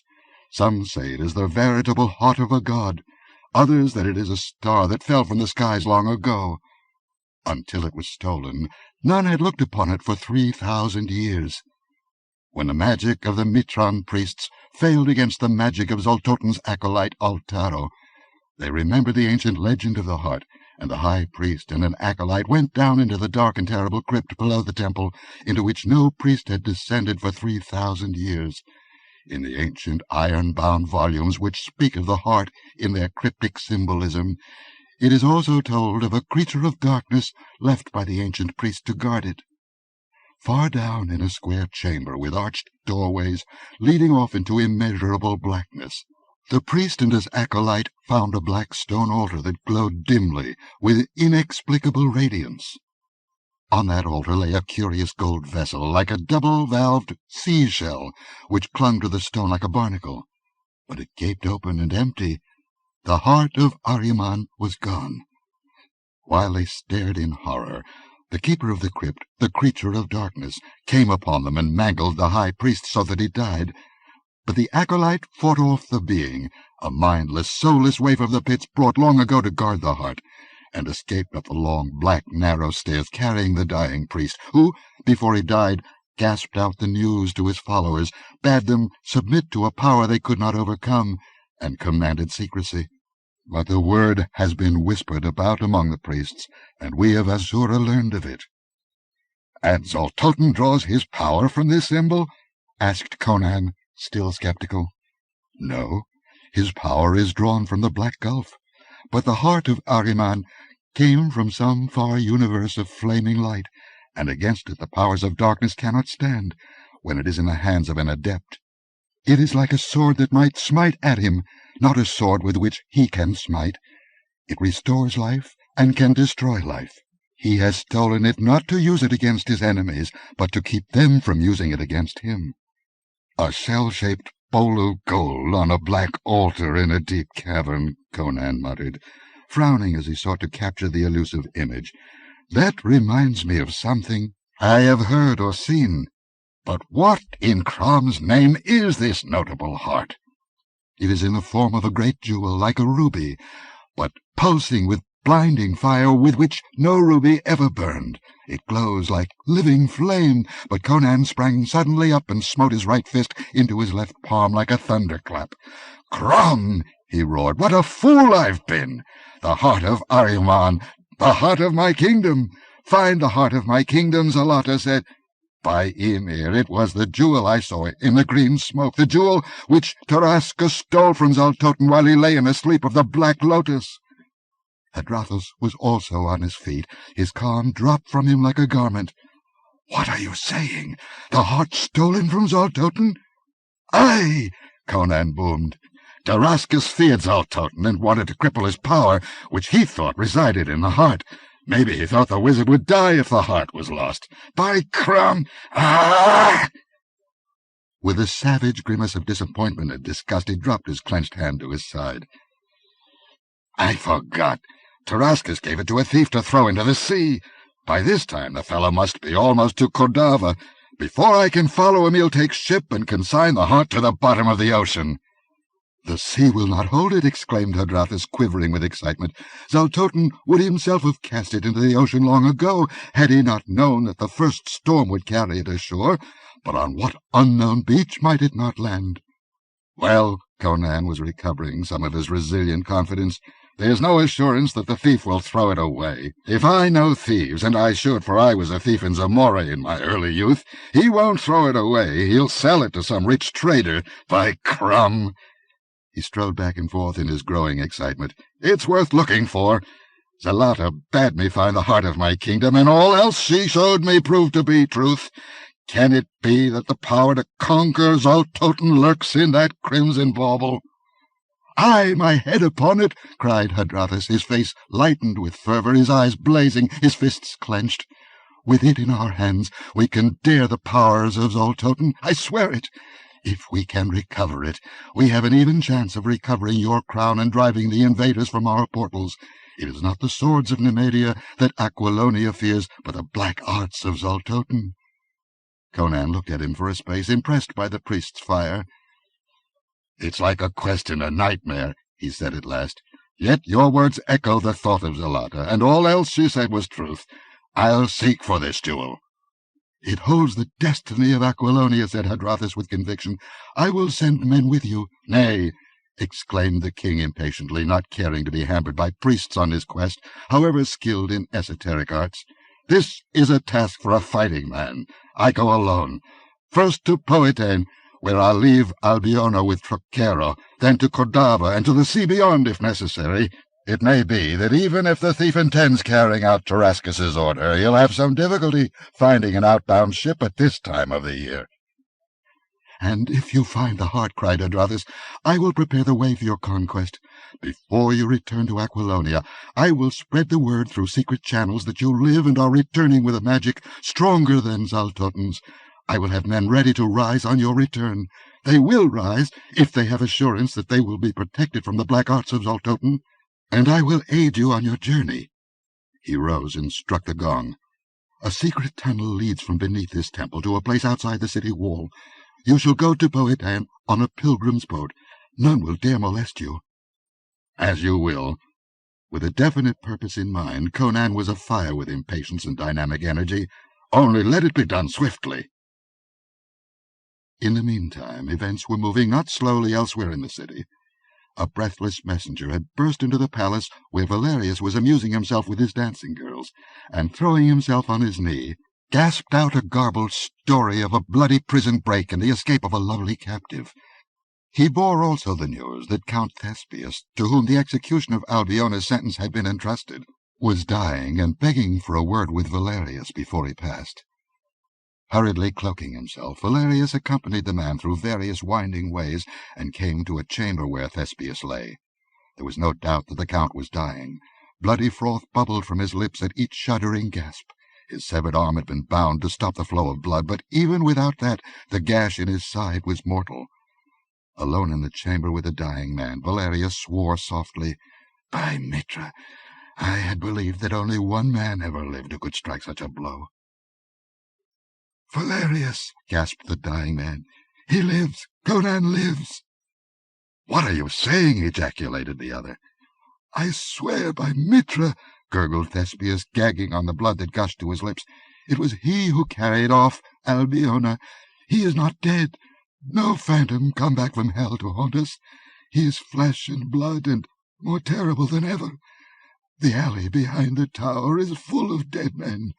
Beware, Valerius. He has come back to slay us all." A strong shudder shook the blood-smeared figure, and Count Thespius went limp. Valerius frowned down at the dead man, cast a swift glance about the empty chamber, and, stepping swiftly to the door, cast it open suddenly. The messenger and a group of Nemedian guardsmen stood several paces down the corridor. Valerius muttered something that might have indicated satisfaction. "Have all gates been closed?" he demanded. "Yes, your majesty." "Triple the guards at each. Let no one enter or leave the city without strictest investigation. Set men scouring the streets and searching the quarters. A very valuable prisoner has escaped with the aid of an Aquilonian rebel. Did any of you recognize the man?" "No, your majesty. The old watchman had a glimpse of him, but could only say that he was a giant, clad in the black garb of the executioner, whose naked body we found in an empty cell." "He is a dangerous man," said Valerius. "Take no chances with him. You all know the Countess Albiona. Search for her, and if you find her, kill her and her companion instantly. Do not try to take them alive." Returning to his palace chamber, Valerius summoned before him 4 men of curious and alien aspect. They were tall, gaunt, of yellowish skin, and immobile countenances. They were very similar in appearance, clad alike in long black robes, beneath which their sandaled feet were just visible. Their features were shadowed by their hoods. They stood before Valerius, with their hands in their wide sleeves, their arms folded. Valerius looked at them without pleasure. In his far journeyings he had encountered many strange races. "When I found you starving in the Khitan jungles," he said abruptly, "exiles from your kingdom, you swore to serve me. You have served me well enough, in your abominable way. One more service I require, and then I set you free of your oath. Conan the Cimmerian, king of Aquilonia, still lives, in spite of Zoltotan's sorcery, or perhaps because of it. I know not. The dark mind of that resurrected devil is too devious and subtle for a mortal man to fathom. But while Conan lives, I am not safe. The people accepted me as the lesser of 2 evils when they thought he was dead. Let him reappear, and the throne will be rocking under my feet in revolution before I can lift my hand. Perhaps my allies mean to use him to replace me, if they decide I have served my purpose. I do not know. I do know that this planet is too small for 2 kings of Aquilonia. Seek the Cimmerian. Use your uncanny talents to ferret him out wherever he hides or runs. He has many friends in Turantia. He had aid when he carried off Albiona. It took more than 1 man, even such a man as Conan, to wreak all that slaughter in the alley outside the tower. But no more. Take your staffs and strike his trail. Where that trail will lead you, I know not. But find him, and when you find him, slay him." The 4 Khitans bowed together, and still unspeaking, turned and padded noiselessly from the chamber. 11. Swords of the South. Dawn that rose over the distant hills shone on the sails of a small craft that dropped down the river which curves to within a mile of the walls of Turantia, and looped southward like a great shining serpent. This boat differed from the ordinary craft, plying the broad Korathas, fishermen and merchant barges loaded with rich goods. It was long and slender, with a high curving prow, and was black as ebony, with white skulls painted along the gunwales. Amidships rose a small cabin, the windows closely masked. Other craft gave the ominously painted boat a wide berth, for it was obviously one of those pilgrim boats that carried a lifeless follower of Asura on his last mysterious pilgrimage southward to where, far beyond the Poetanian mountains, a river flowed at last into the blue ocean. In that cabin undoubtedly lay the corpse of the departed worshipper. All men were familiar with the sight of those gloomy craft, and the most fanatical votary of Mitra would not dare touch or interfere with their sombre voyages. Where the ultimate destination lay, men did not know. Some said Stygia, some a nameless island lying beyond the horizon. Others said it was in the glamorous and mysterious land of Vendia, where the dead came home at last. But none knew certainly. They only knew that when a follower of Asura died, the corpse went southward, down the great river in a black boat rowed by a giant slave, and neither boat nor corpse nor slave was ever seen again, unless, indeed, certain dark tales were true, and it was always the same slave who rowed the boat southward. The man who propelled this particular boat was as huge and brown as the others, though closer scrutiny might have revealed the fact that the hue was the result of carefully applied pigments. He was clad in leather loincloth and sandals, and he handled the long sweep and oars with unusual skill and power.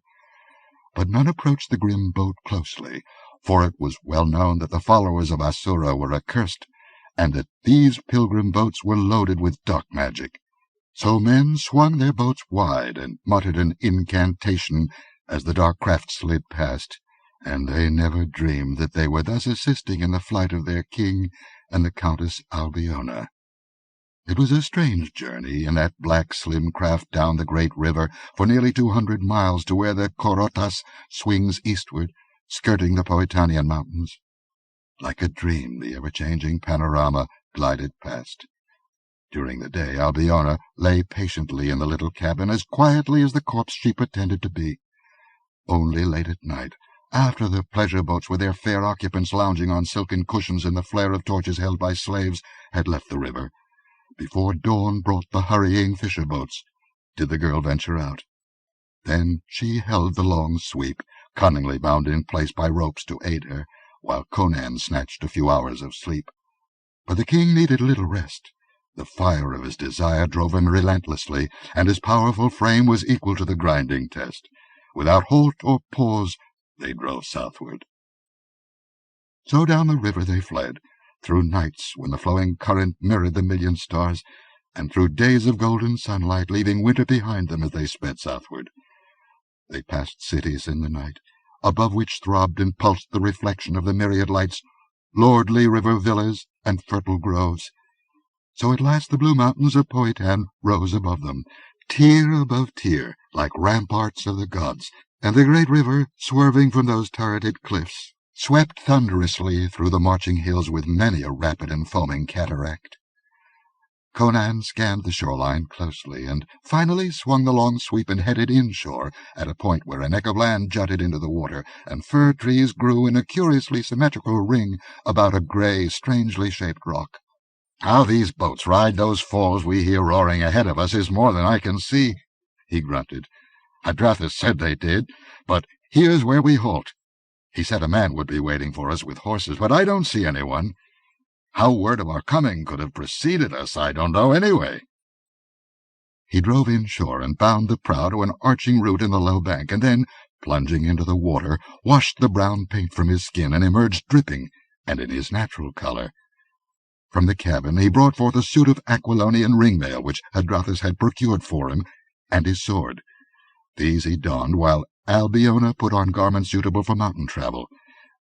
And when Conan was fully armed and turned to look toward the shore, he started, and his hand went to his sword, for on the shore, under the trees, stood a black-coated figure holding the reins of a white palfrey and a bay war-horse.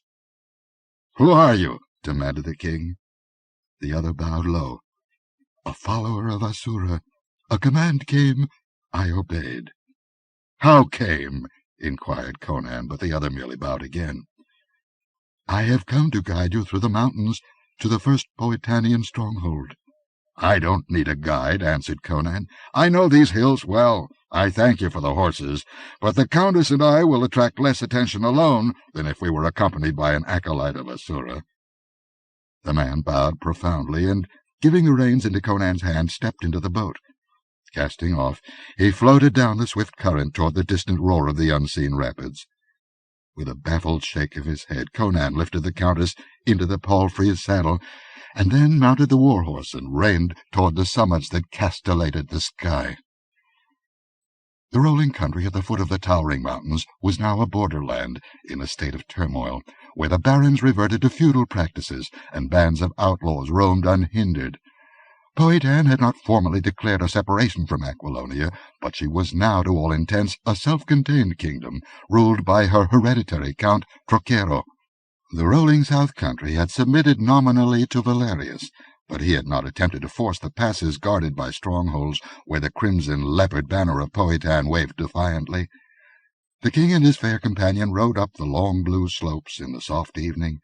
As they mounted higher, the rolling country spread out like a vast purple mantle far beneath them, shot with the shine of rivers and lakes, the yellow glint of broad fields, and the white gleam of distant towers.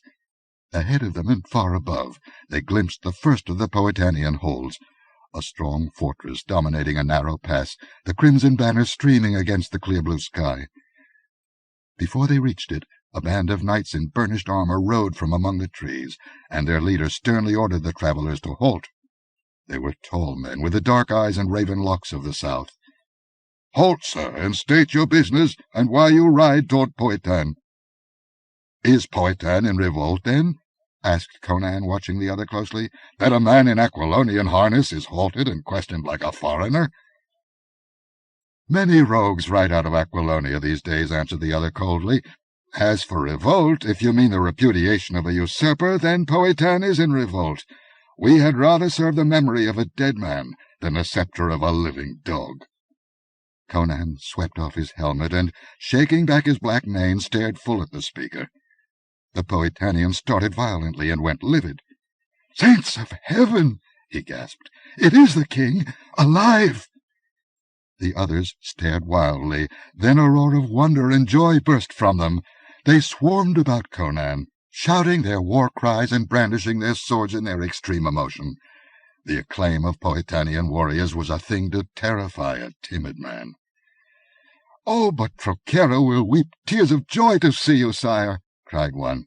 "Aye, and Prospero," shouted another. "The general has been like one wrapped in a mantle of melancholy, and curses himself night and day that he did not reach the Volkia in time to die beside his king." "Now we will strike for Empery," yelled another, whirling his great sword about his head. "Hail Conan, king of Powhatan!" The clangor of bright steel about him and the thunder of their acclaim frightened the birds that rose in gay-hued clouds from the surrounding trees. The hot southern blood was afire, and they desired nothing but for their new-found sovereign to lead them to battle and pillage. "What is your command, sire?" they cried. "Let one of us ride ahead and bear the news of your coming into Powhatan. Banners will wave from every tower, roses will carpet the road before your horses' feet, and all the beauty and chivalry of the south will give you the honor due you." Conan shook his head. "Who could doubt your loyalty? But winds blow over these mountains into the countries of my enemies, and I would rather these didn't know that I lived. Yet, take me to Trochero and keep my identity a secret." So what the knights would have made a triumphal procession was more in the nature of a secret flight. They travelled in haste, speaking to no one except for a whisper to the captain on duty at each pass, and Conan rode among them with his visor lowered. The mountains were uninhabited save by outlaws and garrisons of soldiers who guarded the passes. The pleasure-loving Powhatanians had no need nor desire to wrest a hard and scanty living from their stern breasts. South of the ranges, the rich and beautiful plains of Powhatan stretched to the river Alimain, but beyond the river lay the land of Zingara. Even now, when winter was crisping the leaves beyond the mountains, the tall, rich grass waved upon the plains where grazed the horses and cattle for which Powhatan was famed. Palm trees and orange groves smiled in the sun, and the gorgeous purple and gold and crimson towers of castles and cities reflected the golden light. It was a land of warmth and plenty, of beautiful women and ferocious warriors. It is not only the hard lands that breed hard men. Powhatan was surrounded by covetous neighbors, and her sons learned hardihood in incessant wars. To the north the land was guarded by the mountains, but to the south only the Alimain separated the plains of Powhatan from the plains of Zingara, and not once but 1,000 times had that river run red. To the east lay Argos, and beyond that Ophir, proud kingdoms and avaricious.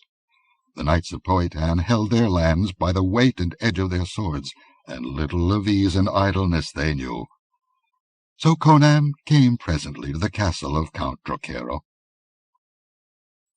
Conan sat on a silken divan in a rich chamber whose filmy curtains the warm breeze billowed. Trochero paced the floor like a panther, a lithe, restless man, with the waist of a woman and the shoulders of a swordsman, who carried his years lightly.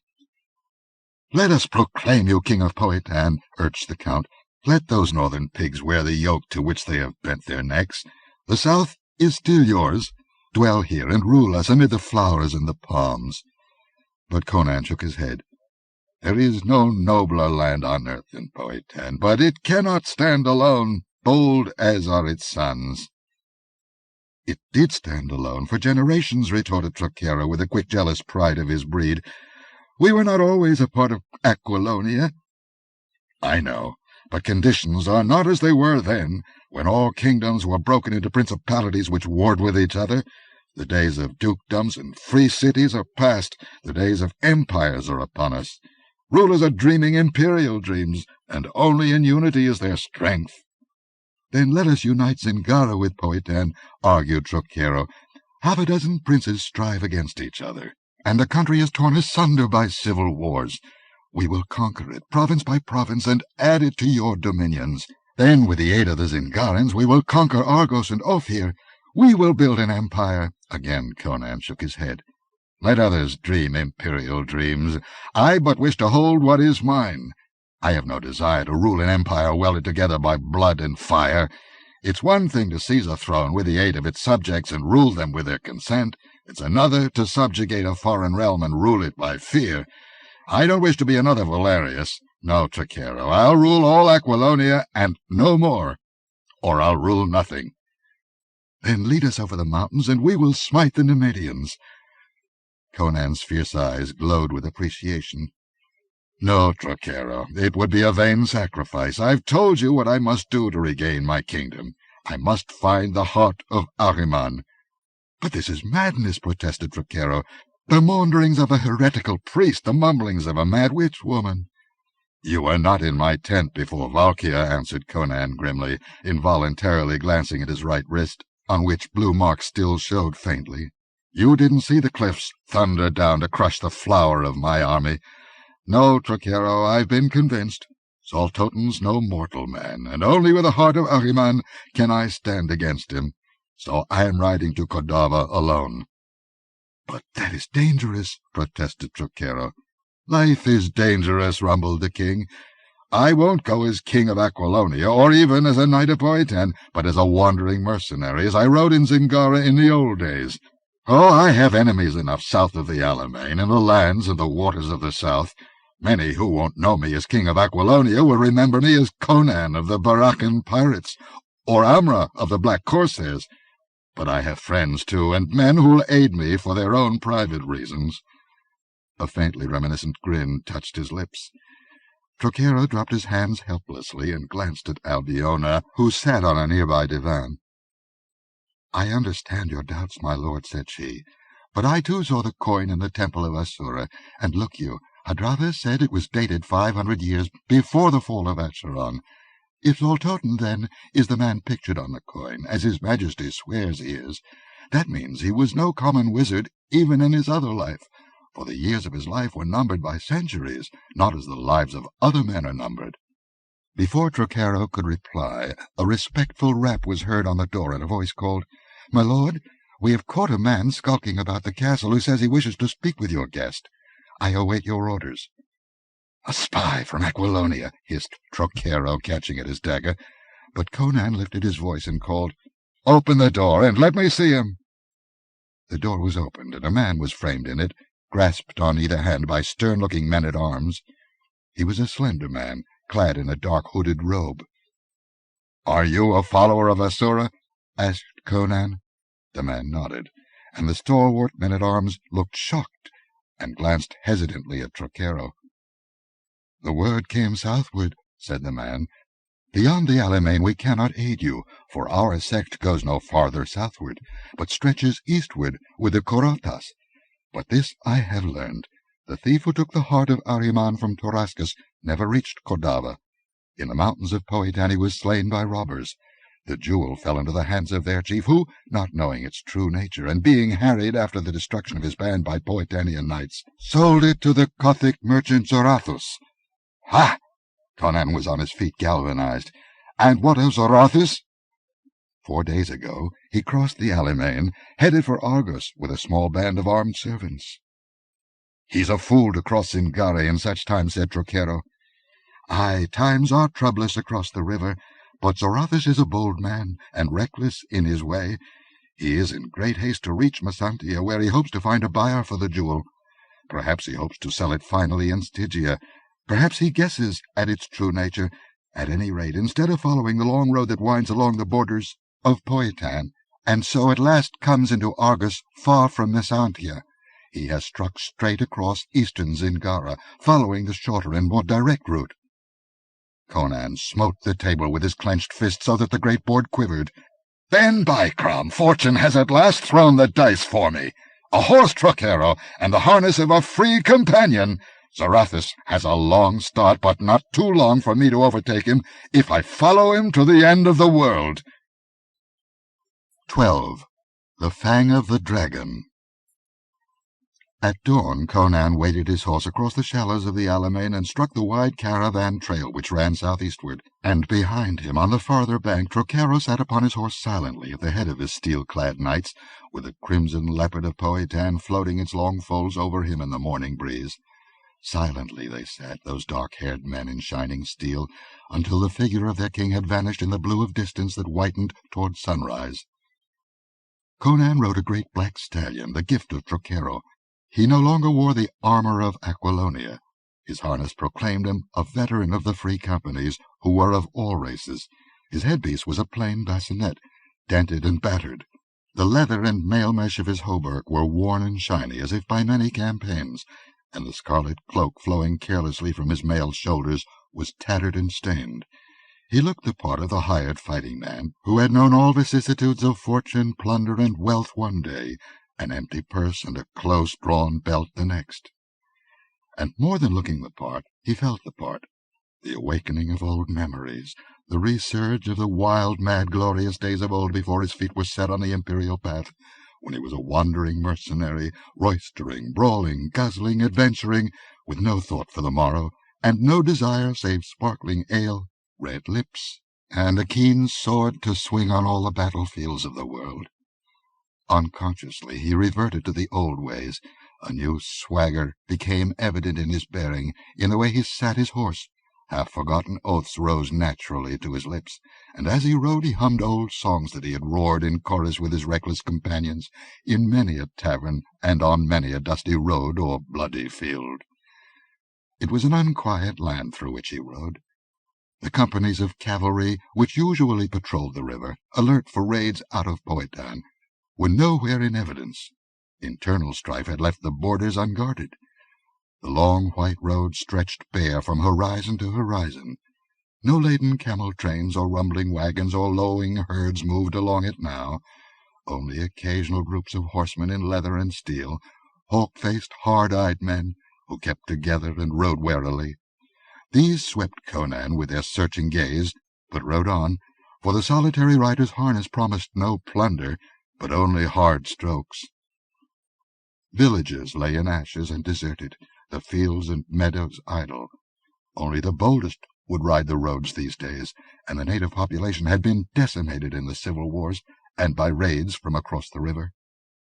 In more peaceful times the road was thronged with merchants riding from Powhatan to Mesantia in Argos, or back. But now these found it wiser to follow the road that led east through Powhatan, and then turn south down across Argos. It was longer, but safer. Only an extremely reckless man would risk his life and goods on this road through Zingara. The southern horizon was fringed with flame by night, and in the day straggling pillars of smoke drifted upward. In the cities and plains to the south men were dying, thrones were toppling, and castles going up in flames. Conan felt the old tug of the professional fighting man, to turn his horse and plunge into the fighting, the pillaging, and the looting, as in the days of old. Why should he toil to regain the rule of a people which had already forgotten him? Why chase a will-o'-the-wisp? Why pursue a crown that was lost forever? Why should he not seek forgetfulness, lose himself in the red tides of war and rapine that had engulfed him so often before? Could he not indeed carve out another kingdom for himself? The world was entering an age of iron, an age of war and imperialistic ambition. Some strong man might well rise above the ruins of nations as a supreme conqueror. Why should it not be himself? So his familiar devil whispered in his ear, and the phantoms of his lawless and bloody past crowded upon him. But he did not turn aside. He rode onward, following a quest that grew dimmer and dimmer as he advanced, until sometimes it seemed that he pursued a dream that never was. He pushed the black stallion as hard as he dared, but the long white road lay bare before him from horizon to horizon. It was a long start Zarathus had.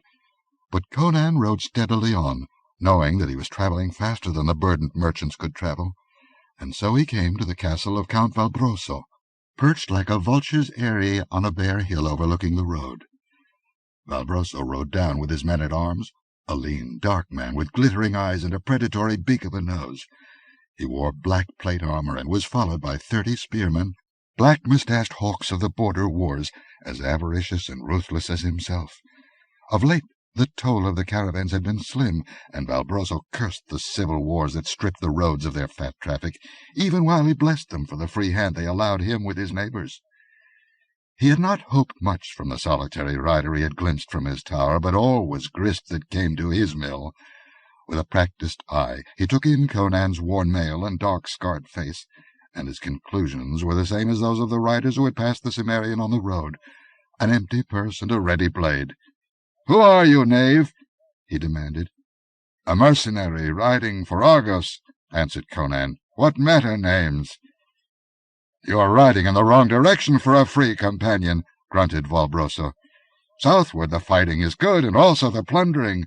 Join my company. You won't go hungry. The road remains bare of fat merchants to strip, but I mean to take my rogues and fare southward to sell our swords to whichever side seems strongest." Conan did not at once reply, knowing that if he refused outright, he might be instantly attacked by Valbroso's men-at-arms. Before he could make up his mind, the Zingaran spoke again. "You rogues of the free companies always know tricks to make men talk. I have a prisoner, the last merchant I caught by Mitra, and the only one I've seen for a week, and the knave is stubborn. He has an iron box, the secret of which defies us, and I've been unable to persuade him to open it.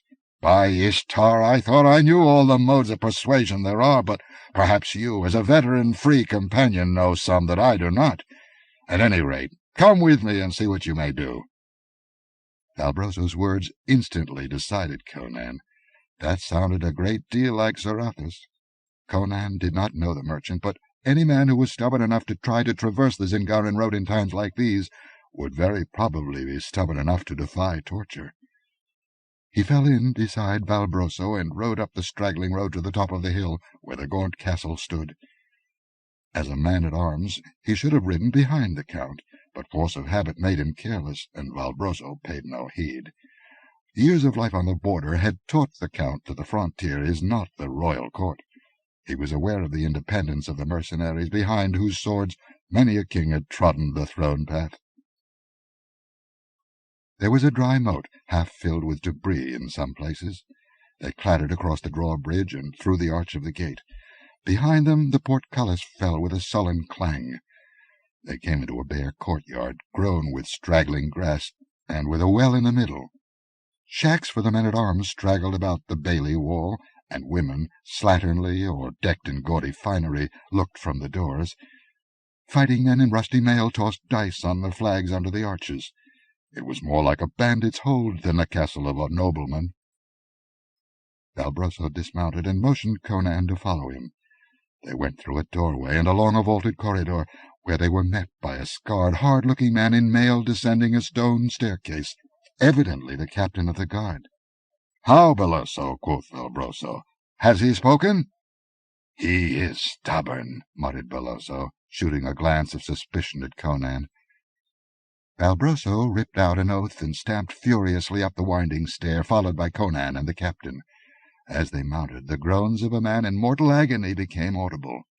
Valbroso's torture room was high above the court instead of in a dungeon below.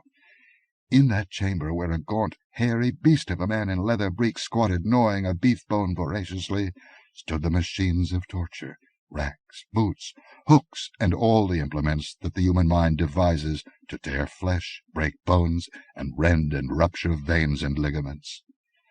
On a rack a man was stretched naked, and a glance told Conan that he was dying. The unnatural elongation of his limbs and body told of unhinged joints and unnameable ruptures. He was a dark man with an intelligent, aquiline face and quick dark eyes. They were glazed and bloodshot now with pain, and the dew of agony glistened on his face. His lips were drawn back from blackened gums. "There is a box." Viciously Valbroso kicked a small but heavy iron chest that stood on the floor nearby. It was intricately carved, with tiny skulls and writhing dragons curiously intertwined. But Conan saw no catch or hasp that might serve to unlock the lid. The marks of fire, of axe and sledge and chisel, showed on it but as scratches. "This is the dog's treasure box," said Valbroso angrily. "All men of the south know of Zarathus and his iron chest. Mitra knows what is in it, but he will not give up its secret." Zarathus! It was true, then. The man he sought lay before him. Conan's heart beat suffocatingly as he leaned over the writhing form, though he exhibited no evidence of his painful eagerness. "Ease those ropes, knave," he ordered the torturer harshly, and Valbroso and his captain stared. In the forgetfulness of the moment, Conan had used his imperial tone, and the brute in leather instinctively obeyed the knife-edge of command in that voice.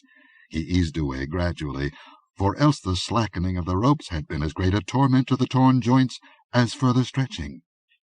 Catching up a vessel of wine that stood nearby, Conan placed the rim to the wretch's lips.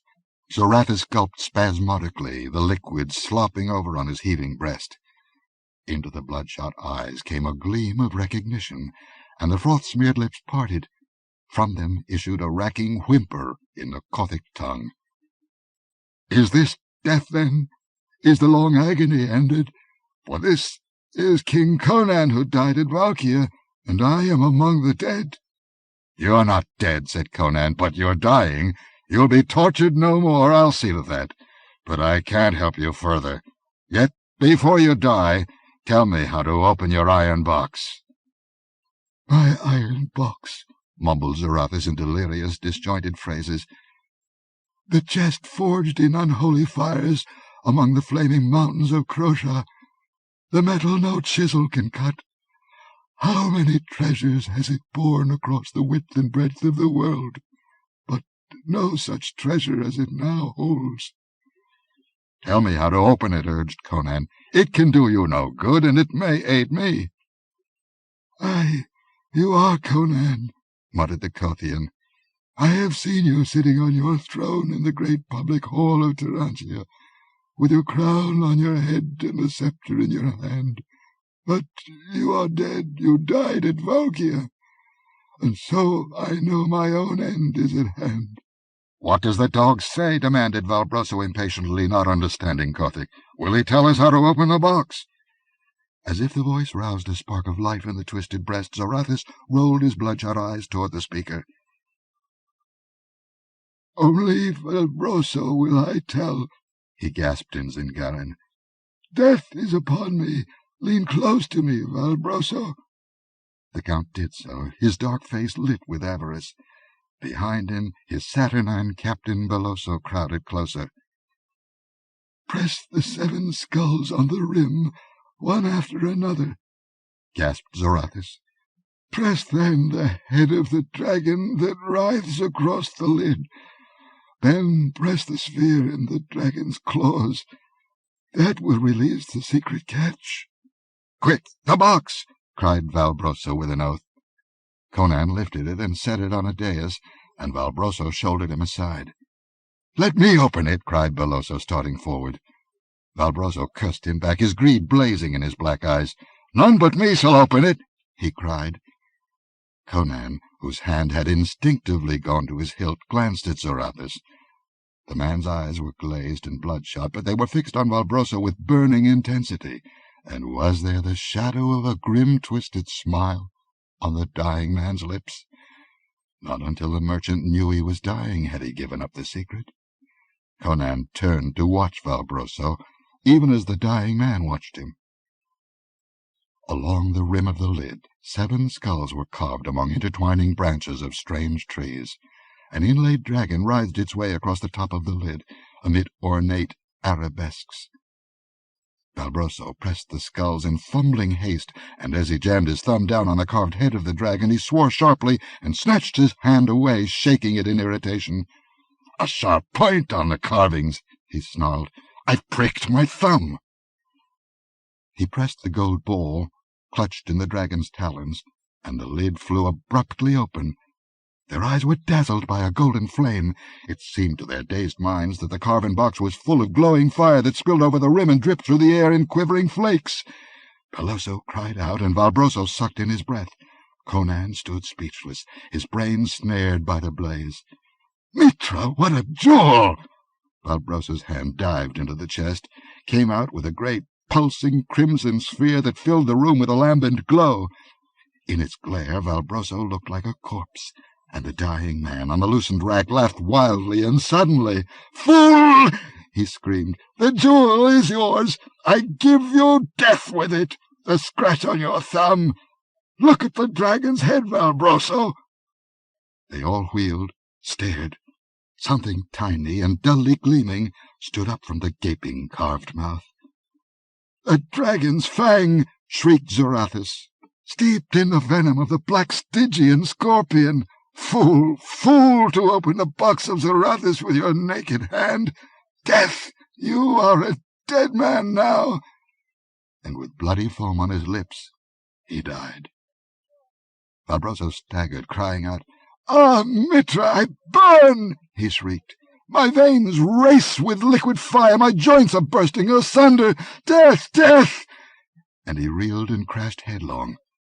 There was an instant of awful convulsions, in which the limbs were twisted into hideous and unnatural positions, and then in that posture the man froze, his glassy eyes staring sightlessly upward, his lips drawn back from blackened gums. "Dead!" muttered Conan, stooping to pick up the jewel where it rolled on the floor from Valbroso's rigid hand. It lay on the floor like a quivering pool of sunset fire. "Dead," muttered Peloso, with madness in his eyes, and then he moved. Conan was caught off guard, his eyes dazzled, his brain dazed by the blaze of the great gem. He did not realize Peloso's intention until something crashed with terrible force upon his helmet. The glow of the jewel was splashed with redder flame, and he went to his knees under the blow. He heard a rush of feet, a bellow of ox-like agony. He was stunned, but not wholly senseless, and realized that Peloso had caught up the iron box and crashed it down on his head as he stooped. Only his bassinet had saved his skull. He staggered up, drawing his sword, trying to shake the dimness out of his eyes. The room swam to his dizzy gaze, but the door was open, and fleet footsteps were dwindling down the winding stair. On the floor the brutish torturer was gasping out his life with a great gash under his breast, and the heart of Ahriman was gone.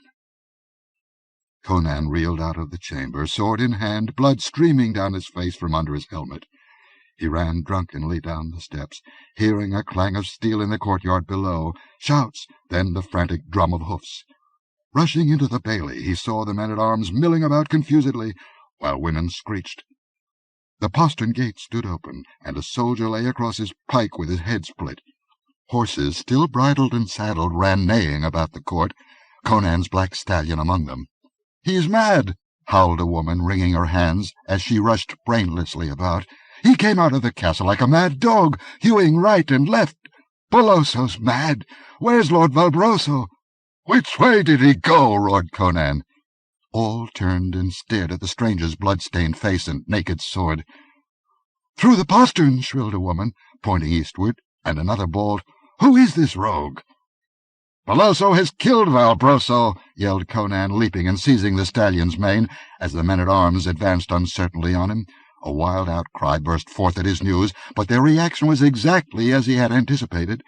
Instead of closing the gates to take him prisoner, or pursuing the fleeing slayer to avenge their lord, they were thrown into even greater confusion by his words. Wolves bound together only by fear of Valbroso, they owed no allegiance to the castle or to each other. Swords began to clash in the courtyard, and women screamed. And in the midst of it all, none noticed Conan as he shot through the postern gate and thundered down the hill. The wide plain spread before him, and beyond the hill the caravan road divided. One branch ran south, the other east, and on the eastern road he saw another rider bending low and spurring hard. The plain swam to Conan's gaze. The sunlight was a thick red haze, and he reeled in his saddle, grasping the flowing mane with his hand. Blood rained on his mail, but grimly he urged the stallion on. Behind him smoke began to pour out of the castle on the hill where the Count's body lay forgotten and unheeded beside that of his prisoner. The sun was setting. Against a lurid red sky the two black figures fled. The stallion was not fresh, but neither was the horse ridden by Peloso. For the great beast responded mightily, calling on deep reservoirs of reserve vitality. Why the Zingarin fled from one pursuer, Conan did not tax his bruised brain to guess. Perhaps unreasoning panic rode Belloso, born of the madness that lurked in that blazing jewel. The sun was gone. The white road was a dim glimmer through a ghostly twilight fading into purple gloom far ahead of him. The stallion panted, laboring hard. The country was changing in the gathering dusk. Bare plains gave way to clumps of oaks and alders. Low hills mounted up in the distance. Stars began to blink out. The stallion gasped and reeled in his course, but ahead rose a dense wood that stretched to the hills on the horizon, and between it and himself Conan glimpsed the dim form of the fugitive. He urged on the distressed stallion, for he saw that he was overtaking his prey yard by yard. Above the pound of the hoofs a strange cry rose from the shadows, but neither pursuer nor pursued gave heed. As they swept in under the branches that overhung the road, they were almost side by side. A fierce cry rose from Conan's lips as his sword went up. A pale oval of a face was turned toward him. A sword gleamed in a half-seen hand, and Belloso echoed the cry.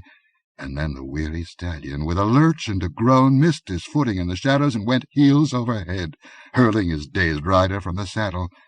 Conan's throbbing head crashed against a stone, and the stars were blotted out in a thicker night.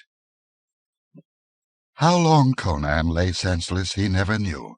His first sensation of returning consciousness was that of being dragged by one arm over rough and stony ground and through dense underbrush. Then he was thrown carelessly down, and perhaps the jolt brought back his senses. His helmet was gone. His head ached abominably. He felt a qualm of nausea, and blood was clotted thickly among his black locks. But with the vitality of a wild thing, life and consciousness surged back into him, and he became aware of his surroundings. A broad red moon was shining through the trees, by which he knew that it was long after midnight. He had lain senseless for hours, long enough to have recovered from that terrible blow Belloso had dealt him, as well as the fall which had rendered him senseless. His brain felt clearer than it had felt during that mad ride after the fugitive. He was not lying beside the white road, he noticed with a start of surprise, as his surroundings began to record themselves on his perceptions. The road was nowhere in sight. He lay on the grassy earth, in a small glade hemmed in by a black wall of tree stems and tangled branches. His face and hands were scratched and lacerated, as if he had been dragged through brambles. Shifting his body, he looked about him, and then he started violently. Something was squatting over him. At first Conan doubted his consciousness, thought it was but a figment of delirium. Surely it could not be real, that strange, motionless grey being that squatted on its haunches and stared down at him with unblinking, soulless eyes. Conan lay and stared, half expecting it to vanish like a figure of a dream, and then a chill of recollection crept along his spine. Half-forgotten memories surged back, of grisly tales whispered of the shapes that haunted these uninhabited forests at the foot of the hills that mark the Zingarin-Argosian border. Ghouls, men called them, eaters of human flesh, spawn of darkness, children of unholy matings of a lost and forgotten race with the demons of the underworld. Somewhere in these primitive forests were the ruins of an ancient, accursed city, men whispered, and among its tombs slunk grey, anthropomorphic shadows. Conan shuddered strongly. He lay staring at the malformed head that rose dimly above him, and cautiously he extended a hand toward the dagger at his hip. With a horrible cry that the man involuntarily echoed, the monster was at his throat. Conan threw up his right arm, and the dog-like jaws closed on it, driving the mail links into the hard flesh. The misshapen yet man-like hands clutched for his throat, but he evaded them with a heave and roll of his whole body, at the same time drawing his dagger with his left hand. They tumbled over and over on the grass, smiting and tearing. The muscles coiling under that grey corpse-like skin were stringy and hard as steel wires, exceeding the strength of a man. But Conan's thews were iron, too, and his mail saved him from the gnashing fangs and ripping claws long enough for him to drive home his dagger again and again and again. The horrible vitality of the semi-human monstrosity seemed inexhaustible, and the king's skin crawled at the feel of that slick, clammy flesh. He put all his loathing and savage revulsion behind the plunging blade, and suddenly the monster heaved up convulsively beneath him as the point found its grisly heart, and then lay still. Conan rose, shaken with nausea. He stood in the center of the glade uncertainly, dagger in hand. He had not lost his instinctive sense of direction, as far as the points of the compass were concerned, but he did not know in which direction the road lay. He had no way of knowing in which direction the ghoul had dragged him.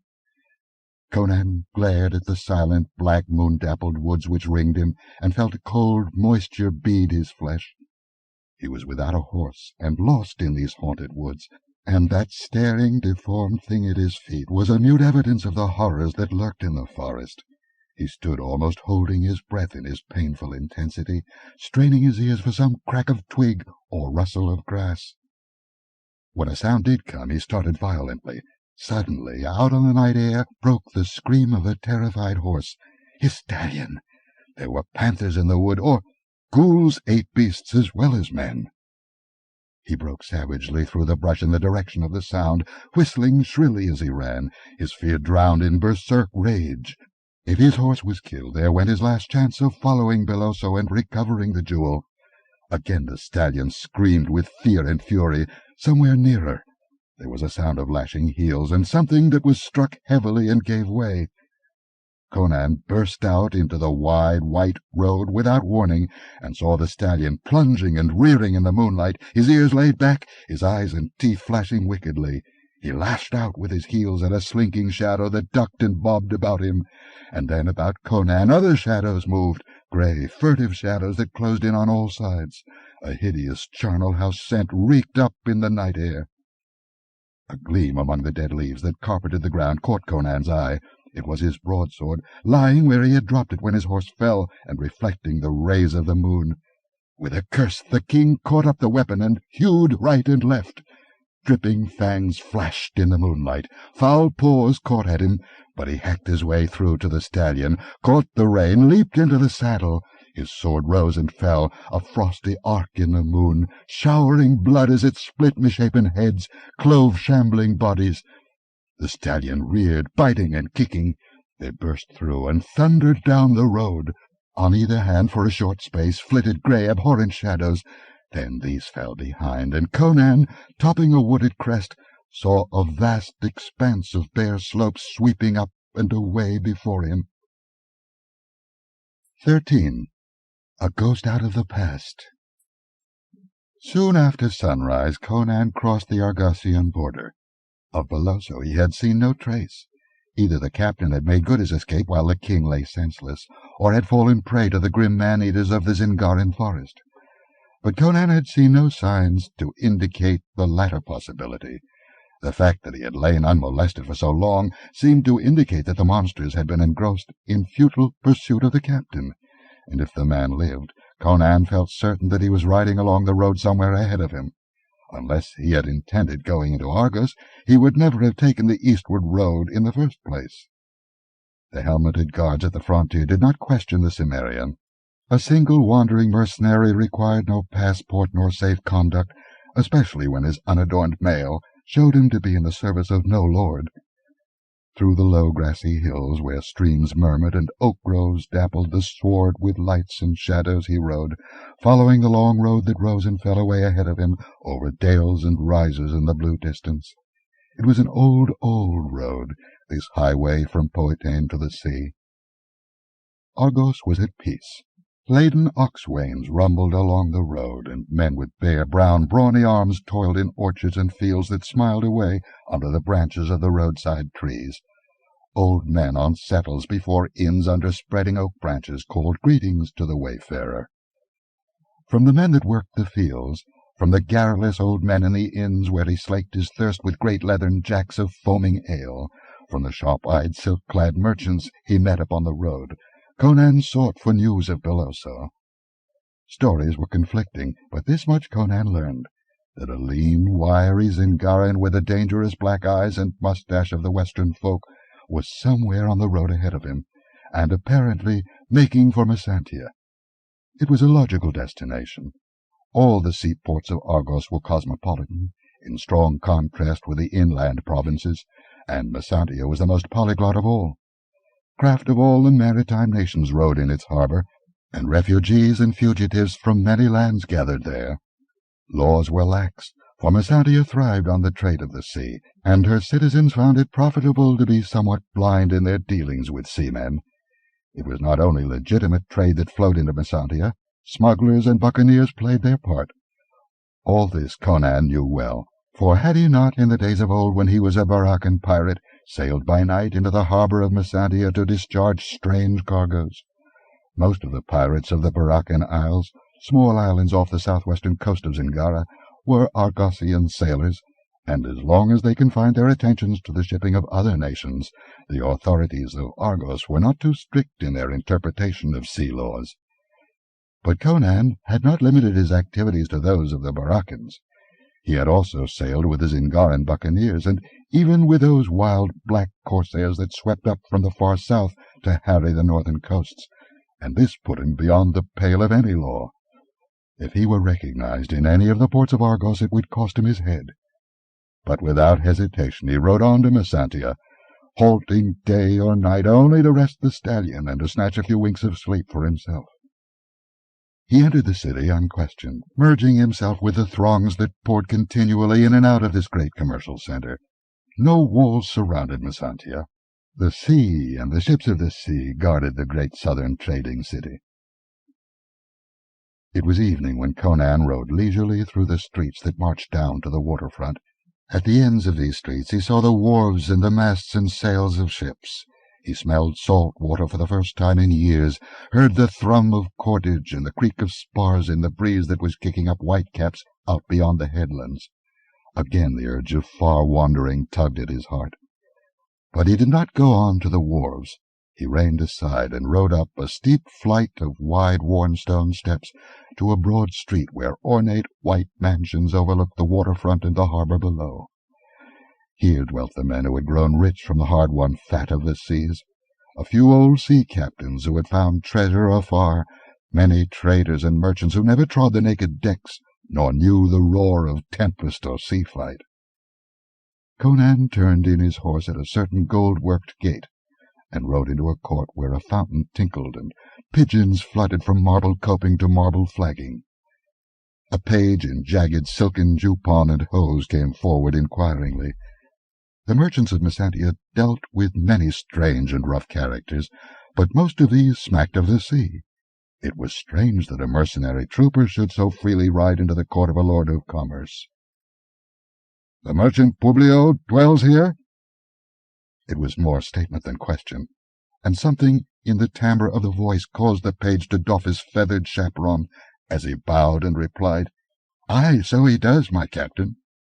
Conan dismounted, and the page called a servitor, who came running to receive the stallion's rein. "Your master is within?" Conan drew off his gauntlets and slapped the dust of the road from cloak and mail. "Aye, my captain. Whom shall I announce?" "I'll announce myself," grunted Conan. "I know the way well enough. Bide you here." And obeying that peremptory command, the page stood still, staring after Conan as the latter climbed a short flight of marble steps, and wondering what connection his master might have with this giant fighting man who had the aspect of a northern barbarian. Menials at their tasks halted and gaped open-mouthed as Conan crossed a wide, cool balcony overlooking the court and entered a broad corridor through which the sea breeze swept. Halfway down this he heard a quill scratching, and turned into a broad room whose many wide casements overlooked the harbour. Publio sat at a carved teakwood desk, writing on rich parchment with a golden quill. He was a short man, with a massive head and quick dark eyes. His blue robe was of the finest watered silk, trimmed with cloth of gold, and from his thick white throat hung a heavy gold chain.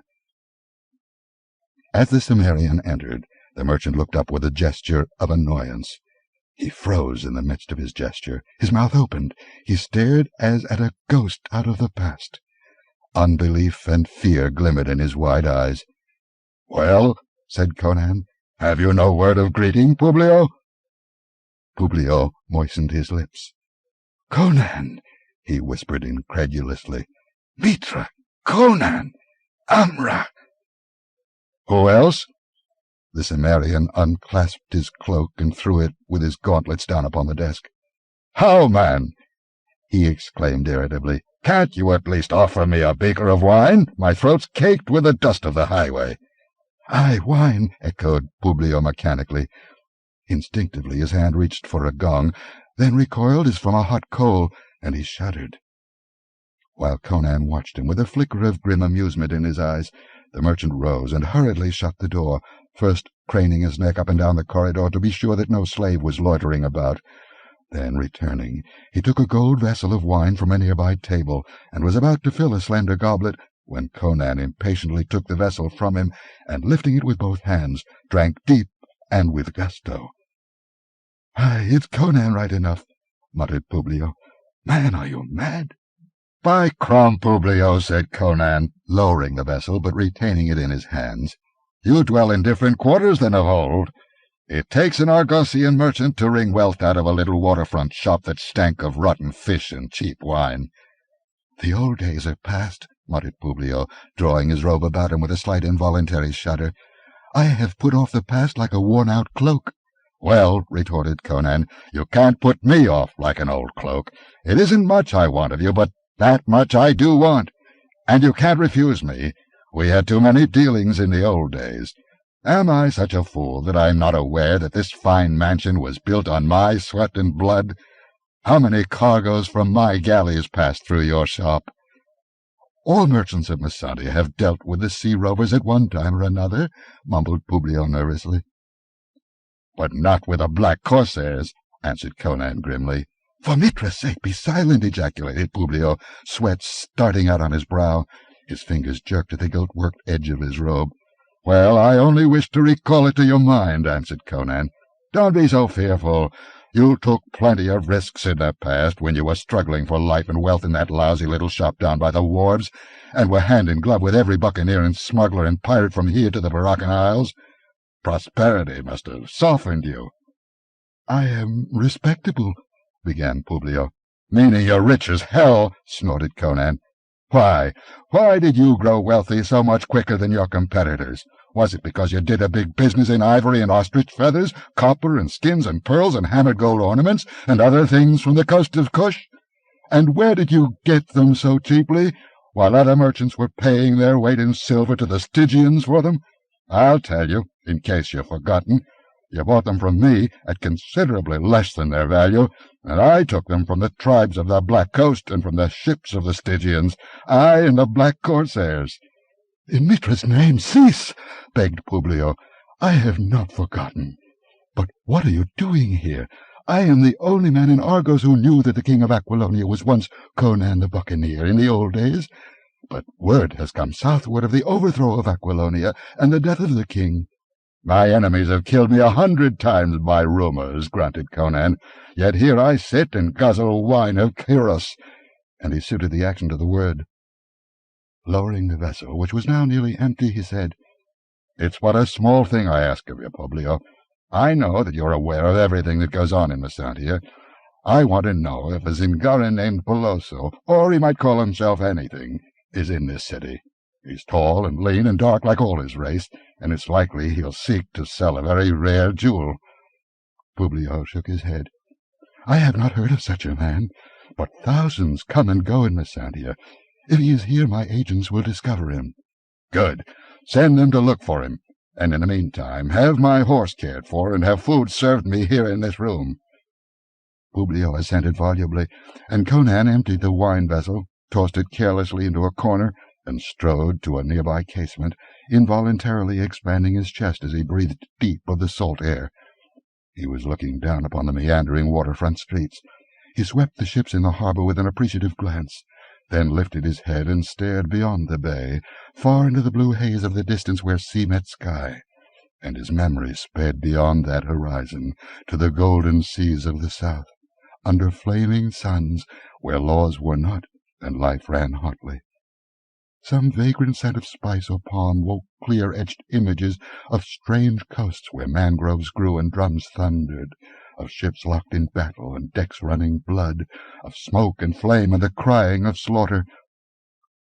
Lost in his thoughts, He scarcely noticed when Publio stole from the chamber. Gathering up his robe, the merchant hurried along the corridors until he came to a certain chamber, where a tall, gaunt man with a scar upon his temple wrote continually upon parchment. There was something about this man which made his clerkly occupation seem incongruous. To him Publio spoke abruptly. "Conan has returned." "Conan?" The gaunt man started up, and the quill fell from his fingers. "The Corsair?" "Aye." The gaunt man went livid. "Is he mad? If he is discovered here, we are ruined. They will hang a man who shelters or trades with the Corsair as quickly as they'll hang the Corsair himself. What if the governor should learn of our past connections with him?" "He will not learn," answered Publio grimly. "Send your men into the markets and wharfside dives, and learn if one Beloso, as Ingarin, is in Messandia. Conan said he had a gem which he will probably seek to dispose of. The jewel merchants should know of him, if any do. And here is another task for you. Pick up a dozen or so desperate villains who can be trusted to do away with a man, and hold their tongues afterward. You understand me?" "I understand." The other nodded slowly and somberly. "I have not stolen, cheated, lied, and fought my way up from the gutter to be undone by a ghost out of my past," muttered Publio, and the sinister darkness of his countenance at that moment would have surprised the wealthy nobles and ladies who bought their silks and pearls from his many stalls. But when he returned to Conan a short time later, bearing in his own hands a platter of fruit and meats, he presented a placid face to his unwelcome guest. Conan still stood at the casement, staring down into the harbour at the purple and crimson and vermilion and scarlet sails of galleons and carracks and galleys and dromons. "There's a Stygian galley, if I'm not blind," he remarked, pointing to a long, low, slim black ship lying apart from the others, anchored off the low, broad, sandy beach that curved round to the distant headland. "Is there peace, then, between Stygia and Argos?" "The same sort that has existed before," answered Publio, setting the platter on the table with a sigh of relief, for it was heavily laden. He knew his guest of old. "Stygian ports are temporarily open to our ships as ours to theirs, but may no craft of mine meet their cursed galleys out of sight of land. That galley crept into the bay last night. What its masters wish I do not know. So far they have neither bought nor sold. I distrust those dark-skinned devils. Treachery had its birth in that dusky land." "I've made them howl," said Conan carelessly, turning from the window. "In my galley, manned by black Corsairs, I crept to the very bastions of the sea-washed castles of black-walled Khemi by night, and burned the galleons anchored there. And, speaking of treachery, mine host, suppose you taste these viands and sip a bit of this wine, just to show me that your heart is on the right side." Publio complied so readily that Conan's suspicions were lulled, and without further hesitation he sat down and devoured enough for 3 men. And while he ate, men moved through the markets and along the waterfront, searching for a Zingaran who had a jewel to sell or who sought for a ship to carry him to foreign ports. And a tall, gaunt man with a scar on his temple sat with his elbows on a wine-stained table in a squalid cellar, with a brass lantern hanging from a smoke-blackened beam overhead, and held converse with 10 desperate rogues whose sinister countenances and ragged garments proclaimed their profession. And as the first stars blinked out, they shone on a strange band, spurring their mounts along the white road that led to Messantia from the west. They were 4 men, tall, gaunt, clad in black hooded robes, and they did not speak. They forced their steeds mercilessly onward, and those steeds were gaunt as themselves, and sweat-stained and weary, as if from long travel and far wandering. 14. The Black Hand of Set. Conan woke from a sound sleep as quickly and instantly as a cat, and like a cat he was on his feet with his sword out before the man who had touched him could so much as draw back. "What word, Publio?" demanded Conan, recognizing his host. The gold lamp burned low, casting a mellow glow over the thick tapestries and the rich coverings of the couch whereon he had been reposing. Publio, recovering from the start given him by the sudden action of his awakening guest, replied, "The Zingaran has been located. He arrived yesterday at dawn. Only a few hours ago he sought to sell a huge, strange jewel to a Shemitish merchant, but the Shemite would have naught to do with it. Men say he turned pale beneath his black beard at the sight of it, and closing his stall, fled as from a thing accursed. "It must be Beloso," muttered Conan, feeling the pulse in his temples pounding with impatient eagerness. "Where is he now?" "He sleeps in the house of Servio." "I know that dive of old," grunted Conan. "I'd better hasten before some of these waterfront thieves cut his throat for the jewel." He took up his cloak and flung it over his shoulders, then donned a helmet Publio had procured for him. "Have my steed saddled and ready in the court," said he. "I may return in haste. I shall not forget this night's work, Publio." A few moments later, Publio, standing at a small outer door, watched the king's tall figure receding down the shadowy street. "Farewell to you, Corsair," muttered the merchant. "This must be a notable jewel, to be sought by a man who has just lost a kingdom. I wish I had told my knaves to let him secure it before they did their work. But then something might have gone awry. Let Argos forget Amra, and let my dealings with him be lost in the dust of the past. In the alley behind the house of Servio, that is where Conan will cease to be a peril to me." Servio's house, a dingy, ill-famed den, was located close to the wharves facing the waterfront. It was a shambling building of stone and heavy ship beams, and a long, narrow alley wandered up alongside it. Conan made his way along the alley, and as he approached the house he had an uneasy feeling that he was being spied upon. He stared hard into the shadows of the squalid buildings, but saw nothing, though once he caught the faint rasp of cloth or leather against flesh. But that was nothing unusual. Thieves and beggars prowled these alleys all night, and they were not likely to attack him after one look at his size and harness. But suddenly a door opened in the wall ahead of him, and he slipped into the shadow of an arch. A figure emerged from the open door and moved along the alley, not furtively, but with a natural noiselessness like that of a jungle beast. Enough starlight filtered into the alley to silhouette the man's profile dimly as he passed the doorway where Conan lurked. The stranger was a Stygian. There was no mistaking that hawk-faced, shaven head, even in the starlight, nor the mantle over the broad shoulders. He passed on down the alley in the direction of the beach, and once Conan thought he must be carrying a lantern among his garments, for he caught a flash of lambent light just as the man vanished. But the Cimmerian forgot the stranger as he noticed that the door through which he had emerged still stood open. Conan had intended entering by the main entrance, and forcing Servio to show him the room where the Zingaran slept. But if he could get into the house without attracting anyone's attention, so much the better. A few long strides brought him to the door, and as his hand fell on the lock, he stifled an involuntary grunt. His practised fingers, skilled among the thieves of Zamora long ago, told him that the lock had been forced, apparently by some terrific pressure from the outside that had twisted and bent the heavy iron bolts, tearing the very sockets loose from the jambs. How such damage could have been wrought so violently without awakening everyone in the neighborhood, Conan could not imagine, but he felt sure that it had been done that night. A broken lock, if discovered, would not go unmended in the house of Servio, in this neighborhood of thieves and cutthroats.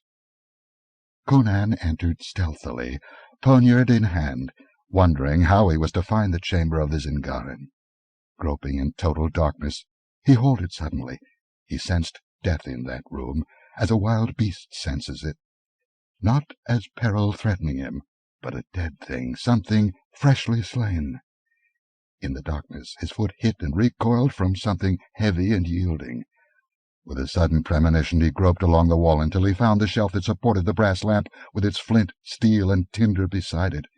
A few seconds later a flickering, uncertain light sprang up, and he stared narrowly about him. A bunk built against the rough stone wall, a bare table, and a bench completed the furnishings of the squalid chamber. An inner door stood closed and bolted, and on the hard-beaten dirt floor lay Beloso. On his back he lay, with his head drawn back between his shoulders, so that he seemed to stare with his wide glassy eyes at the sooty beams of the cobwebbed ceiling. His lips were drawn back from his teeth in a frozen grin of agony.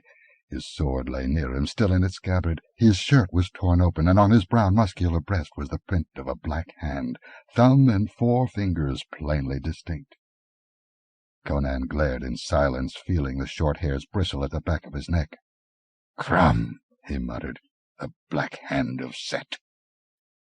He had seen that mark of old, the death mark of the black priests of Set, the grim cult that ruled in dark Stygia, and suddenly he remembered that curious flash he had seen emanating from the mysterious Stygian who had emerged from this chamber.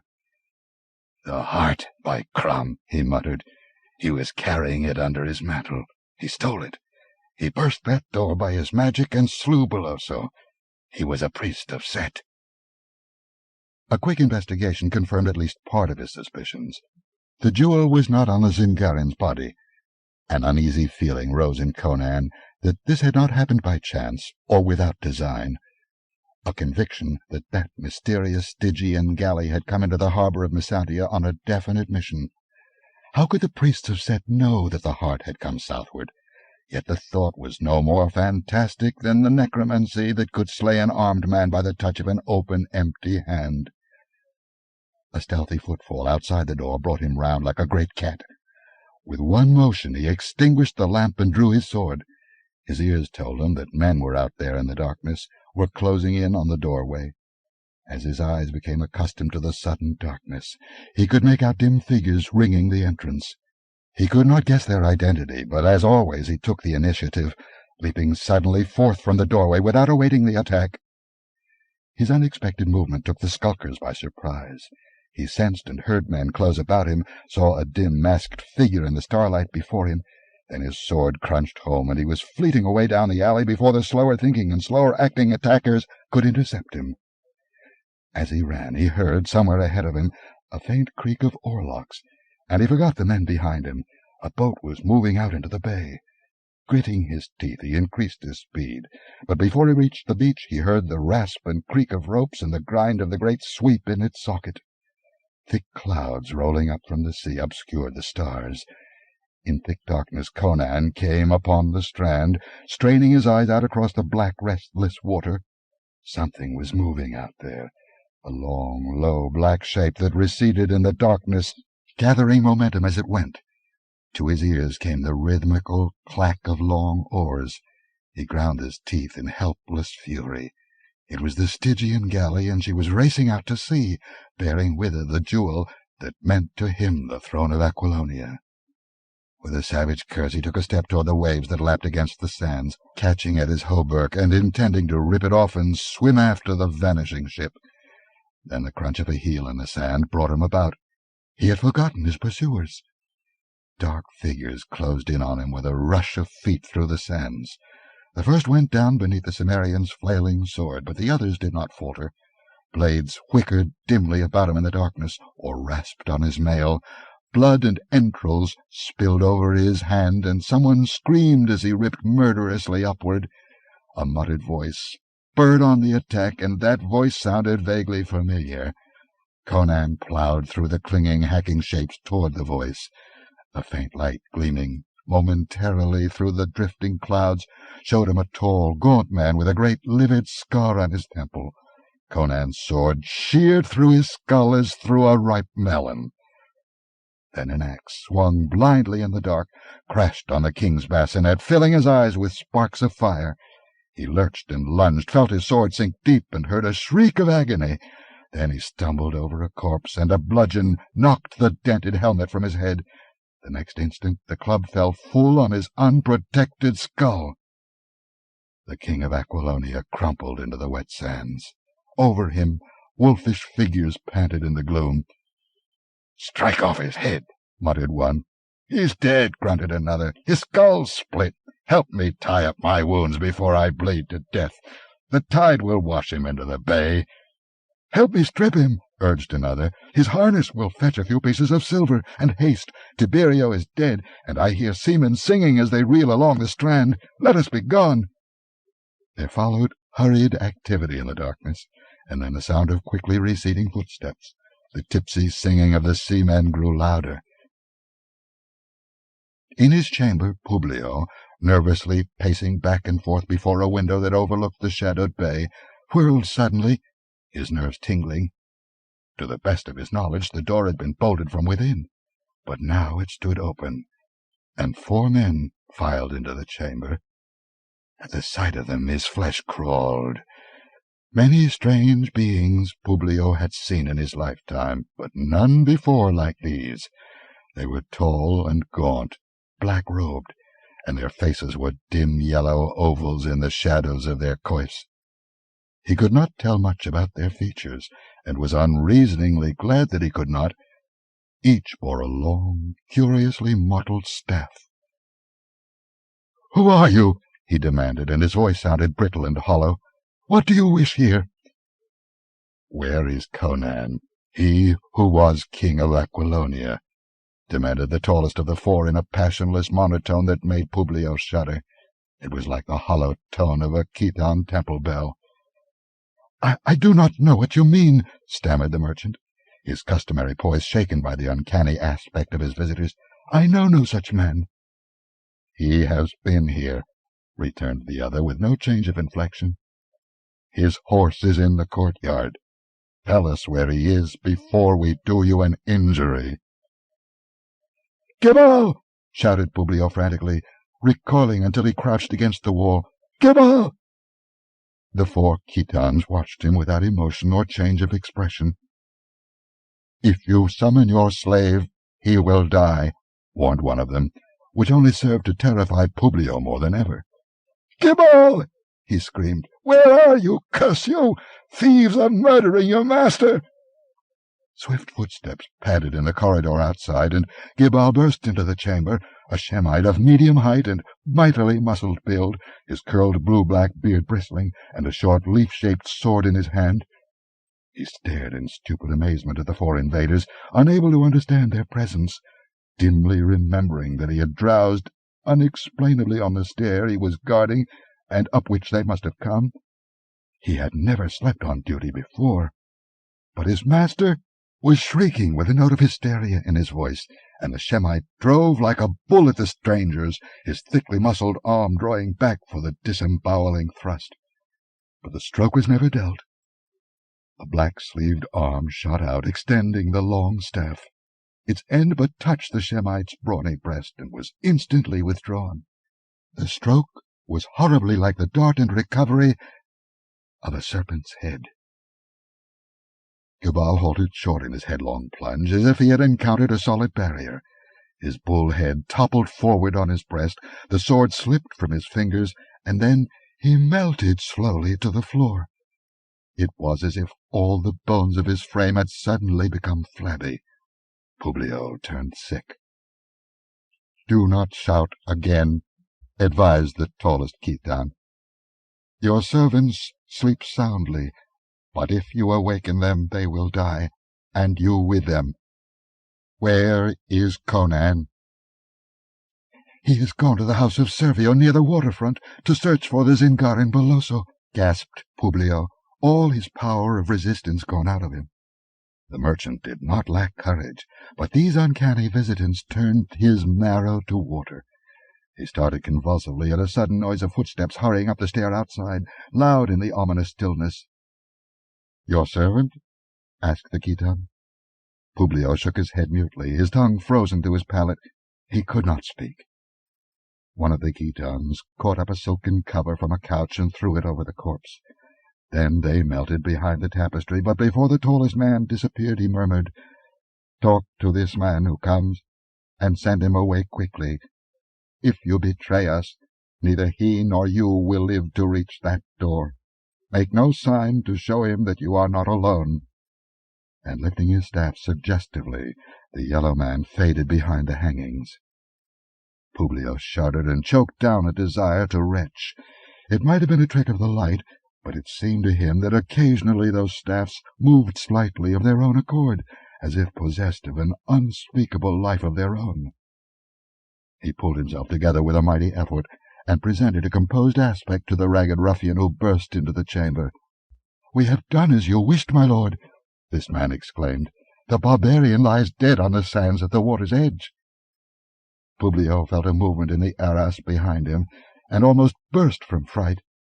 The man swept heedlessly on. "Your secretary, Tiberio, is dead. The barbarian slew him, and 4 of my companions. We bore their bodies to the rendezvous. There was nothing of value on the barbarian except a few silver coins. Are there any further orders?" "None," gasped Publio, white about the lips. "Go." The desperado bowed and hurried out with a vague feeling that Publio was both a man of weak stomach and few words. The 4 Khitans came from behind the arras. "Of whom did this man speak?" the taller demanded. "Of a wandering stranger who did me an injury," panted Publio. "You lie," said the Khitan calmly. "He spoke of the king of Aquilonia. I read it in your expression. Sit upon that divan, and do not move or speak. I will remain with you while my 3 companions go search for the body." So Publio sat and shook with terror of the silent, inscrutable figure which watched him, until the 3 Khitans filed back into the room with the news that Conan's body did not lie upon the sands. Publio did not know whether to be glad or sorry. "We found the spot where the fight was fought," they said. "Blood was on the sand, but the king was gone." The 4th Khitan drew imaginary symbols upon the carpet with his staff, which glistened scalily in the lamplight. "Did you read naught from the sands?" he asked. "Aye," they answered. "The king lives, and he has gone southward in a ship." The tall Khitan lifted his head and gazed at Publio, so that the merchant broke into a profuse sweat. "What do you wish of me?" he stuttered. "A ship," answered the Khitan. "A ship well manned for a long voyage." "For how long a voyage?" stammered Publio, never thinking of refusing. "To the ends of the world, perhaps," answered the Khitan, "or to the molten seas of hell that lie beyond the sunrise." 15. The Return of the Corsair. Conan's first sensation of returning consciousness was that of motion. Under him was no solidity, but a ceaseless heaving and plunging. Then he heard wind humming through cords and spars, and knew he was aboard a ship even before his blurred sight cleared. He heard a mutter of voices, and then a dash of water deluged him, jerking him sharply into full animation. He heaved up with a sulphurous curse, braced his legs, and glared about him, with a burst of coarse guffaws in his ears and the reek of unwashed bodies in his nostrils. He was standing on the poop deck of a long galley, which was running before the wind that whipped down from the north, her striped sail bellying against the taut sheets. The sun was just rising in a dazzling blaze of gold and blue and green. To the left of the shoreline was a dim purple shadow. To the right stretched the open ocean. This much Conan saw at a glance, that likewise included the ship itself. It was long and narrow, a typical trading ship of the southern coasts, high of poop and stern, with cabins at either extremity. Conan looked down into the open waste, whence wafted that sickening, abominable odour. He knew it of old. It was the body scent of the oarsmen, chained to their benches. They were all Negroes, 40 men to each side, each confined by a chain locked about his waist, with the other end welded to a heavy ring set deep in the solid runway beam that ran between the benches from stem to stern. The life of a slave aboard an Argosian galley was a hell unfathomable.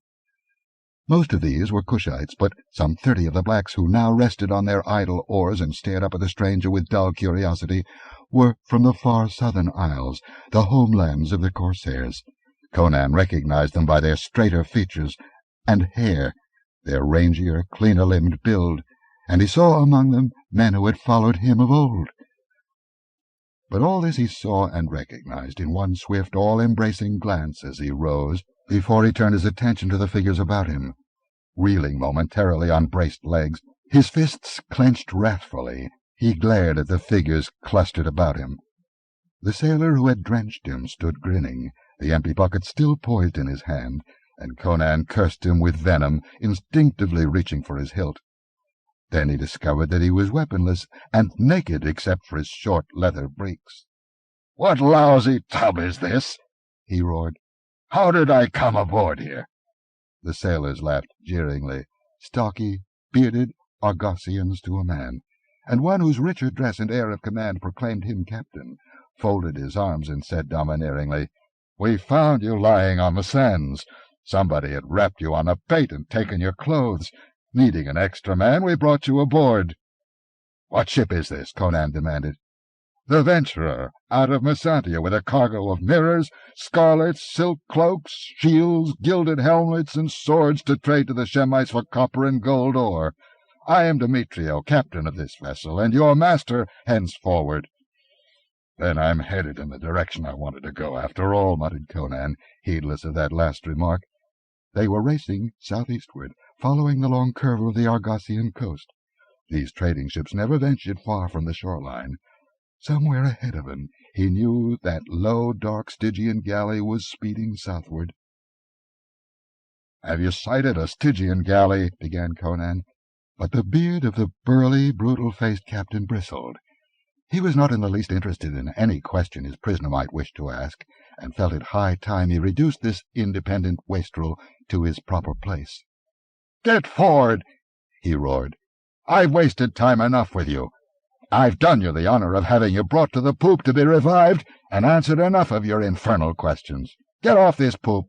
You'll work your way aboard this galley." "I'll buy your ship," began Conan, before he remembered that he was a penniless wanderer.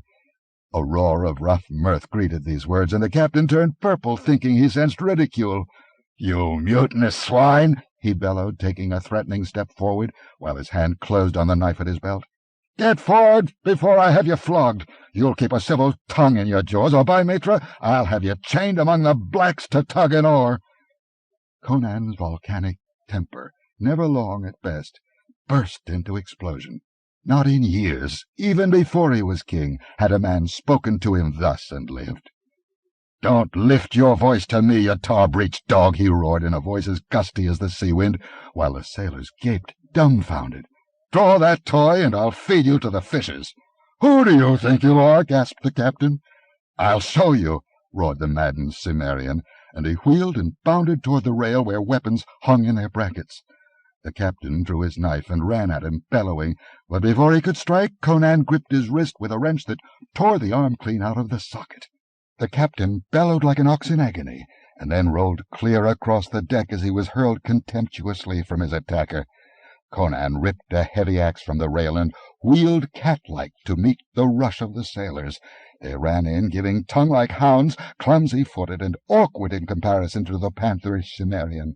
Before they could reach him with their knives, he sprang among them, striking right and left too quickly for the eye to follow, and blood and brains spattered as two corpses struck the deck. Knives flailed the air wildly as Conan broke through the stumbling, gasping mob and bounded to the narrow bridge that spanned the waist from poop to forecastle, just out of reach of the slaves below. Behind him, a handful of sailors on the poop were floundering after him, daunted by the destruction of their fellows, and the rest of the crew, some 30 in all, came running across the bridge toward him with weapons in their hands. Conan bounded out on the bridge and stood poised above the upturned black faces, axe lifted, black mane blown in the wind. "Who am I?" he yelled. "Look, you dogs! Look, Ajonga, Jasunga, Laranga! Who am I?"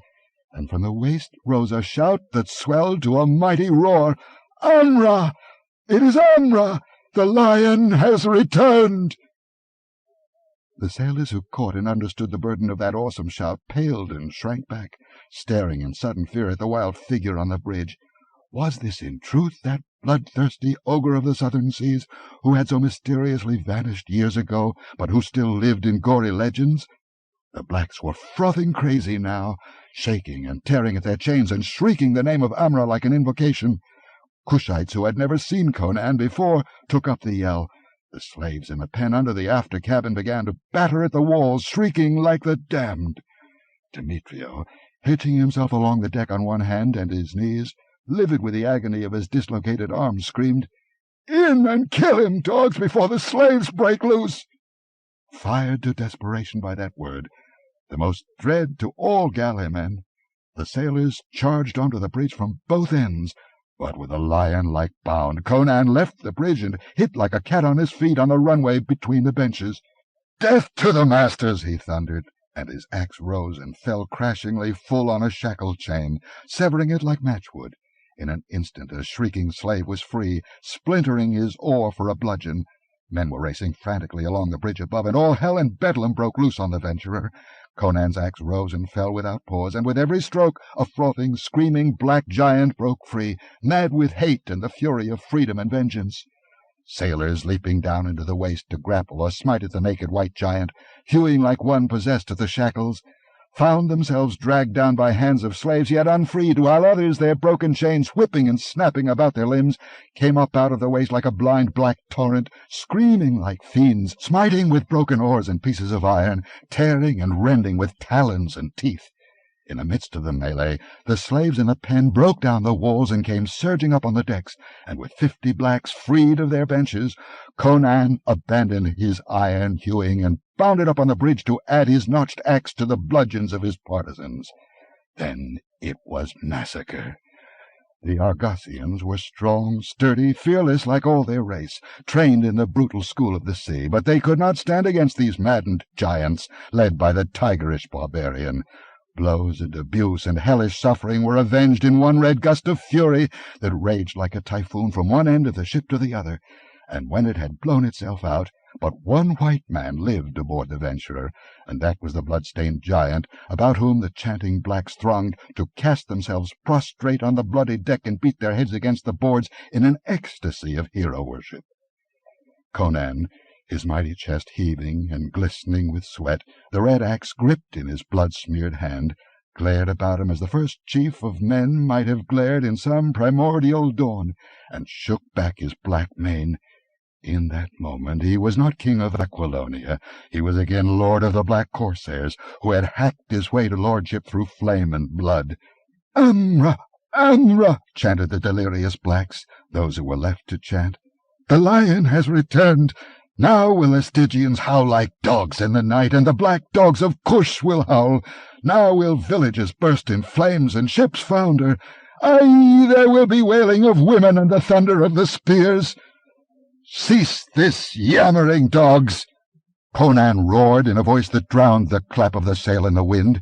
"10 of you go below and free the oarsmen who are yet chained. The rest of you man the sweeps and bend to oars and halyards. Crumbs, devils, don't you see we've drifted inshore during the fight? Do you want to run aground and be retaken by the Argosians?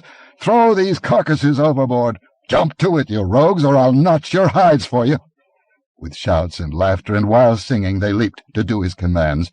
The corpses, white and black, were hurled overboard, where triangular fins were already cutting the water. Conan stood on the poop, frowning down at the black men who watched him expectantly. His heavy brown arms were folded, his black hair, grown long in his wanderings, blew in the wind. A wilder and more barbaric figure never trod the bridge of a ship, and in this ferocious Corsair few of the courtiers of Aquilonia would have recognized their king. "There's food in the hold," he roared. "Weapons in plenty for you, for this ship carried blades and harness to the Shemites who dwell along the coast. There are enough of us to work ship, aye, and to fight. You rode in chains for the Argosian dogs. Will you row as free men for Amra?" "Aye," they roared. "We are thy children. Lead us where you will." "Then fall to and clean out that waste," he commanded. "Free men don't labor in such filth. 3 of you, come with me to break out food from the after cabin. By Crom, I'll pad out your ribs before this cruise is done." Another yell of approbation answered him, as the half-starved blacks scurried to do his bidding. The sail bellied as the wind swept over the waves with renewed force, and the white crests danced along the sweep of the wind.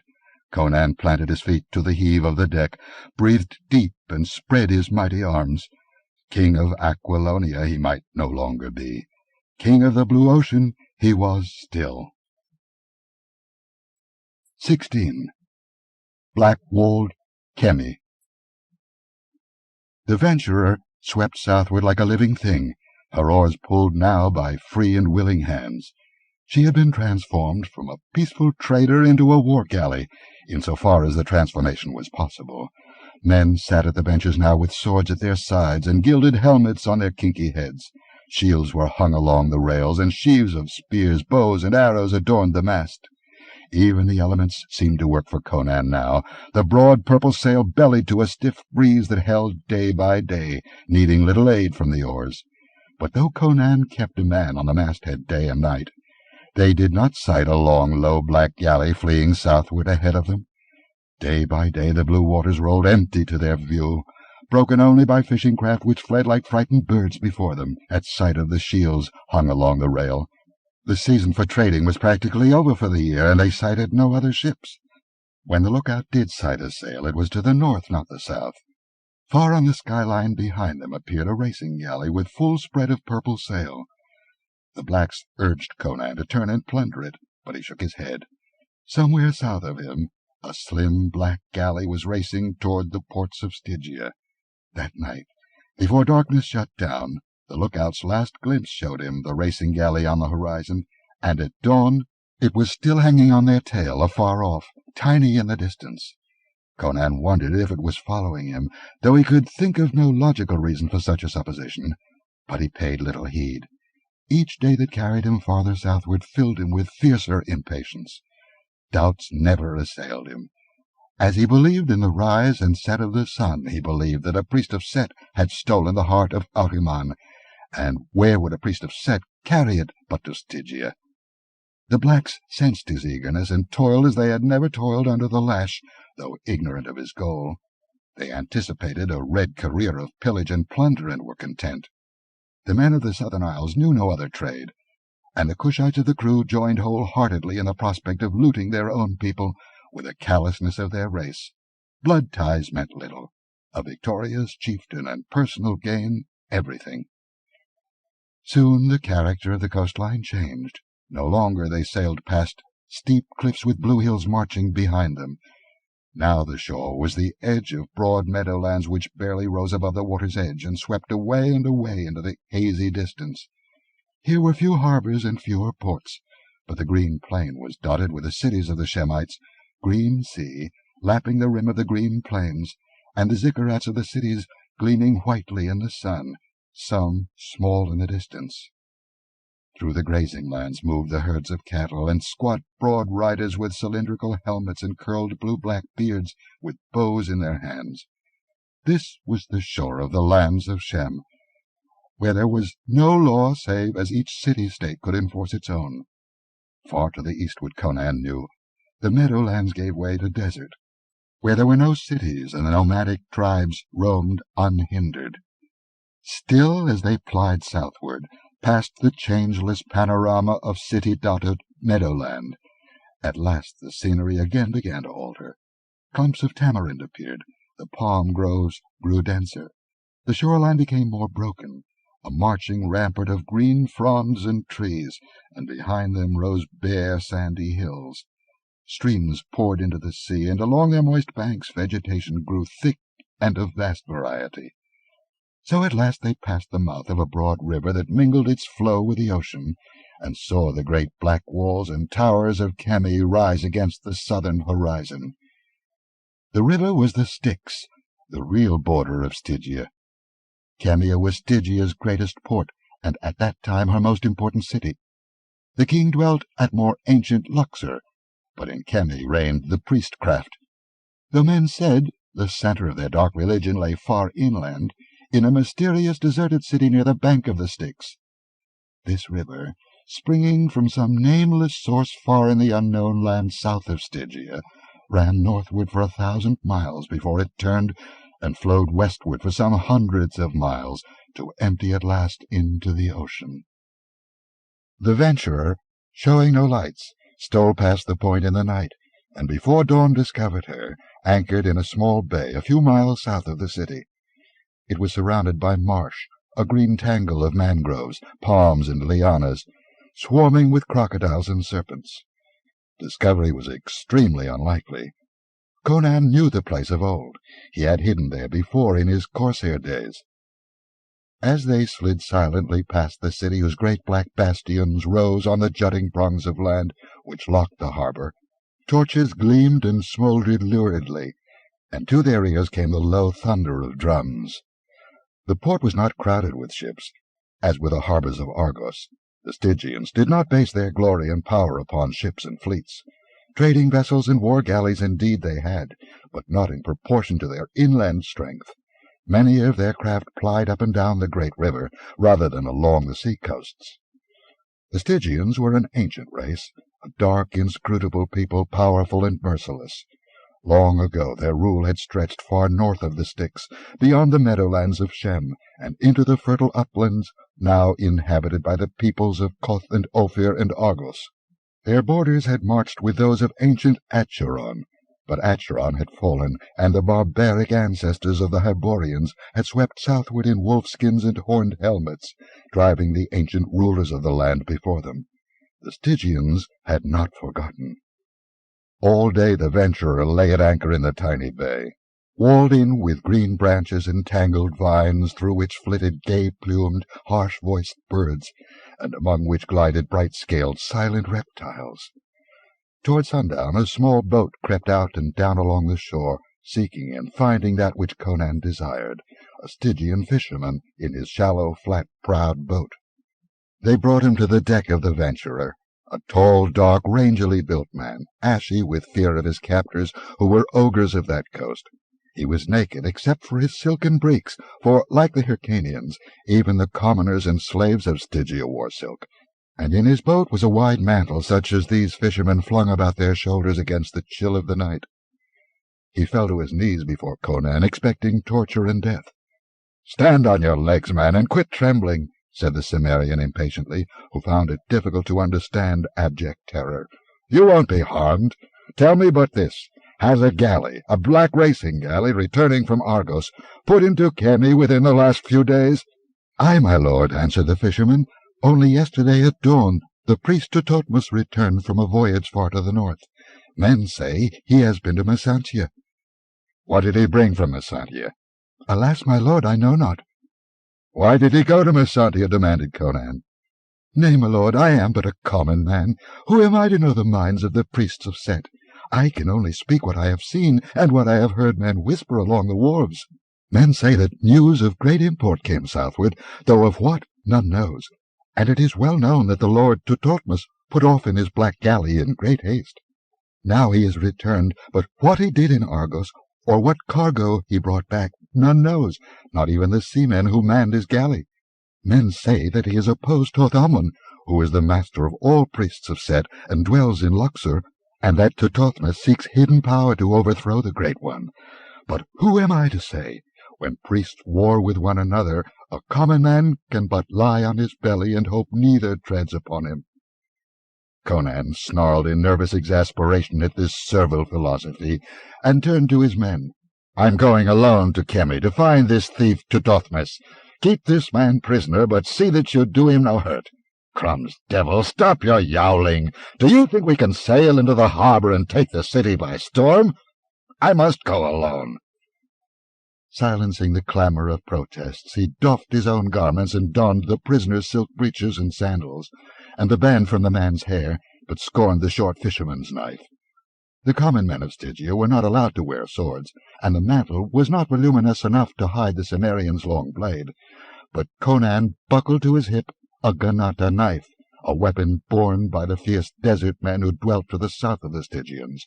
A broad, heavy, slightly curved blade of fine steel, edged like a razor and long enough to dismember a man.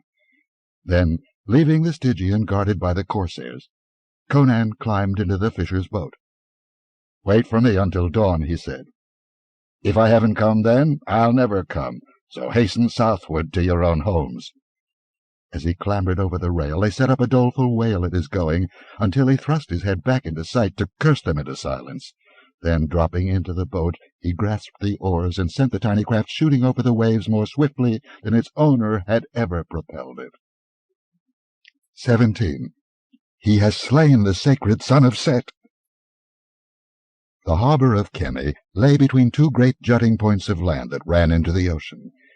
He rounded the southern point, where the great black castles rose like a man-made hill, and entered the harbor just at dusk, when there was still enough light for the watchers to recognize the fisherman's boat and mantle, but not enough to permit recognition of betraying details. Unchallenged, he threaded his way among the great black war-galleys lying silent and unlighted at anchor, and drew up to a flight of wide stone steps which mounted up from the water's edge. There he made his boat fast to an iron ring set in the stone, as numerous similar craft were tied. There was nothing strange in a fisherman leaving his boat there. None but a fisherman could find a use for such a craft, and they did not steal from one another. No one cast him more than a casual glance as he mounted the long steps, unobtrusively avoiding the torches that flared at intervals above the lapping black water. He seemed but an ordinary, empty-handed fisherman returning after a fruitless day along the coast. If one had observed him closely, it might have seemed that his step was somewhat too springy and sure, his carriage somewhat too erect and confident for a lowly fisherman. But he passed quickly, keeping in the shadows, and the commoners of Stygia were no more given to analysis than were the commoners of the less exotic races. In build he was not unlike the warrior castes of the Stygians, who were a tall, muscular race. Bronzed by the sun, he was nearly as dark as many of them. His black hair, square-cut and confined by a copper band, increased the resemblance. The characteristics which set him apart from them were the subtle difference in his walk and his alien features and blue eyes. But the mantle was a good disguise, and he kept as much in the shadows as possible, turning away his head when a native passed him too closely. But it was a desperate game, and he knew he could not long keep up the deception. Khemi was not like the seaports of the Hyborians, where types of every race swarmed. The only aliens here were Negro and Shemite slaves, and he resembled neither even as much as he resembled the Stygians themselves. Strangers were not welcome in the cities of Stygia, tolerated only when they came as ambassadors or licensed traders. But even then the latter were not allowed ashore after dark, and now there were no Hyborian ships in the harbor at all. A strange restlessness ran through the city, a stirring of ancient ambitions, a whispering none could define except those who whispered. This Conan felt rather than knew, his whetted primitive instincts sensing unrest about him. If he were discovered, his fate would be ghastly. They would slay him merely for being a stranger. If he were recognized as Amra, the Corsair chief who had swept their coasts with steel and flame, an involuntary shudder twitched Conan's broad shoulders. Human foes he did not fear, or any death by steel or fire, but this was a black land of sorcery and nameless horror. Set, the old serpent, men said, banished long ago from the Hyborian races, yet lurked in the shadows of the cryptic temples, and awful and mysterious were the deeds done in the nighted shrines. He had drawn away from the waterfront streets with their broad steps leading down to the water, and was entering the long, shadowy streets of the main part of the city. There was no such scene as was offered by any Hyborian city, no blaze of lamps and cressets, with gay-clad people laughing and strolling along the pavements, and shops and stalls wide open and displaying their wares. Here the stalls were closed at dusk. The only lights along the streets were torches, flaring smokily at wide intervals. People walking the streets were comparatively few. They went hurriedly and unspeaking, and their numbers decreased with the lateness of the hour. Conan found the scene gloomy and unreal. The silence of the people, their furtive haste, the great black stone walls that rose on each side of the streets. There was a grim massiveness about Stygian architecture that was overpowering and oppressive. Few lights showed anywhere except in the upper parts of the buildings. Conan knew that most of the people lay on the flat roofs, among the palms of artificial gardens under the stars. There was a murmur of weird music from somewhere. Occasionally a bronze chariot rumbled along the flags, and there was a brief glimpse of a tall, hawk-faced noble with a silk cloak wrapped about him, and a gold band with a rearing serpent-head emblem confining his black mane, of the ebon naked charioteer bracing his knotty legs against the straining of the fierce Stygian horses. But the people who yet traversed the streets on foot were commoners, slaves, tradesmen, harlots, toilers, and they became fewer as he progressed. He was making toward the temple of Set, where he knew he would be likely to find the priest he sought. He believed he would know Tutmosis if he saw him, though his one glance had been in the semi-darkness of the Mesantia alley. That the man he had seen there had been the priest, he was certain. Only occultists high in the mazes of the hideous black ring possessed the power of the black hand that dealt death by its touch, and only such a man would dare defy Thoth Amon, whom the Western world knew only as a figure of terror and myth. The street broadened, and Conan was aware that he was getting into the part of the city dedicated to the temples.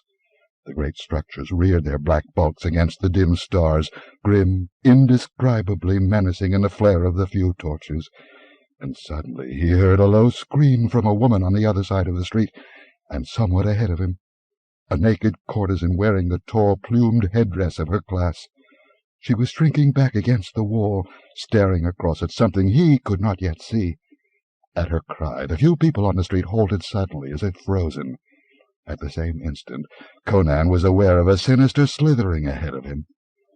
Then, about the dark corner of the building he was approaching, poked a hideous, wedge-shaped head, and after it flowed coil after coil of rippling, darkly glistening trunk. The Cimmerian recoiled, remembering tales he had heard. Serpents were sacred to Set, god of Stygia, who, men said, was himself a serpent. Monsters such as this were kept in the temples of Set, and when they hungered were allowed to crawl forth into the streets to take what prey they wished. Their ghastly feasts were considered a sacrifice to the scaly god. The Stygians within Conan's sight fell to their knees, men and women, and passively awaited their fate. One the great serpent would select, would lap in scaly coils, crush to a red pulp and swallow as a rat snake swallows a mouse. The others would live. That was the will of the gods. But it was not Conan's will. The python glided toward him, its attention probably attracted by the fact that he was the only human in sight still standing erect. Gripping his great knife under his mantle, Conan hoped the slimy brute would pass him by, but it halted before him and reared up horrifically in the flickering torchlight, its forked tongue flickering in and out, its cold eyes glittering with the ancient cruelty of the serpent folk. Its neck arched, but before it could dart, Conan whipped his knife from under his mantle and struck like a flicker of lightning. The broad blade split that wedge-shaped head and sheared deep into the thick neck. Conan wrenched his knife free and sprang clear as the great body knotted and looped and whipped terrifically in its death throes. In the moment that he stood staring in morbid fascination, the only sound was the thud and swish of the snake's tail against the stones. Then from the shocked votaries burst a terrible cry. "Blasphemer! He has slain the sacred son of Set! Slay him! Slay! Slay!" Stones whizzed about him, and the crazed Stygians rushed at him, shrieking hysterically, while from all sides others emerged from their houses and took up the cry. With a curse, Conan wheeled and darted into the black mouth of an alley. He heard the patter of bare feet on the flags behind him as he ran, more by feel than by sight, and the walls resounded to the vengeful yells of the pursuers. Then his left hand found a break in the wall, and he turned sharply into another narrower alley. On both sides rose sheer black stone walls. High above him he could see a thin line of stars. These giant walls he knew were the walls of temples. He heard behind him the pack sweep past the dark mouth in full cry. Their shouts grew distant, faded away. They had missed the smaller alley and run straight on in the blackness. He too kept straight ahead, though the thought of encountering another of Set's sons in the darkness brought a shudder from him. Then, somewhere ahead of him, he caught a moving glow, like that of a crawling glowworm. He halted, flattened himself against the wall, and gripped his knife. He knew what it was, a man approaching with a torch. Now it was so close he could make out the dark hand that gripped it, and the dim oval of a dark face. A few more steps, and the man would certainly see him. He sank into a tigerish crouch. The torch halted. A door was briefly etched in the glow while the torch-bearer fumbled with it. Then it opened. The tall figure vanished through it, and darkness closed again on the alley. There was a sinister suggestion of furtiveness about that slinking figure. Entering the alley door in darkness, a priest perhaps returning from some dark errand. But Conan groped toward the door. If one man came up that alley with a torch, others might come at any time. To retreat the way he had come might mean to run full into the mob from which he was fleeing. At any moment they might return, find the narrower alley, and come howling down it. He felt hemmed in by those sheer, unscalable walls, desirous of escape, even if escape meant invading some unknown building. The heavy bronze door was not locked. It opened under his fingers, and he peered through the crack. He was looking into a great square chamber of massive black stone. A torch smouldered in a niche in the wall. The chamber was empty. He glided through the lacquered door and closed it behind him. His sandaled feet made no sound as he crossed the black marble floor. A teak door stood partly open, and gliding through this, knife in hand, he came out into a great dim shadowy place whose lofty ceiling was only a hint of darkness high above him, toward which the black walls swept upward. On all sides black-arched doorways opened into the great still hall. It was lit by curious bronze lamps that gave a dim, weird light. On the other side of the great hall, a broad black marble stairway without a railing marched upward to lose itself in gloom, and above him on all sides dim galleries hung like black stone ledges. Conan shivered. He was in a temple of some Stygian god, if not Set himself, then someone only less grim, and the shrine did not lack an occupant. In the midst of the great hall stood a black stone altar, massive, sombre, without carvings or ornament, and upon it coiled one of the great sacred serpents, its iridescent scales shimmering in the lamplight. It did not move, and Conan remembered stories that the priests kept these creatures drugged part of the time. The Cimmerian took an uncertain step out from the door, then shrank back suddenly, not into the room he had just quitted, but into a velvet-curtained recess. He had heard a soft step somewhere nearby. From one of the black arches emerged a tall, powerful figure in sandals and silken loincloth, with a wide mantle trailing from his shoulders. But face and head were hidden by a monstrous mask, a half-bestial, half-human countenance, from the crest of which floated a mass of ostrich plumes. In certain ceremonies the Stygian priests went masked. Conan hoped the man would not discover him, but some instinct warned the Stygian. He turned abruptly from his destination, which apparently was the stair, and stepped straight to the recess. As he jerked aside the velvet hanging, a hand darted from the shadows, crushed the cry in his throat, and jerked him headlong into the alcove, and the knife impaled him. Conan's next move was the obvious one suggested by logic. He lifted off the grinning mask and drew it over his own head. The fisherman's mantle he flung over the body of the priest, which he concealed behind the hangings, and drew the priestly mantle about his own brawny shoulders. Fate had given him a disguise. All Khemi might well be searching now for the blasphemer who dared defend himself against a sacred snake, but who would dream of looking for him under the mask of a priest? He strode boldly from the alcove and headed for one of the arched doorways at random, but he had not taken a dozen strides when he wheeled again, all his senses edged for peril. A band of masked figures filed down the stair, apparelled exactly as he was. He hesitated, caught in the open, and stood still, trusting to his disguise, though cold sweat gathered on his forehead and the backs of his hands.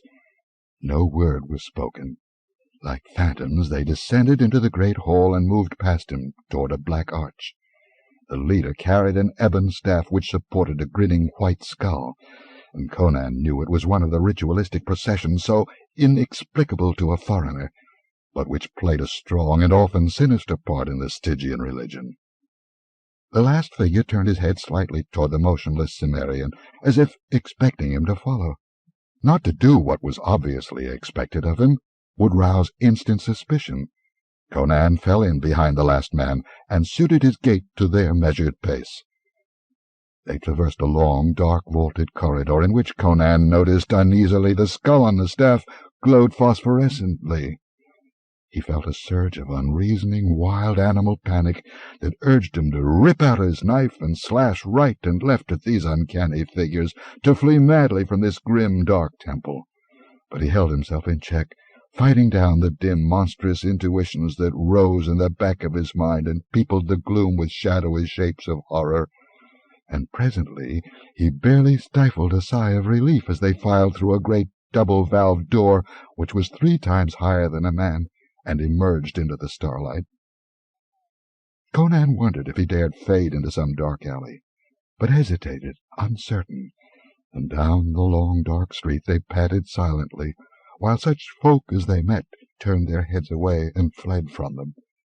The procession kept far out from the walls, To turn and bolt into any of the alleys they passed would be too conspicuous. While he mentally fumed and cursed, they came to a low-arched gateway in the southern wall, and through this they filed.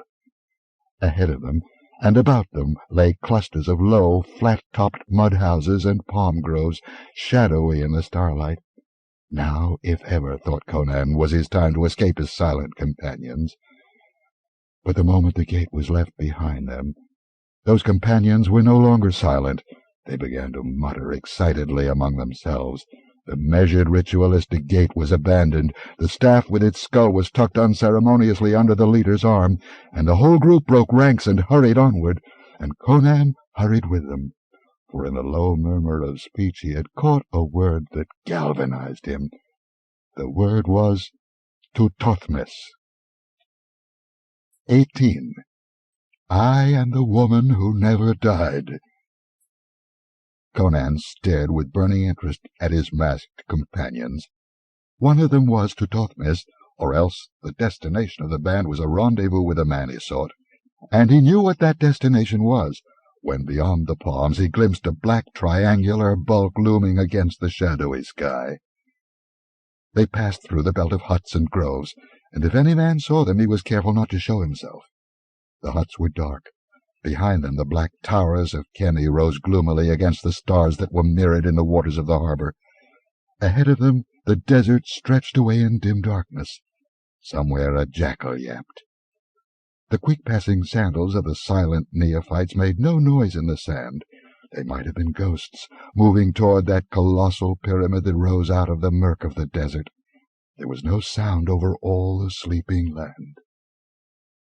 Conan's heart beat quicker as he gazed at the grim black wedge that stood etched against the stars, and his impatience to close with Tuthothmes in whatever conflict the meeting might mean was not unmixed with a fear of the unknown.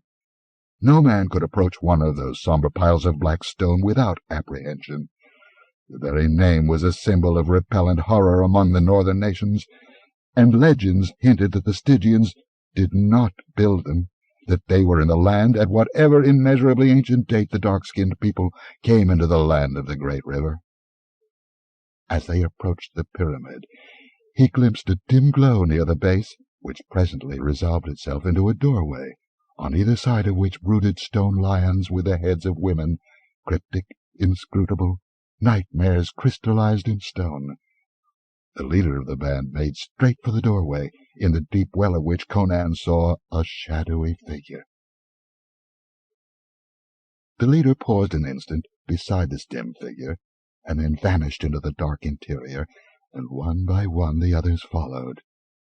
As each masked priest passed through the gloomy portal, he was halted briefly by the mysterious garden, and something passed between them. Some word or gesture Conan could not make out. Seeing this, the Cimmerian purposely lagged behind, and stooping, pretended to be fumbling with the fastening of his sandal. Not until the last of the masked figures had disappeared did he straighten and approach the portal. He was uneasily wondering if the guardian of the temple were human, remembering some tales he had heard, but his doubts were set at rest. A dim bronze cresset, glowing just within the door, lighted a long narrow corridor that ran away into blackness, and a man standing silent in the mouth of it, wrapped in a wide black cloak. No one else was in sight. Obviously the masked priests had disappeared down the corridor. Over the cloak that was drawn about his lower feet, the Stygian's piercing eyes regarded Conan sharply. With his left hand he made a curious gesture. On a venture, Conan imitated it, but evidently another gesture was expected. The Stygian's right hand came from under his cloak with a gleam of steel, and his murderous stab would have pierced the heart of an ordinary man, but he was dealing with one whose thews were nerved to the quickness of a jungle cat. Even as the dagger flashed in the dim light, Conan caught the dusky wrist and smashed his clenched right fist against the Stygian's jaw. The man's head went back against the stone wall with a dull crunch that told of a fractured skull. Standing for an instant above him, Conan listened intently. The cresset burned low, casting vague shadows about the door. Nothing stirred in the blackness beyond, though far away and below him, as it seemed, he caught the faint, muffled note of a gong. He stooped and dragged the body behind the great bronze door, which stood wide, opened inward, and then the Cimmerian went warily but swiftly down the corridor, toward what doom he did not even try to guess. He had not gone far when he halted, baffled. The corridor split in two branches, and he had no way of knowing which the masked priests had taken. At a venture he chose the left. The floor slanted slightly downward, and was worn smooth as by many feet. Here and there a dim crescent cast a faint nightmarish twilight. Conan wondered uneasily for what purpose these colossal piles had been reared in what forgotten age. This was an ancient, ancient land. No man knew how many ages the black temples of Stygia had looked against the stars. Narrow black arches opened occasionally to right and left, but he kept to the main corridor, although a conviction that he had taken the wrong branch was growing in him. Even with their start of him, he should have overtaken the priests by this time. He was growing nervous. The silence was like a tangible thing, and yet he had a feeling that he was not alone. More than once, passing a nighted arch, he seemed to feel the glare of unseen eyes fixed upon him. He paused, half-minded to turn back to where the corridor had first branched. He wheeled abruptly, knife lifted, every nerve tingling. A girl stood at the mouth of a smaller tunnel, staring fixedly at him. Her ivory skin showed her to be a Stygian of some ancient noble family, and like all such women she was tall, lithe, voluptuously figured, her hair a great pile of black foam, among which gleamed a sparkling ruby. But for her velvet sandals, and a broad jewel-crusted girdle about her supple waist, she was quite nude. "What do you here?" she demanded. To answer would betray his alien origin. He remained motionless, a grim, sombre figure in the hideous mask with the plumes floating over him. His alert gaze sought the shadows behind her and found them empty. But there might be hordes of fighting men within her call. She advanced toward him, apparently without apprehension, though with suspicion. "You are not a priest," she said. "You are a fighting man. Even with that mask, that is plain. There is as much difference between you and a priest as there is between a man and a woman." "By Set!" she exclaimed, halting suddenly, her eyes flaring wide. "I do not believe you are even a Stygian." With a movement too quick for the eye to follow, his hand closed about her round throat, lightly as a caress. "Not a sound out of you," he muttered. Her smooth ivory flesh was cold as marble, yet there was no fear in the wide, dark, marvellous eyes which regarded him. "Do not fear," she answered calmly. "I will not betray you. But are you mad to come, a stranger and a foreigner, to the forbidden temple of Set?" "I am looking for the priest Tutosmes," he answered. "Is he in this temple?" "Why do you seek him?" she parried. "He has something of mine which was stolen." "I will lead you to him," she volunteered, so promptly that his suspicions were instantly roused. "Don't play with me, girl," he growled. "I do not play with you. I have no love for Tutosmes." He hesitated, then made up his mind. After all, he was as much in her power as she was in his. "Walk beside me," he commanded, shifting his grasp from her throat to her wrist. "But walk with care. If you make a suspicious move—" She led him down the slanting corridor, down and down, until there were no more crescents, and he groped his way in darkness, aware less by sight than by feel and sense of the woman at his side. Once, when he spoke to her, she turned her head toward him, and he was startled to see her eyes glowing like golden fire in the dark. Dim doubts and vague monstrous suspicions haunted his mind, but he followed her through a labyrinthine maze of black corridors that confused even his primitive sense of direction. He mentally cursed himself for a fool, allowing himself to be led into that black abode of mystery. But it was too late to turn back now.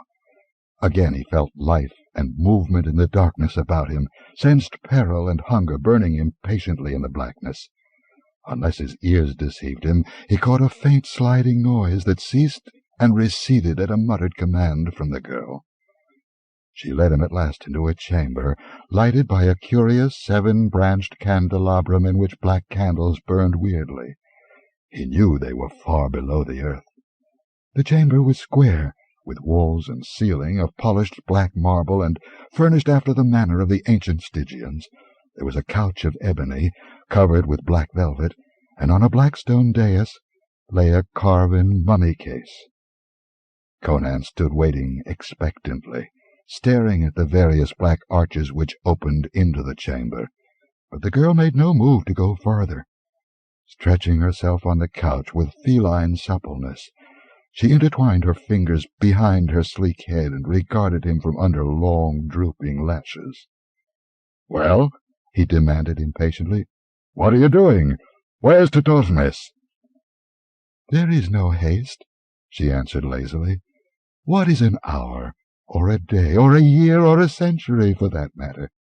Take off your mask. Let me see your features." With a grunt of annoyance, Conan dragged off the bulky headpiece, and the girl nodded as if in approval, as she scanned his dark, scarred face and blazing eyes. "There is strength in you, great strength. You could strangle a bullock."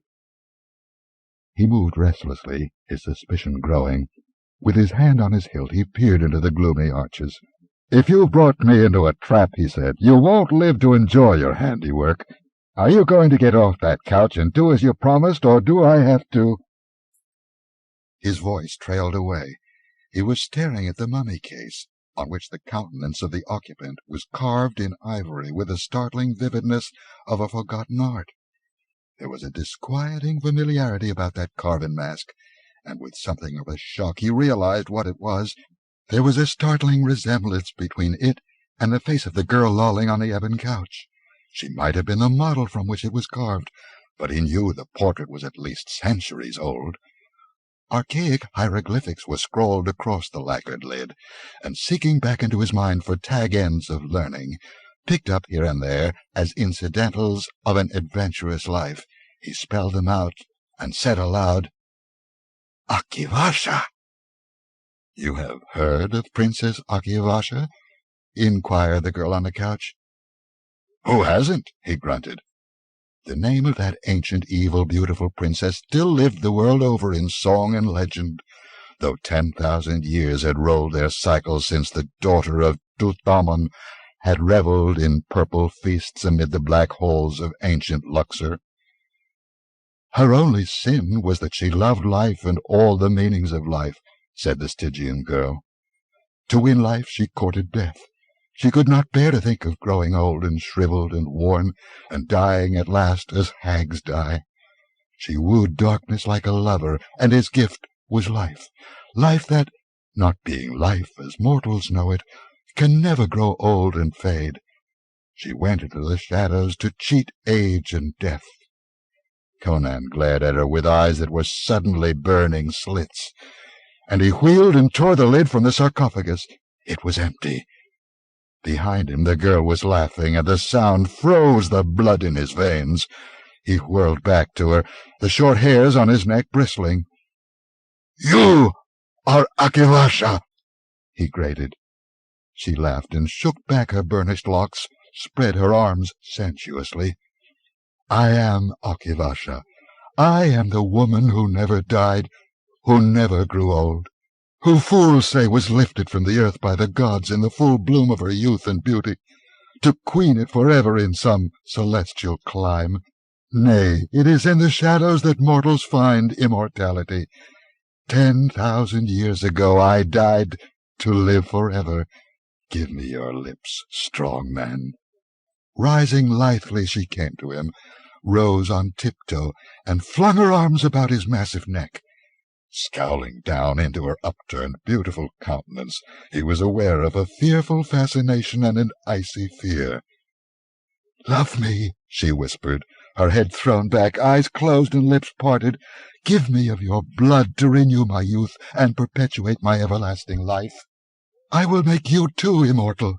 I will teach you the wisdom of all the ages, all the secrets that have lasted out the eons in the blackness beneath these dark temples. I will make you king of that shadowy horde which revel among the tombs of the ancients when night veils the desert and bats flit across the moon. I am weary of priests and magicians, and captive girls dragged screaming through the portals of death. I desire a man. Love me, barbarian." She pressed her dark head down against his mighty breast, and he felt a sharp pang at the base of his throat. With a curse he tore her away and flung her sprawling across the couch. "Damned vampire!" Blood was trickling from a tiny wound in his throat. She reared up on the couch like a serpent poised to strike, all the golden fires of hell blazing in her wide eyes. Her lips drew back, revealing white, pointed teeth. "Fool!" she shrieked. "Do you think to escape me? You will live and die in darkness. I have brought you far below the temple. You can never find your way out alone. You can never cut your way through those which guard the tunnels. But for my protection the sons of Set would long ago have taken you into their bellies. Fool, I shall yet drink your blood." "Keep away from me, or I'll slash you asunder," he grunted, his flesh crawling with revulsion. "You may be immortal, but steel will dismember you." As he backed toward the arch through which he had entered, the light went out suddenly. All the candles were extinguished at once, though he did not know how, for Aquilonia had not touched them. But the vampire's laugh rose mockingly behind him, poison sweet as the vials of hell, and he sweated as he groped in the darkness for the arch, in a near panic. His fingers encountered an opening, and he plunged through it. Whether it was the arch through which he had entered he did not know, nor did he very much care. His one thought was to get out of the haunted chamber which had housed that beautiful, hideous, undead fiend for so many centuries. His wanderings through those black winding tunnels were a sweating nightmare.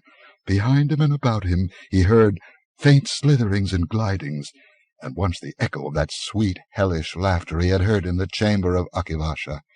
He slashed ferociously at sounds and movements he heard, or imagined he heard, in the darkness near him, and once his sword cut through some yielding, tenuous substance that might have been cobwebs. He had a desperate feeling that he was being played with, lured deeper and deeper into ultimate night, before being set upon by demoniac Talon and Fang, and through his fear ran the sickening revulsion of his discovery. The legend of Aquilonia was so old, and among the evil tales told of her ran a thread of beauty and idealism, of everlasting youth. To so many dreamers and poets and lovers she was not alone the evil princess of Stygian legend, but the symbol of eternal youth and beauty, shining forever in some far realm of the gods. And this was the hideous reality.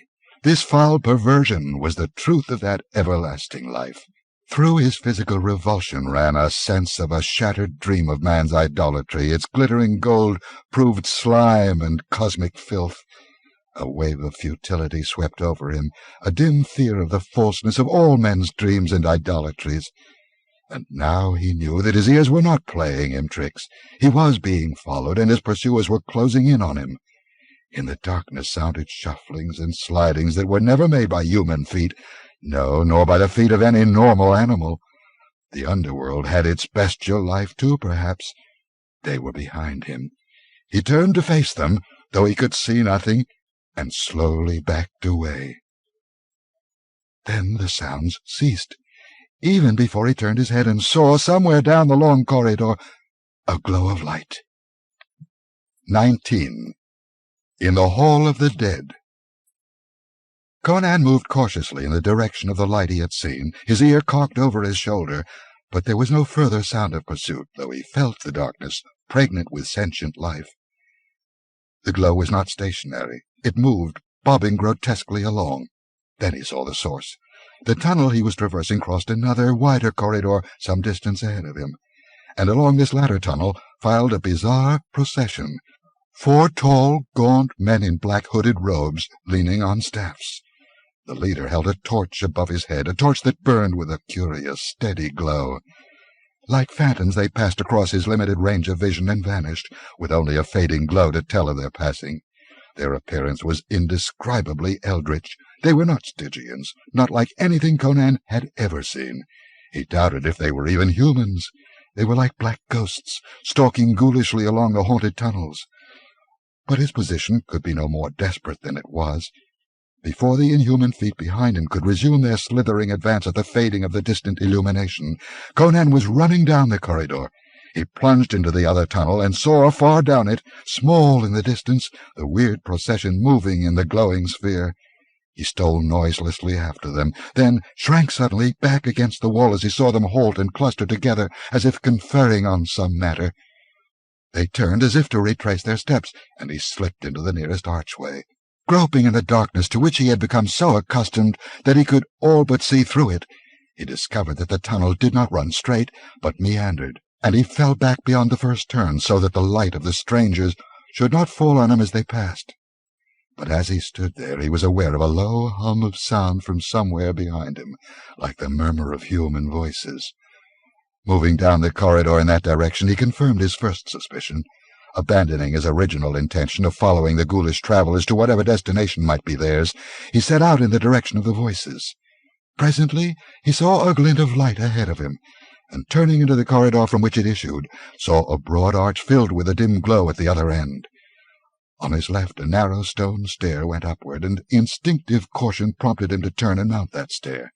The voices he heard were coming from beyond that flame-filled arch.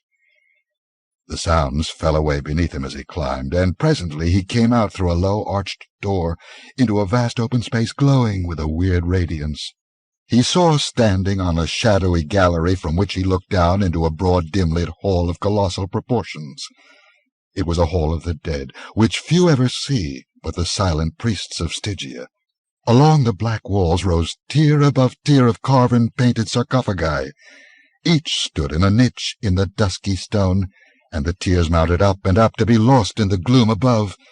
Thousands of carven masks stared impassively down upon the group in the midst of the hall, rendered futile and insignificant by that vast array of the dead. Of this group 10 were priests, and though they had discarded their masks, Conan knew they were the priests he had accompanied to the pyramid. They stood before a tall, hawk-faced man, beside a black altar on which lay a mummy in rotting swathings, and the altar seemed to stand in the heart of a living fire which pulsed and shimmered, dripping flakes of quivering golden flame on the black stones about it. This dazzling glow emanated from a great red jewel which lay upon the altar, and in the reflection of which the faces of the priests looked ashy and corpse-like. As he looked, Conan felt the pressure of all the weary leagues and the weary nights and days of his long quest, and he trembled with a mad urge to rush among those silent priests, clear his way with mighty blows of naked steel, and grasp the red gem with passion-taut fingers. But he gripped himself with iron control and crouched down in the shadow of the stone balustrade. A glance showed him that a stair led down into the hall from the gallery, hugging the wall and half hidden in the shadows. He glared into the dimness of the vast place, seeking other priests or votaries, but saw only the group about the altar. In that great emptiness the voice of the man beside the altar sounded hollow and ghostly. And so the word came southward. The night wind whispered it, the ravens croaked of it as they flew, and the grim bats told it to the owls and the serpents that lurk in hoary ruins. Werewolf and vampire knew, and the ebon-bodied demons that prowl by night. The sleeping night of the world stirred and shook its heavy mane, and there began a throbbing of drums in deep darkness, and the echoes of far weird cries frightened men who walked by dusk. For the heart of Acheron had come again into the world to fulfill its cryptic destiny. Ask me not how I, to Thothmes of Khemi and the night, heard the word before Thoth-Amon, who calls himself Prince of all wizards. There are secrets not meet for such ears even as yours, and Thoth-Amon is not the only lord of the Black Ring. I knew, and I went to meet the heart which came southward. It was like a magnet which drew me unerringly. From death to death they came, riding on a river of human blood. Blood feeds it, blood draws it. Its power is greatest when there is blood on the hands that grasp it, when it is wrested by slaughter from its holder. Wherever it gleams, blood is spilt and kingdoms totter, and the forces of nature are put in turmoil. And here I stand, the master of the heart, and have summoned you to come secretly, who are faithful to me, to share in the black kingdom that shall be. Tonight you shall witness the breaking of Toth-Ammon's chains which enslave us, and the birth of empire. Who am I, even I, to Thothmes, to know what powers lurk and dream in those crimson deeps? It holds secrets forgotten for 3,000 years, but I shall learn. These shall tell me. He waved his hand toward the silent shapes that lined the hall. See how they sleep, staring through their carven masks. Kings, queens, generals, priests, wizards, the dynasties and the nobility of Stygia for 10,000 years. The touch of the heart will awaken them from their long slumber. Long, long the heart throbbed and pulsed in ancient Stygia. Here was its home in the centuries before it journeyed to Acheron. The ancients knew its full powers, and they will tell me when by its magic I restore them to life to labor for me. I will rouse them, will waken them, will learn their forgotten wisdom, the knowledge locked in those withered skulls. By the lore of the dead we shall enslave the living. I, kings and generals and wizards of Eld, shall be our helpers and our slaves. Who shall stand before us? Look, this dried, shriveled thing on the altar was once Thothmekri, a high priest of Set, who died 3,000 years ago. He was an adept of the Black Ring. He knew of the heart. He will tell us of its powers. Lifting the great jewel, the speaker laid it on the withered breast of the mummy and lifted his hand as he began an incantation. But the incantation was never finished. With his hand lifted and his lips parted, he froze, glaring past his acolytes, and they wheeled to stare in the direction in which he was looking. Through the black arch of a door, 4 gaunt, black-robed shapes had filed into the great hall. Their faces were dim yellow ovals in the shadow of their hoods. "Who are you?" ejaculated Thothmes in a voice as pregnant with danger as the hiss of a cobra. "Are you mad to invade the holy shrine of Set?" The tallest of the strangers spoke, and his voice was toneless as a Khitan temple bell. "We follow Conan of Aquilonia." "He is not here," answered Thothmes, shaking back his mantle from his right hand with a curious menacing gesture, like a panther unsheathing his talons. "You lie. He is in this temple. We tracked him from a corpse behind the bronze door of the outer portal, through a maze of corridors. We were following his devious trail when we became aware of this conclave. We go now to take it up again. But first, give us the heart of Acheron." "Death is the portion of madmen," murmured Thothmes, moving nearer the speaker.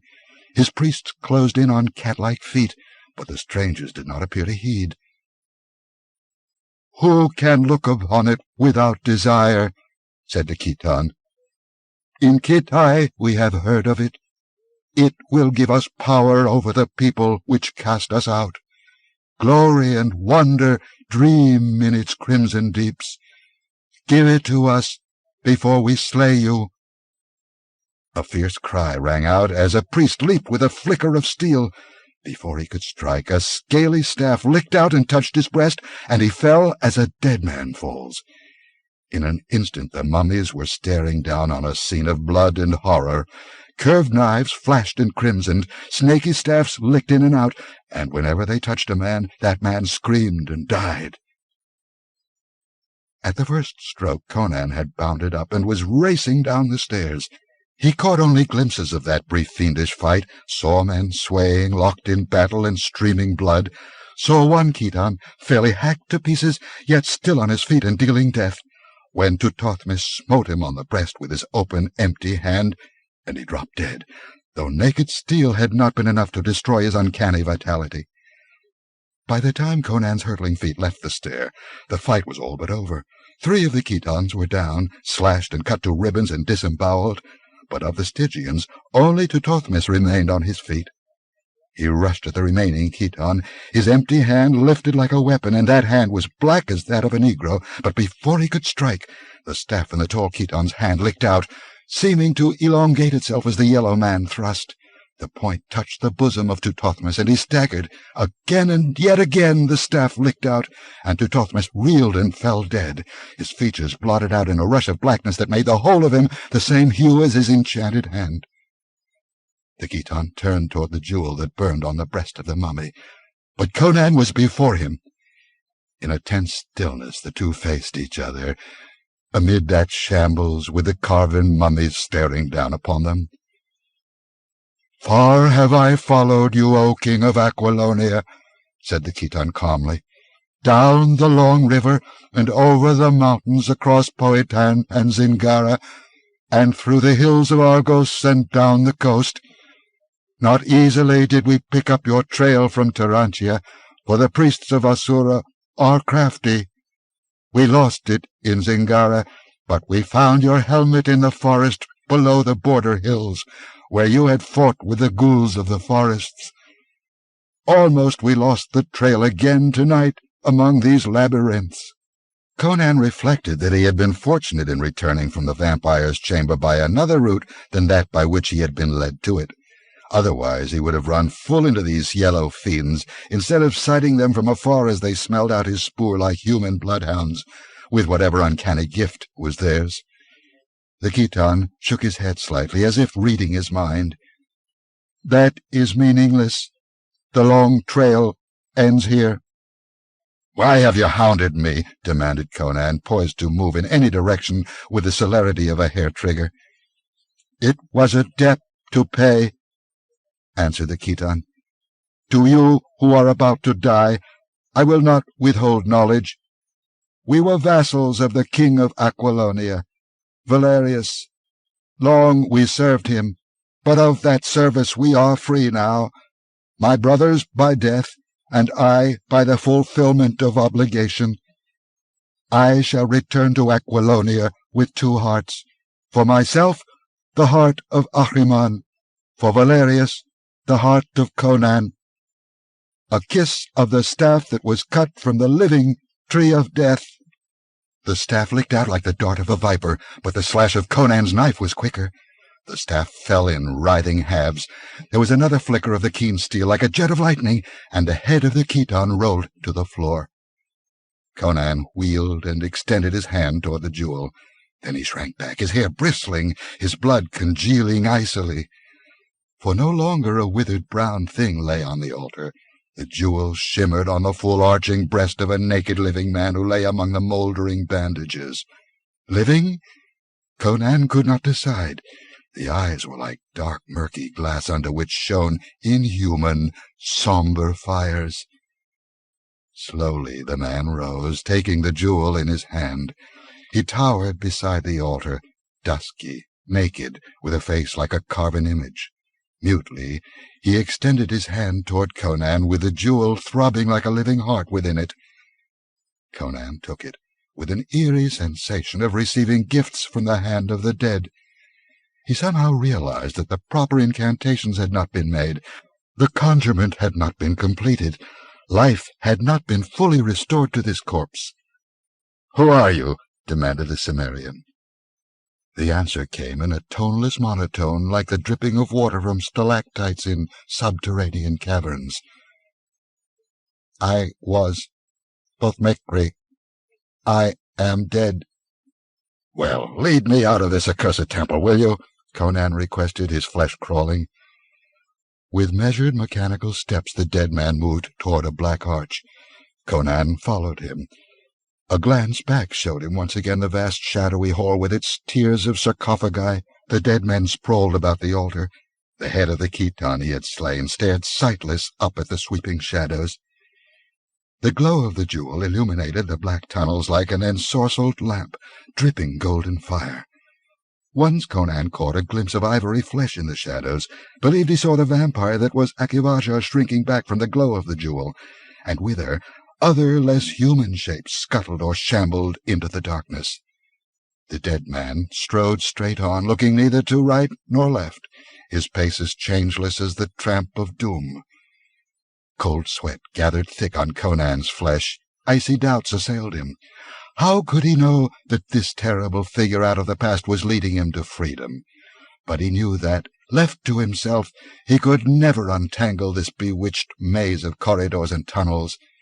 He followed his awful guide through blackness that loomed before and behind them, and was filled with skulking shapes of horror and lunacy that cringed from the blinding glow of the heart.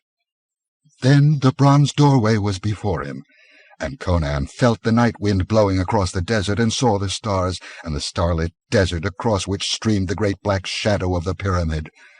Tothmekri pointed silently into the desert, and then turned and stalked soundlessly back in the darkness. Conan stared after that silent figure that receded into the blackness on soundless, inexorable feet, as one that moves to a known and inevitable doom, or returns to everlasting sleep. With a curse, the Cimmerian leaped from the doorway and fled into the desert as if pursued by demons. He did not look back toward the pyramid or toward the black towers of Khemi looming dimly across the sands. He headed southward toward the coast, and he ran as a man runs in ungovernable panic. The violent exertion shook his brain free of black cobwebs. The clean desert wind blew the nightmares from his soul, and his revulsion changed to a wild tide of exultation. Before the desert gave way to a tangle of swampy growth through which he saw the black water lying before him, and the venturer at anchor.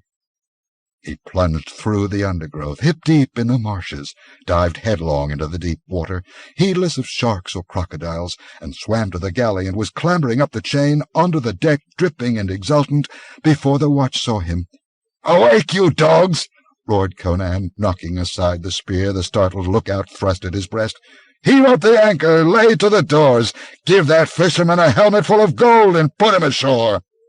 Dawn will soon be breaking, and before sunrise we must be racing for the nearest port of Zingara."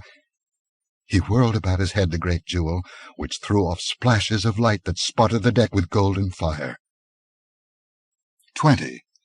Out of the dust shall Acheron arise. Winter had passed from Aquilonia. Leaves sprang out on the limbs of trees, and the fresh grass smiled to the touch of the warm southern breezes. But many a field lay idle and empty. Many a charred heap of ashes marked the spot where proud villas or prosperous towns had stood. Wolves prowled openly along the grass-grown highways, and bands of gaunt, masterless men slunk through the forests. Only in Tarantia was feasting and wealth and pageantry. Valerius ruled like one touched with madness. Even many of the barons who had welcomed his return cried out at last against him. His tax-gatherers crushed rich and poor alike. The wealth of a looted kingdom poured into Tarantia, which became less like the capital of a realm than the garrison of conquerors in a conquered land. Its merchants waxed rich, but it was a precarious prosperity, for none knew when he might be accused of treason on a trumped-up charge, and his property confiscated, himself cast into prison or brought to the bloody block. Valerius made no attempt to conciliate his subjects. He maintained himself by means of the Nemedian soldiery and by desperate mercenaries. He knew himself to be a puppet of Amalric. He knew that he ruled only on the sufferance of the Nemedian. He knew that he could never hope to unite Aquilonia under his rule and cast off the yoke of his masters, for the outland provinces would resist him to the last drop of blood. And for that matter, the Nemedians would cast him from his throne if he made any attempt to consolidate his kingdom. He was caught in his own vice. The gall of defeated pride corroded his soul, and he threw himself into a reign of debauchery, as one who lives from day to day, without thought or care for tomorrow. Yet there was subtlety in his madness, so deep that not even Amalric guessed it. Perhaps the wild, chaotic years of wandering as an exile had bred in him a bitterness beyond common conception. Perhaps his loathing of his present position increased this bitterness to a kind of madness. At any event, he lived with one desire, to cause the ruin of all who associated with him. He knew that his rule would be over the instant he had served Amalric's purpose. He knew, too, that so long as he continued to oppress his native kingdom, the Nemedian would suffer in reign, for Amalric wished to crush Aquilonia into ultimate submission, to destroy its last shred of independence, and then at last to seize it himself, rebuild it after his own fashion with his vast wealth, and use its men and natural resources to wrest the crown of Nemedia from Tarascus. For the throne of an emperor was Amalric's ultimate ambition, and Valerius knew it. Valerius did not know whether Tarascus suspected this, but he knew that the king of Nemedia approved of his ruthless course. Tarascus hated Aquilonia with a hate born of old wars. He desired only the destruction of the western kingdom. And Valerius intended to ruin the country so utterly that not even Amalric's wealth could ever rebuild it.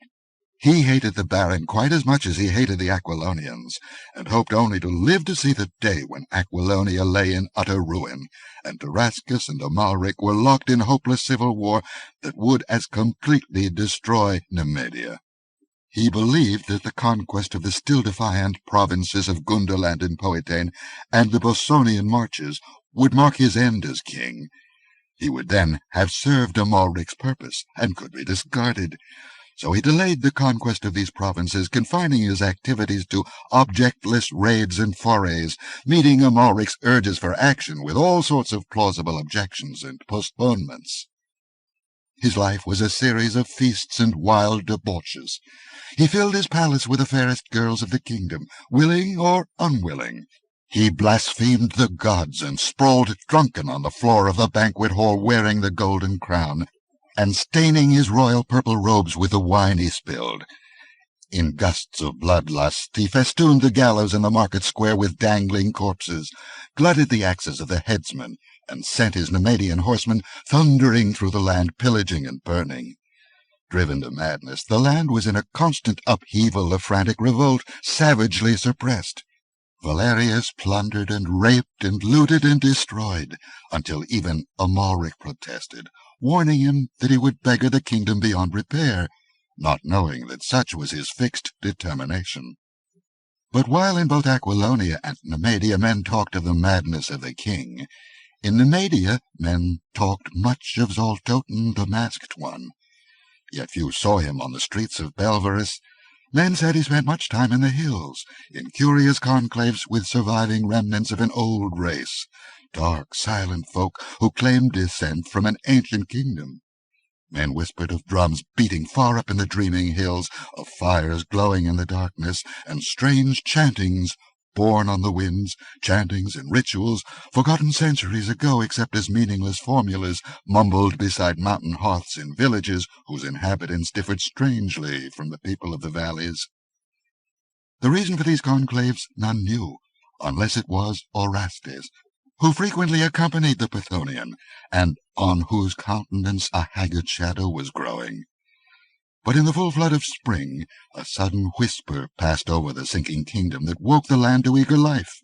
It came like a murmurous wind drifting up from the south, waking men sunk in the apathy of despair. Yet how it first came none could truly say. Some spoke of a strange, grim old woman who came down from the mountains with her hair flowing in the wind, and a great grey wolf following her like a dog. Others whispered of the priests of Asura who stole like furtive phantoms from Gunderland to the marches of Powhatan and to the forest villages of the Bosonians. However the word came, revolt ran like a flame along the borders. Outlying Nemedian garrisons were stormed and put to the sword.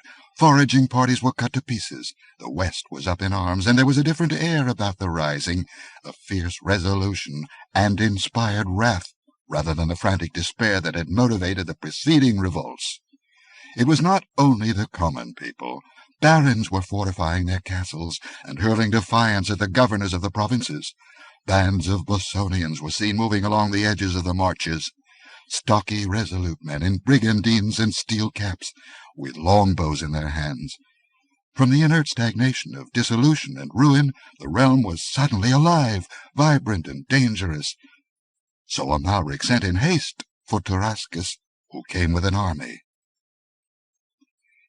In the royal palace in Tyrantia, the two kings and Amalric discussed the rising. They had not sent for Zoltoten, immersed in his cryptic studies in the Nemedian hills. Not since that bloody day in the valley of the Volkia had they called upon him for aid of his magic, and he had drawn apart, communing but little with them, apparently indifferent to their intrigues. Nor had they sent for Orestes, but he came, and he was white as spume blown before the storm. He stood in the gold-domed chamber where the kings held conclave, and they beheld in amazement his haggard stare, the fear they had never guessed the mind of Orestes could hold. "You are weary, Orestes," said Amalric. "Sit upon this divan, and I will have a slave fetch you wine. You have ridden hard." Orestes waved aside the invitation. "I have killed 3 horses on the road from Belverus. I cannot drink wine. I cannot rest until I have said what I have to say." He paced back and forth, as if some inner fire would not let him stand motionless, and holding before his wondering companions, "When we employed the heart of Acheron to bring a dead man back to life," Orestes said abruptly, "we did not weigh the consequences of tampering in the black dust of the past. The fault is mine, and the sin. We thought only of our ambitions, forgetting what ambitions this man might himself have, and we have loosed a demon upon the earth, a fiend inexplicable to common humanity. I have plumbed deep in evil, but there is a limit to which I, or any man of my race and age, can go. My ancestors were clean men, without any demoniacal taint. It is only I who have sunk into the pits, and I can sin only to the extent of my personal individuality. But behind Zoltoten lie 1,000 centuries of black magic and diabolism, an ancient tradition of evil. He is beyond our conception, not only because he is a wizard himself, but also because he is the son of a race of wizards. I have seen things that have blasted my soul. In the heart of the slumbering hills I have watched Zoltoten commune with the souls of the damned, and invoke the ancient demons of forgotten Acheron. I have seen the accursed descendants of that accursed empire worship him and hail him as their archpriest. I have seen what he plots, and I tell you it is no less than the restoration of the ancient black grisly kingdom of Acheron." "What do you mean?" demanded Amalric. "Acheron is dust. There are not enough survivals to make an empire. Not even Zoltoten can reshape the dust of 3,000 years. "You know little of his black powers," answered Orestes grimly. "I have seen the very hills take on an alien and ancient aspect under the spell of his incantations. I have glimpsed, like shadows behind the realities, the dim shapes and outlines of valleys, forests, mountains, and lakes that are not as they are today, but as they were in that dim yesterday. Have even sensed, rather than glimpsed, the purple towers of forgotten Python, shimmering like figures of mist in the dusk. And in the last conclave to which I accompanied him, understanding of his sorcery came to me at last, while the drums beat and the beast-like worshippers howled with their heads in the dust. I tell you, he would restore Acheron by his magic, by the sorcery of a gigantic blood sacrifice such as the world has never seen. He would enslave the world, and with a deluge of blood wash away the present and restore the past." "You are mad!" exclaimed Dorascus. "Mad?" Orestes turned a haggard stare upon him. "Can any man see what I have seen, and remain wholly sane? Yet I speak the truth. He plots the return of Acheron, with its towers and wizards and kings and horrors, as it was in the long ago. The descendants of Acheron will serve him as a nucleus upon which to build, but it is the blood and the bodies of the people of the world today that will furnish the mortar and the stones for the rebuilding. I cannot tell you how.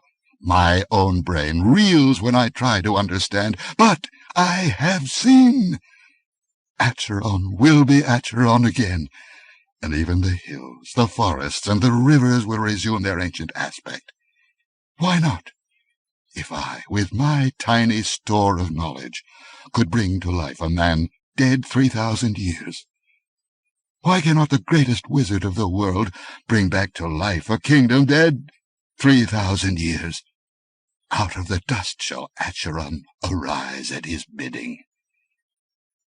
"How can we thwart him?" asked Tarascus, impressed. "There is but one way," answered Orestes. "We must steal the heart of Ahriman."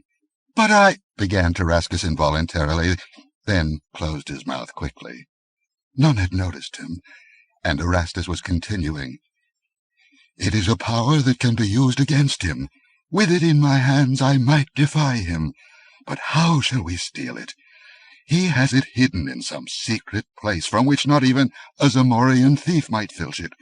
I cannot learn its hiding place. If he would only sleep again the sleep of the Black Lotus. But the last time he slept thus was after the battle of the Valkyr, when he was weary because of the great magic he had performed, and—" The door was locked and bolted, but it swung silently open, and Zoltoten stood before them, calm, tranquil, stroking his patriarchal beard, but the lambent lights of hell flickered in his eyes. "I have taught you too much," he said calmly, pointing a finger like an index of doom at Orestes, and before any could move, he had cast a handful of dust on the floor near the feet of the priest, who stood like a man turned to marble. It flamed, smouldered, a blue serpentine of smoke rose and swayed upward about Orestes in a slender spiral, and when it had risen above his shoulders, it curled about his neck with a whipping suddenness like the stroke of a snake. Orestes' scream was choked to a gurgle. His hands flew to his neck, his eyes were distended, his tongue protruded. The smoke was like a blue rope about his neck. Then it faded and was gone, and Orestes slumped to the floor a dead man. Zoltoten smote his hands together, and 2 men entered, men often observed accompanying him, small, repulsively dark, with red oblique eyes and pointed, rat-like teeth. They did not speak. Lifting the corpse, they bore it away. Dismissing the matter with a wave of his hand, Zoltoten seated himself at the ivory table about which sat the pale kings. "Why are you in conclave?" he demanded. "The Aquilonians have risen in the west," answered Amalric, recovering from the grisly jolt the death of Orestes had given him. "The fools believe that Conan is alive, and coming at the head of a Poetanian army to reclaim his kingdom. If he had reappeared immediately after Valkyr, or if a rumor had been circulated that he lived, the central provinces would not have risen under him. They feared your powers so, but they have become so desperate under Valerius's misrule that they are ready to follow any man who can unite them against us, and prefer sudden death to torture and continual misery. Of course, the tale has lingered stubbornly in the land that Conan was not really slain at Valkyr, but not until recently have the masses accepted it. But Palantides is back from exile in Ophir, swearing that the king was ill in his tent that day, and that a man-at-arms wore his harness, and a squire who but recently recovered from the stroke of a mace received at Valkyr confirms his tale, or pretends to. An old woman with a pet wolf has wandered up and down the land, proclaiming that King Conan yet lives, and will return some day to reclaim the crown. And of late the cursed priests of Asura sing the same song. They claim that word has come to them by some mysterious means that Conan is returning to reconquer his domain. I cannot catch either her or them. This is, of course, a trick of Trochero's. My spies tell me there is indisputable evidence that the Poetanians are gathering to invade Aquilonia. I believe that Trochero will bring forward some pretender who he will claim is King Conan." Tarascus laughed, but there was no conviction in his laughter. He surreptitiously felt of a scar beneath his jupon, and remembered ravens that caught on the trail of a fugitive, remembered the body of his squire Aridius, brought back from the border mountains horribly mangled by a great grey wolf, his terrified soldier said. But he also remembered a red jewel stolen from a golden chest while a wizard slept, and he said nothing. And Valerius remembered a dying nobleman who gasped out a tale of fear, and he remembered 4 Khitans who disappeared into the mazes of the south and never returned. But he held his tongue, for hatred and suspicion of his allies ate at him like a worm, and he desired nothing so much as to see both rebels and Nemedians go down, locked in the death grip. But Amalric exclaimed, "It is absurd to dream that Conan lives." For answer, Zoltoten cast a roll of parchment on the table. Amalric caught it up, glared at it. From his lips burst a furious, incoherent cry. He read, "To Zoltoten, Grand Fakir of Nemedia, dog of Acheron, I am returning to my kingdom, and I mean to hang your hide on a bramble. Conan." "A forgery!" exclaimed Amalric. Zoltoten shook his head. "It is genuine. I have compared it with the signature on the royal documents on record in the libraries of the court. None could imitate that bold scrawl." "Then if Conan lives," muttered Amalric, "this uprising will not be like the others, for he is the only man living who can unite the Aquilonians. But," he protested, "this is not like Conan. Why would he put us on our guard with his boasting? One would think that he would strike without warning, after the fashion of the barbarians." "We are already warned," pointed out Zoltoten. "Our spies have told us of preparations for war in Poetan. He could not cross the mountains without our knowledge, so he sends me his defiance in characteristic manner." "Why to you?" demanded Valerius. "Why not to me or to Tarascus?" Zoltoten turned his inscrutable gaze upon the king. "Conan is wiser than you," he said at last. "He already knows what you kings have yet to learn, that it is not Tarascus nor Valerius, no, nor Amalric, but Zoltoten who is the real master of the western nations." They did not reply. They sat staring at him, assailed by a numbing realization of the truth of his assertion. "There is no road for me but the imperial highway," said Zoltoten. "But first we must crush Conan. I do not know how he escaped me at Belverus, for knowledge of what happened while I lay in the slumber of the Black Lotus is denied me. But he is in the south, gathering an army. It is his last desperate blow, made possible only by the desperation of the people who have suffered under Valerius. Let them rise. I hold them all in the palm of my hand. We will wait until he moves against us, and then we will crush him once and for all. Then we shall crush Poetan and Gundaland and the stupid Bosonians. After them, Ophir, Argos, Zingara, Koth.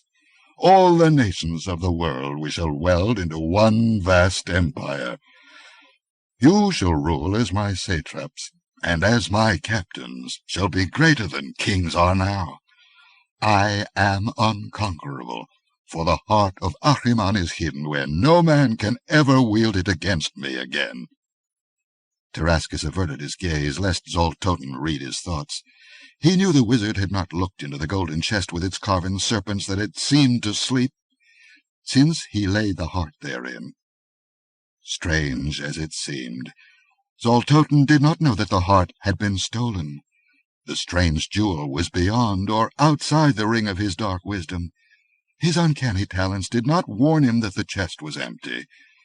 Tarascus did not believe that Zoltoten knew the full extent of Erastus' revelations, for the Pythonian had not mentioned the restoration of Acheron, but only the building of a new earthly empire. Tarascus did not believe that Zoltoten was yet quite sure of his power. If they needed his aid in their ambitions, no less he needed theirs.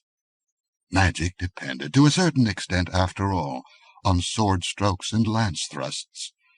The king read meaning in Amalric's furtive glance. Let the wizard use his arts to help them defeat their most dangerous enemy. Time enough then to turn against him. There might yet be a way to cheat this dark power they had raised. 21.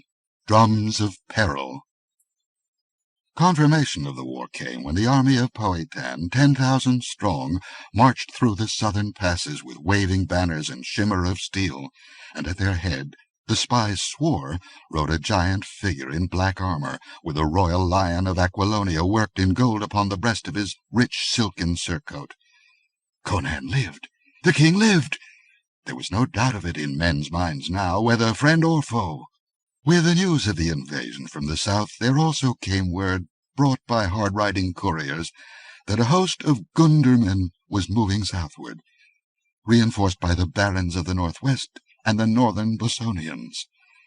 Tarascus marched with 31,000 men to Galparan on the river Shirki, which the Gundermen must cross to strike at the town still held by the Nemedians.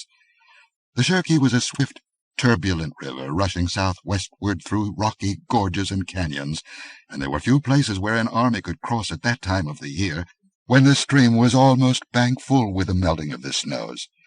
All the country east of the Shirki was in the hands of the Nemedians, and it was logical to assume that the Gundermen would attempt to cross either at Galparan or at Tanasul, which lay to the south of Galparan. Reinforcements were daily expected from Nemedia, until word came that the king of Ophir was making hostile demonstrations on Nemedia's southern border, and to spare any more troops would be to expose Nemedia to the risk of an invasion from the south. Amalric and Valerius moved out from Tarantia with 25,000 men, leaving as large a garrison as they dared to discourage revolts in the cities during their absence. They wished to meet and crush Conan before he could be joined by the rebellious forces of the kingdom. The king and his Powhatanians had crossed the mountains, but there had been no actual clash of arms, no attack on towns or fortresses. Conan had appeared and disappeared. Apparently he had turned westward through the wild, thinly settled hill country, and entered the Bosonian marches, gathering recruits as he went. Amalric and Valerius, with their host, Nemedians, Aquilonian renegades, and ferocious mercenaries, moved through the land in baffled wrath, looking for a foe which did not appear. Amalric found it impossible to obtain more than vague general tidings about Conan's movements. Scouting parties had a way of riding out and never returning, and it was not uncommon to find a spy crucified to an oak. The countryside was up and striking, as peasants and country folk strike, savagely, murderously, and secretly. All that Amalric knew certainly was that a large force of Gundermen and northern Bosonians was somewhere to the north of him, beyond the Shirki, and that Conan, with a smaller force of Powhatanians and southern Bosonians, was somewhere to the southwest of him. He began to grow fearful that if he and Valerius advanced farther into the wild country, Conan might elude them entirely, march around them, and invade the central provinces behind them. Amalric fell back from the Shirki valley and camped in a plain a day's ride from Tanasul. There he waited. Tarascus maintained his position at Galparan, for he feared that Conan's maneuvers were intended to draw him southward, and so let the Gundermen into the kingdom at the northern crossing. To Amalric's camp came old Toten in his chariot drawn by the uncanny horses that never tired, and he entered Amalric's tent, where the baron conferred with Valerius over a map spread on an ivory camp table. This map Zoltoten crumpled and flung aside. "What your scouts cannot learn for you," quoth he, "my spies tell me, though their information is strangely blurred and imperfect, as if unseen forces were working against me. Conan is advancing along the Shirki River with 10,000 Powhatanians, 3,000 southern Bosonians, and barons of the west and south with their retainers to the number of 5,000. An army of 30,000 Gundermen and northern Bosonians is pushing southward to join him. They have established contact by means of secret communications used by the cursed priests of Asura, who seem to be opposing me, and whom I will feed to a serpent when the battle is over. I swear it by Set. Both armies are headed for the crossing at Tanasul, but I do not believe that the Gundermen will cross the river.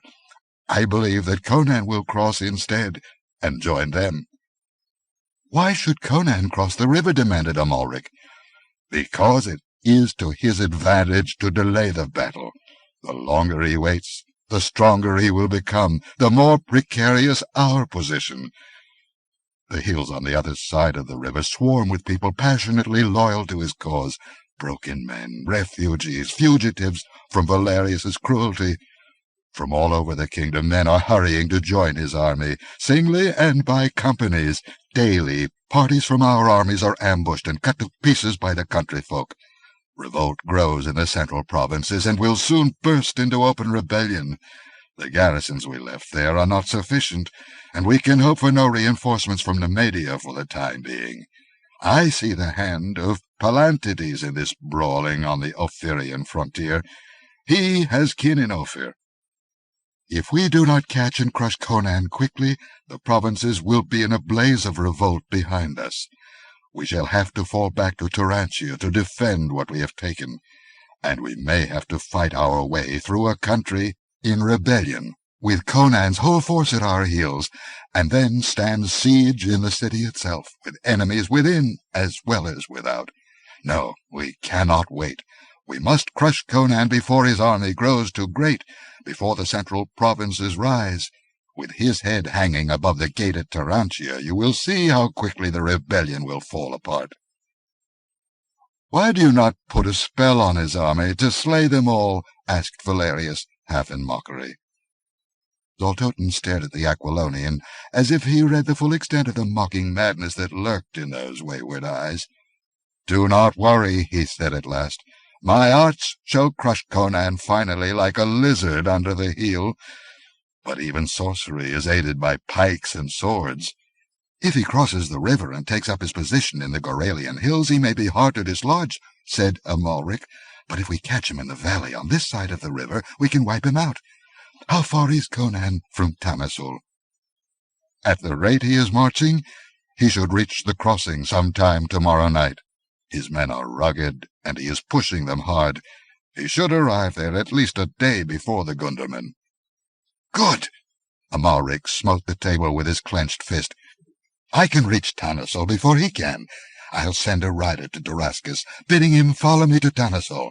By the time he arrives, I will have cut Conan off from the crossing and destroyed him. Then our combined force can cross the river and deal with the Gundermen." Zoltoten shook his head impatiently. "A good enough plan if you were dealing with anyone but Conan. But your 25,000 men are not enough to destroy his 18,000 before the Gundermen come up. They will fight with the desperation of wounded panthers, and suppose the Gundermen come up while the hosts are locked in battle. You will be caught between two fires and destroyed before Tarascus can arrive. He will reach Tanasul too late to aid you." "What then?" demanded Amalric. "Move with your whole strength against Conan," answered the man from Acheron. "Send a rider bidding Tarascus join us here. We will await his coming. Then we will march together to Tanasul." "But while we wait," protested Amalric, "Conan will cross the river and join the Gundermen." "Conan will not cross the river," answered Zoltoten. Amalric's head jerked up, and he stared into the cryptic dark eyes. "What do you mean?" "Suppose there were torrential rains far to the north, at the head of the Cherki. Suppose the river came down in such flood as to render the crossing at Tanasul impassable. Could we not then bring up our entire force at our leisure, catch Conan on this side of the river, and crush him? And then, when the flood subsided, which I think it would do the next day, could we not cross the river and destroy the Gundermen? Thus we could use our full strength against each of these smaller forces in turn." Valerius laughed, as he always laughed at the prospect of the ruin of either friend or foe, and drew a restless hand jerkily through his unruly yellow locks. Amalric stared at the man from Acheron with mingled fear and admiration. "If we caught Conan in Cherki Valley, with the hill ridges to his right and the river in flood to his left," he admitted, "with our whole force we could annihilate him. Do you think, are you sure, do you believe such rains will fall?" "I go to my tent," answered Zoltoten, rising. "Necromancy is not accomplished by the waving of a wand. Send a rider to Tarascus, and let none approach my tent." That last command was unnecessary. No man in that host could have been bribed to approach that mysterious black silken pavilion, the door flaps of which were always closely drawn. None but Zoltoten ever entered it, yet voices were often heard issuing from it. Its walls billowed sometimes without a wind, and weird music came from it. Sometimes, deep in midnight, its silken walls were lit red by flames flickering within, limning misshapen silhouettes that passed to and fro. Lying in his own tent that night, Amalric heard the steady rumble of a drum in Zoltoten's tent. Through the darkness it boomed steadily, and occasionally the Nemedian could have sworn that a deep croaking voice mingled with the pulse of the drum. And he shuddered, for he knew that voice was not the voice of Zoltoten. The drum rustled and muttered on like deep thunder, heard afar off, and before dawn Amalric, glancing from his tent, caught the red flicker of lightning afar on the northern horizon. In all other parts of the sky the great stars blazed whitely, but the distant lightning flickered incessantly, like the crimson glint of firelight on a tiny turning blade. At sunset of the next day Tarascus came up with his host, dusty and weary from hard marching, the footmen straggling hours behind the horsemen. They camped in the plain near Amalric's camp, and at dawn the combined army moved westward. Ahead of him rode a swarm of scouts, and Amalric waited impatiently for them to return and tell of the Poetanians trapped beside a furious flood. But when the scouts met the column, it was with the news that Conan had crossed the river. "What?" exclaimed Amalric. "Did he cross before the flood?" "There was no flood," answered the scouts, puzzled. "Late last night he came up to Tanasul and flung his army across." "No flood?" exclaimed Zoltoten, taken aback for the first time in Amalric's knowledge. "Impossible! There were mighty rains upon the headwaters of the Circe last night, and the night before that." "That may be, your lordship," answered the scout. "It is true the water was muddy, and the people of Tanasul said that the river rose perhaps a foot yesterday, but that was not enough to prevent Conan's crossing." Zoltoten's sorcery had failed. The thought hammered in Amalric's brain. His horror of this strange man out of the past had grown steadily since that night in Belverus, when he had seen a brown, shriveled mummy swell and grow into a living man, and the death of Orestes had changed lurking horror into active fear. In his heart was a grisly conviction that the man, or devil, was invincible, yet now he had undeniable proof of his failure. Yet even the greatest of necromancers might fail occasionally, thought the Baron. At any rate, he dared not oppose the man from Acheron. Yet Orestes was dead. Writhing in Mitra only knew what nameless hell, and Amalric knew his sword would scarcely prevail where the black wisdom of the renegade priest had failed. What grisly abominations Zoltoten plotted lay in the unpredictable future. Conan and his host were a present menace against which Zoltoten's wizardry might well be needed before the play was all played.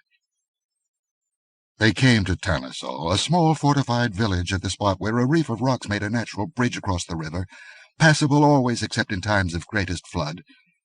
Scouts brought in the news that Conan had taken up his position in the Goralian hills, which began to rise a few miles beyond the river, and just before sundown the Gunderman had arrived in his camp.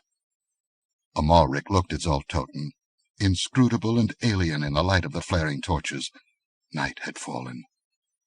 "What now? Your magic has failed. Conan confronts us with an army nearly as strong as our own, and he has the advantage of position. We have a choice of two evils, to camp here and await his attack, or to fall back toward Tarantia and await reinforcements." "We are ruined if we wait," answered Zoltoten. "Cross the river and camp on the plain. We will attack at dawn." "But his position is too strong," exclaimed Amalric. "Fool!" A gust of passion broke the veneer of the wizard's calm. "Have you forgotten Valkyr? Because some obscure elemental principle prevented the flood, do you deem me helpless? I had intended that your spears should exterminate our enemies, but do not fear. It is my arts shall crush their host. Conan is in a trap. He will never see another sunset. Cross the river." They crossed by the flare of torches. The hoofs of the horses clinked on the rocky bridge, splashed through the shallows. The glint of the torches on shields and breastplates was reflected redly in the black water. The rock bridge was broad on which they crossed, but even so it was past midnight before the host was camped in the plain beyond. Above them they could see fires winking redly in the distance. Conan had turned at bay in the Goralian hills, which had more than once before served as the last stand of an Aquilonian king. Amalric left his pavilion and strode restlessly through the camp. A weird glow flickered in Zoltoten's tent, and from time to time a demoniacal cry slashed the silence, and there was a low, sinister muttering of a drum that rustled rather than rumbled. Amalric, his instincts whetted by the night and the circumstances, felt that Zoltoten was opposed by more than physical force. Doubts of the wizard's power assailed him. He glanced at the fires high above him, and his face set in grim lines. He and his army were deep in the midst of a hostile country. Up there among those hills lurked thousands of wolfish figures out of whose hearts and souls all emotion and hope had been scourged, except a frenzied hate for their conquerors, a mad lust for vengeance. Defeat meant annihilation, retreat through a land swarming with blood-mad enemies, and on the morrow he must hurl his host against the grimmest fighter in the western nations, and his desperate horde. If Zoltoten failed them now— Half a dozen men-at-arms strode out of the shadows. The firelight glinted on their breastplates and helmet crests. Among them they half led, half dragged a gaunt figure in tattered rags. Saluting, they spoke. "My lord, this man came to the outposts and said he desired word with King Valerius. He is an Aquilonian." He looked more like a wolf the traps had scarred.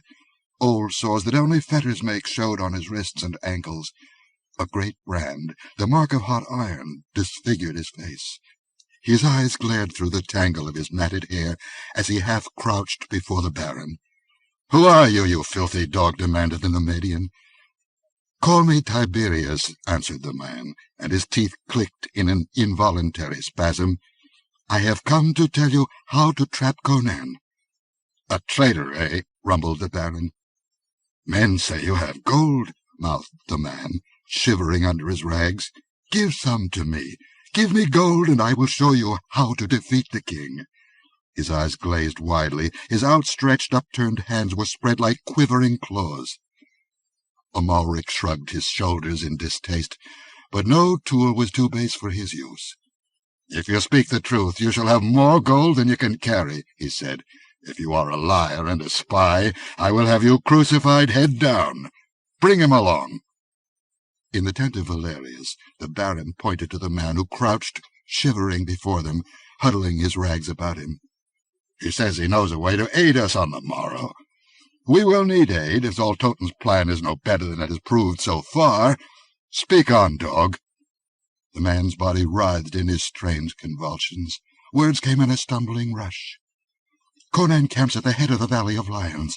It is shaped like a fan, with steep hills on either side. If you attack him tomorrow, you will have to march straight up the valley. You cannot climb the hills on either side, but if King Valerius will deign to accept my service, I will guide him through the hills and show him how he can come upon King Conan from behind. But if it is to be done at all, we must start soon.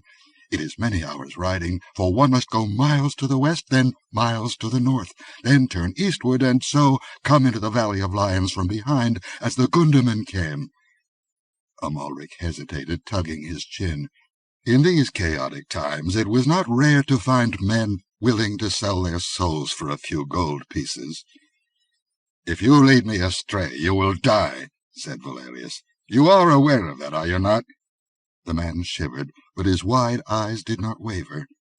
"If I betray you, slay me." "Conan will not dare divide his force," mused Amalric. "He will need all his men to repel our attack. He cannot spare any to lay ambushes in the hills. Besides, this fellow knows his hide depends on his leading you as he promised. Would a dog like him sacrifice himself? Nonsense. No, Valerius, I believe the man is honest." "Or a greater thief than most, for he would sell his liberator," laughed Valerius. "Very well, I will follow the dog. How many men can you spare me?"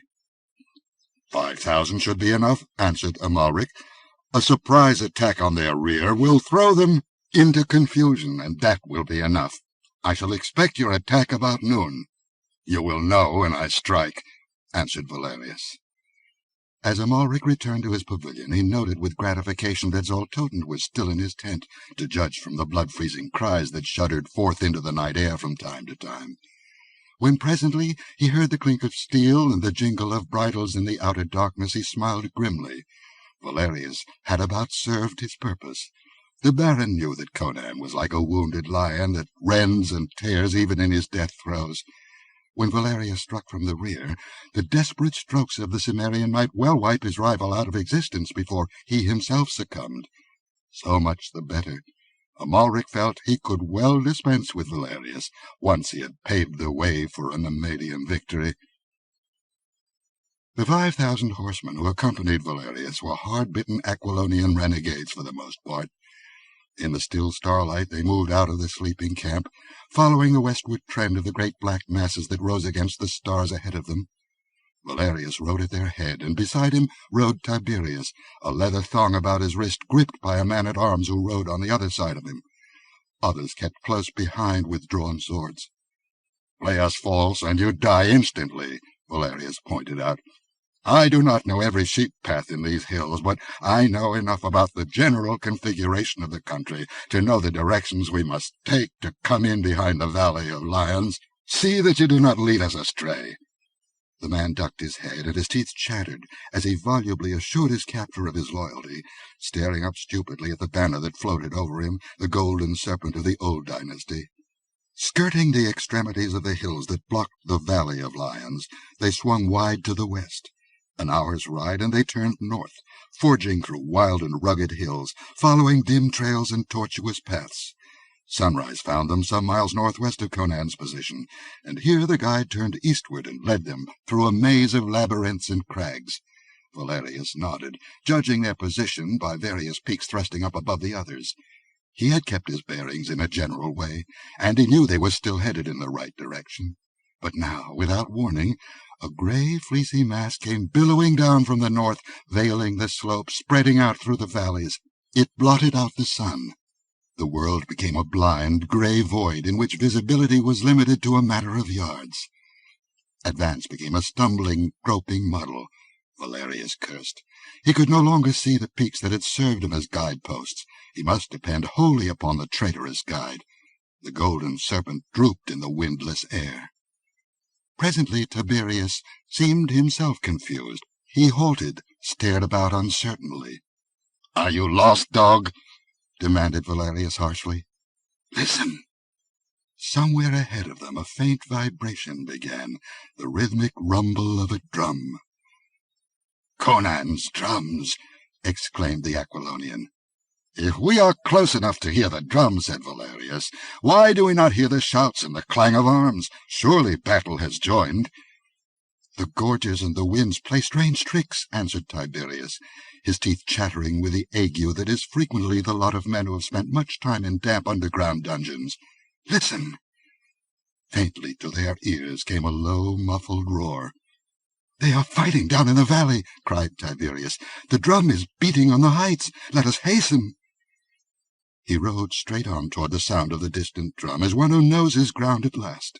Valerius followed, cursing the fog. Then it occurred to him that it would mask his advance. Conan could not see him coming. He would be at the Cimmerian's back before the noonday sun dispelled the mists. Just now he could not tell what lay on either hand, whether cliffs, thickets, or gorges. The drum throbbed unceasingly, growing louder as they advanced, but they heard no more of the battle. Valerius had no idea toward what point of the compass they were headed.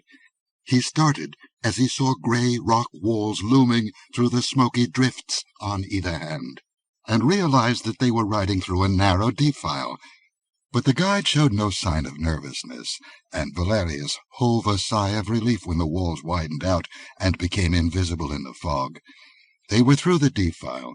If an ambush had been planned, it would have been made in that pass. But now Tiberius halted again. The drum was rumbling louder, and Valerius could not determine from what direction the sound was coming. Now it seemed ahead of him, now behind, now on one hand or the other. Valerius glared about him impatiently, sitting on his war-horse with wisps of mist curling about him and the moisture gleaming on his armor. Behind him the long lines of steel-clad riders faded away and away like phantoms into the mist. "Why do you tarry, dog?" he demanded. The man seemed to be listening to the ghostly drum. Slowly he straightened in his saddle, turned his head and faced Valerius, and the smile on his lips was terrible to see. "The fog is thinning, Valerius," he said in a new voice, pointing a bony finger. "Look!" The drum was silent. The fog was fading away.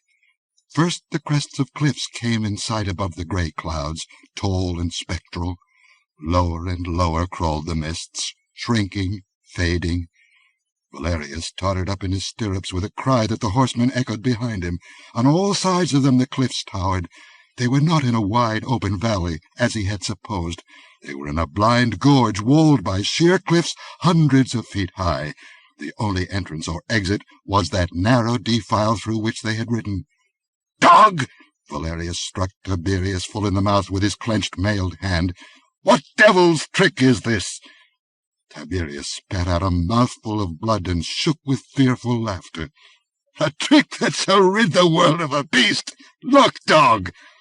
Again Valerius cried out, more in fury than in fear.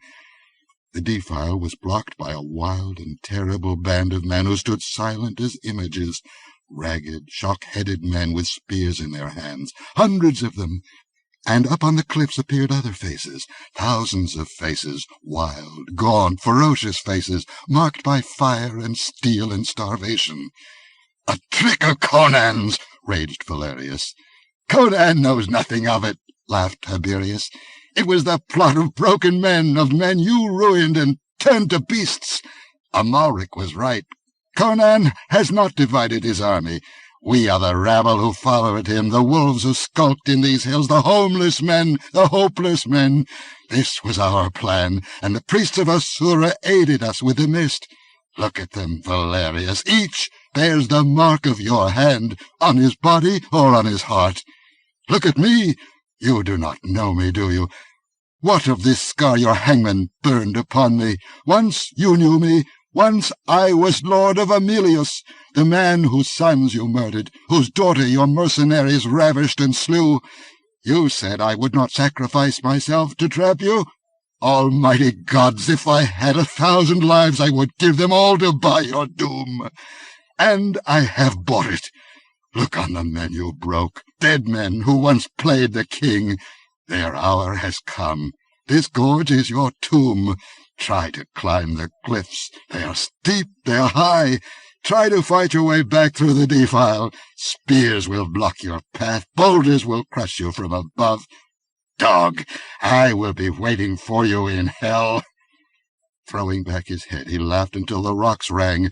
Valerius leaned from his saddle and slashed down with his great sword, severing shoulder bone and breast. Tiberius sank to the earth, still laughing gastily through a gurgle of gushing blood. The drums had begun again, encircling the gorge with guttural thunder. Boulders came crashing down. Above the screams of dying men shrilled the arrows in blinding clouds from the cliffs. 22. The Road to Acheron. Dawn was just whitening the east when Amalric drew up his hosts in the mouth of the Valley of Lions. This valley was flanked by low, rolling but steep hills, and the floor pitched upward in a series of irregular natural terraces. On the uppermost of these terraces, Conan's army held its position, awaiting the attack. The host that had joined him, marching down from Gunderland, had not been composed exclusively of spearmen. With him had come 7,000 Bosonian archers, and 4,000 barons and their retainers of the north and west, swelling the ranks of his cavalry. The pikemen were drawn up in a compact wedge-shaped formation at the narrow head of the valley. There were 19,000 of them, mostly Gundermen, though some 4,000 were Aquilonians of the other provinces. They were flanked on either hand by 5,000 Bossonian archers. Behind the ranks of the pikemen, the knights sat their steeds motionless, lances raised. 10,000 knights of Poetan, 9,000 Aquilonians, barons, and their retainers. It was a strong position. His flanks could not be turned, for that would mean climbing the steep wooded hills in the teeth of arrows and swords of the Bossonians. His camp lay directly behind him, in a narrow, steep-walled valley, which was indeed merely a continuation of the Valley of Lions, pitching up at a higher level. He did not fear a surprise from the rear, because the hills behind him were full of refugees and broken men whose loyalty to him was beyond question. But if his position was hard to shake, it was equally hard to escape from. It was a trap as well as a fortress for the defenders, a desperate last stand of men who did not expect to survive unless they were victorious. The only line of retreat possible was through the narrow valley at their rear. Zoltoten mounted a hill on the left side of the valley near the wide mouth. This hill rose higher than the others and was known as the King's Altar for a reason long forgotten. Only Zoltoten knew, and his memory dated back 3,000 years. He was not alone. His two familiars, silent, hairy, furtive, and dark, were with him, and they bore a young Aquilonian girl bound hand and foot. They laid her on an ancient stone, which was curiously like an altar, and which crowned the summit of the hill. For long centuries it had stood there, worn by the elements until many doubted that it was anything but a curiously shapen natural rock. But what it was and why it stood there, Zoltoten remembered from of old. The familiars went away, with their bent backs like silent gnomes, and Zoltoten stood alone beside the stone altar, his dark beard blown in the wind, overlooking the valley. He could see clear back to the winding Cherki, and up into the hills beyond the head of the valley. He could see the gleaming wedge of steel drawn up at the head of the terraces, the burgonets of the archers glinting among the rocks and bushes, the silent knights motionless on their steeds, their pennons flowing above their helmets, their lances rising in a bristling thicket. Looking in the other direction, he could see the long, serried lines of the Nemedians moving in ranks of shining steel into the mouth of the valley. Behind them, the gay pavilions of the lords and knights and the drab tents of the common soldiers stretched back almost to the river. Like a river of molten steel, the Nemedian host flowed into the valley, the great scarlet dragon rippling over it. First marched the bowmen in even ranks, arbalests half raised, bolts knocked, fingers on triggers. After them came the pikemen, and behind them the real strength of the army, the mounted knights, their banners unfurled to the wind, their lances lifted, walking their great steeds forward as if they rode to a banquet. And higher up on the slopes, the smaller Aquilonian host stood grimly silent. There were 30,000 Nemedian knights, and, as in most Hyborian nations, it was the chivalry which was the sword of the army. The footmen were used only to clear the way for a charge of the armored knights. There were 21,000 of these, pikemen and archers. The bowmen began loosing as they advanced, without breaking ranks, launching their quarrels with a whir and tang, but the bolts fell short or rattled harmlessly from the overlapping shields of the Gundermen, and before the arbalesters could come within killing range, the arching shafts of the Bossonians were wreaking havoc in their ranks. A little of this, a futile attempt at exchanging fire, and the Nemedian bowmen began falling back in disorder. Their armor was light, their weapons no match for the Bossonian longbows. The western archers were sheltered by bushes and rocks. Moreover, the Nemedian footmen lacked something of the morale of the horsemen, knowing as they did that they were being used merely to clear the way for the knights. The crossbowmen fell back, and between their opening lines the pikemen advanced. These were largely mercenaries, and their masters had no compunction about sacrificing them. They were intended to mask the advance of the knights until the latter were within smiting distance. So while the arbalesters plied their bolts from either flank at long range, the pikemen marched into the teeth of the blast from above, and behind them the knights came on. When the pikemen began to falter beneath the savage hail of death that whistled down the slopes among them, a trumpet blew, their companies divided to right and left, and through them the mailed knights thundered. They ran full into a cloud of stinging death. The cloth-yard shaft found every crevice in their armor and the housings of the steeds. Horses scrambling up the grassy terraces reared and plunged backward, bearing their riders with them. Steel-clad forms littered the slopes. The charge wavered and ebbed back. Back down in the valley, Amalric reformed his ranks. Tarascus was fighting with drawn sword under the scarlet dragon, but it was the Baron of Tor who commanded that day. Amalric swore as he glanced at the forest of lance tips visible above and beyond the headpieces of the Gundermen.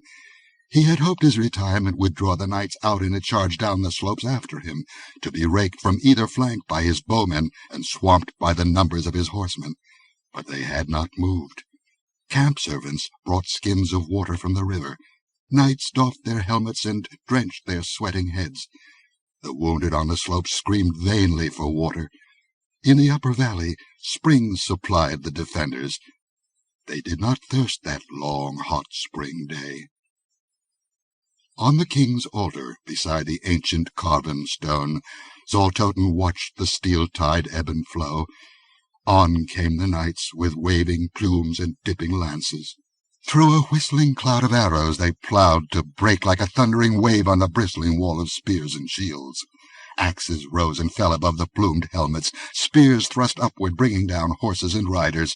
The pride of the Gundermen was no less fierce than that of the knights. They were not spear fodder to be sacrificed for the glory of better men. They were the finest infantry in the world, with a tradition that made their morale unshakable. The kings of Aquilonia had long learned the worth of unbreakable infantry. They held their formation unshaken. Over their gleaming ranks flowed the great lion banner, and at the tip of the wedge a giant figure in black armor roared and smote like a hurricane, with a dripping axe that split steel and bone alike.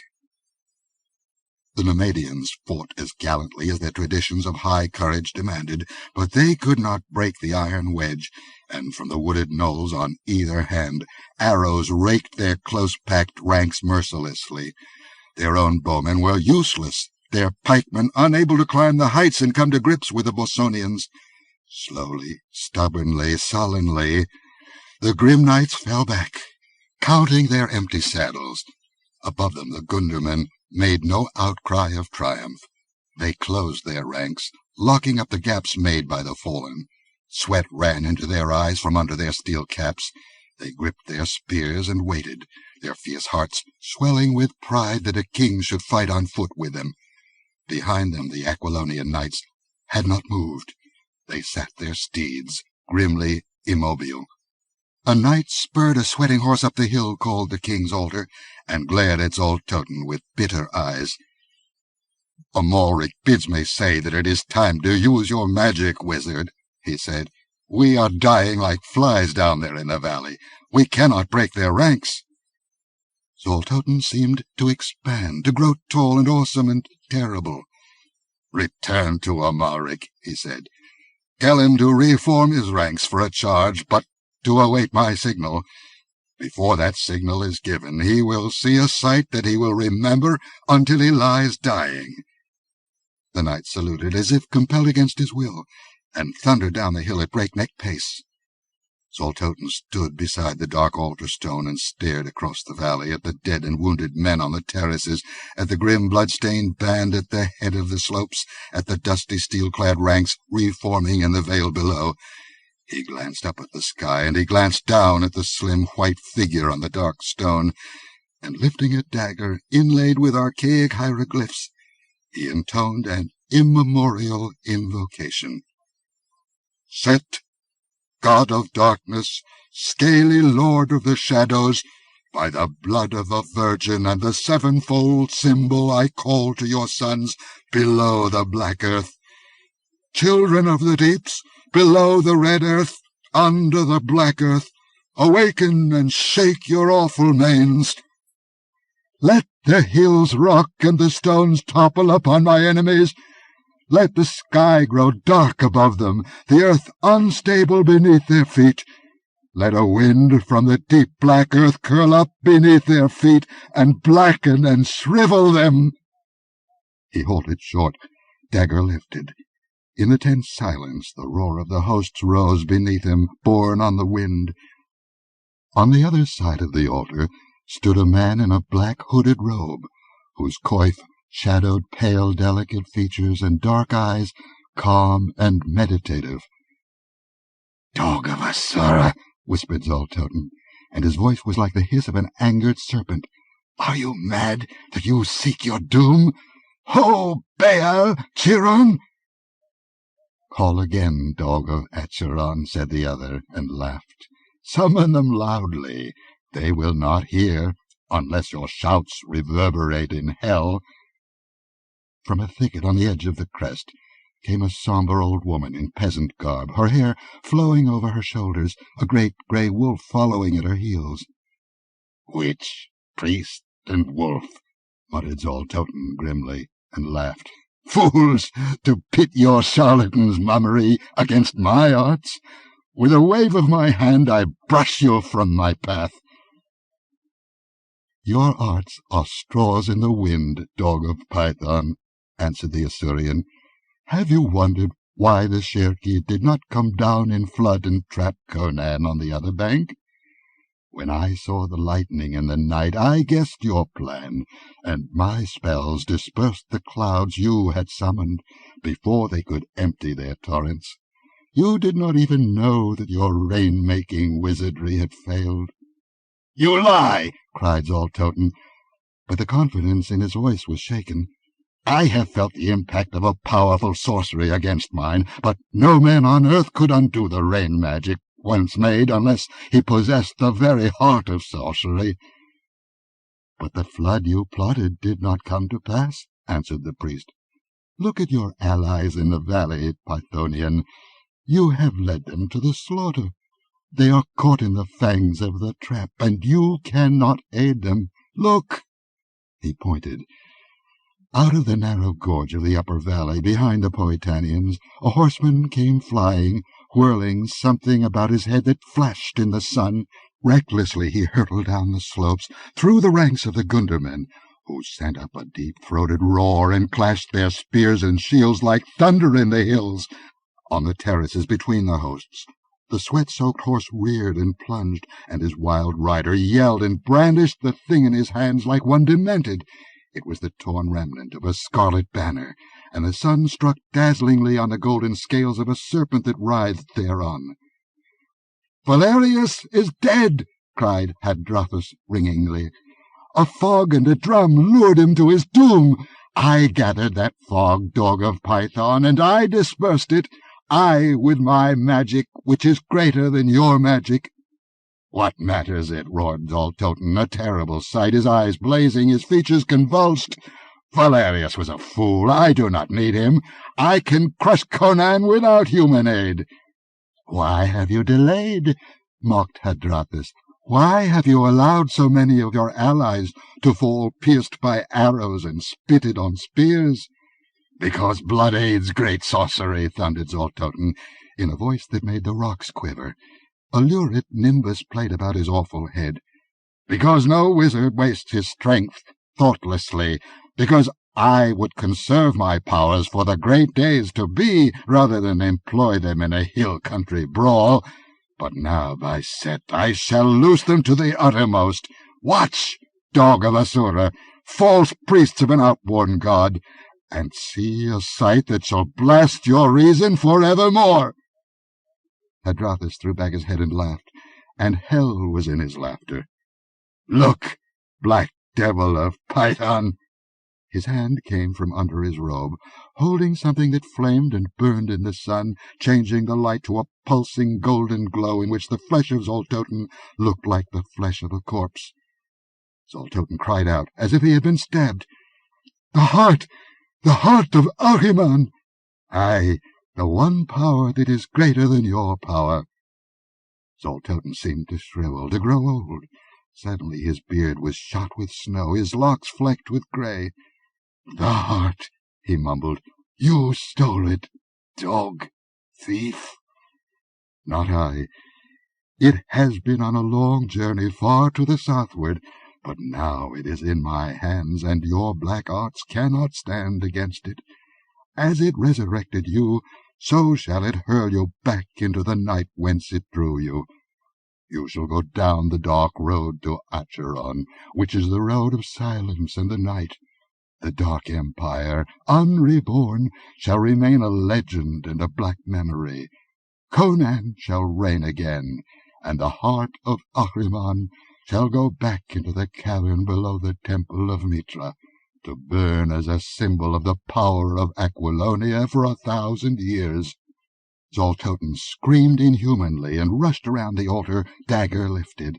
But from somewhere, out of the sky perhaps, or the great jewel that blazed in the hand of Hadrathus, shot a jetting beam of blinding blue light.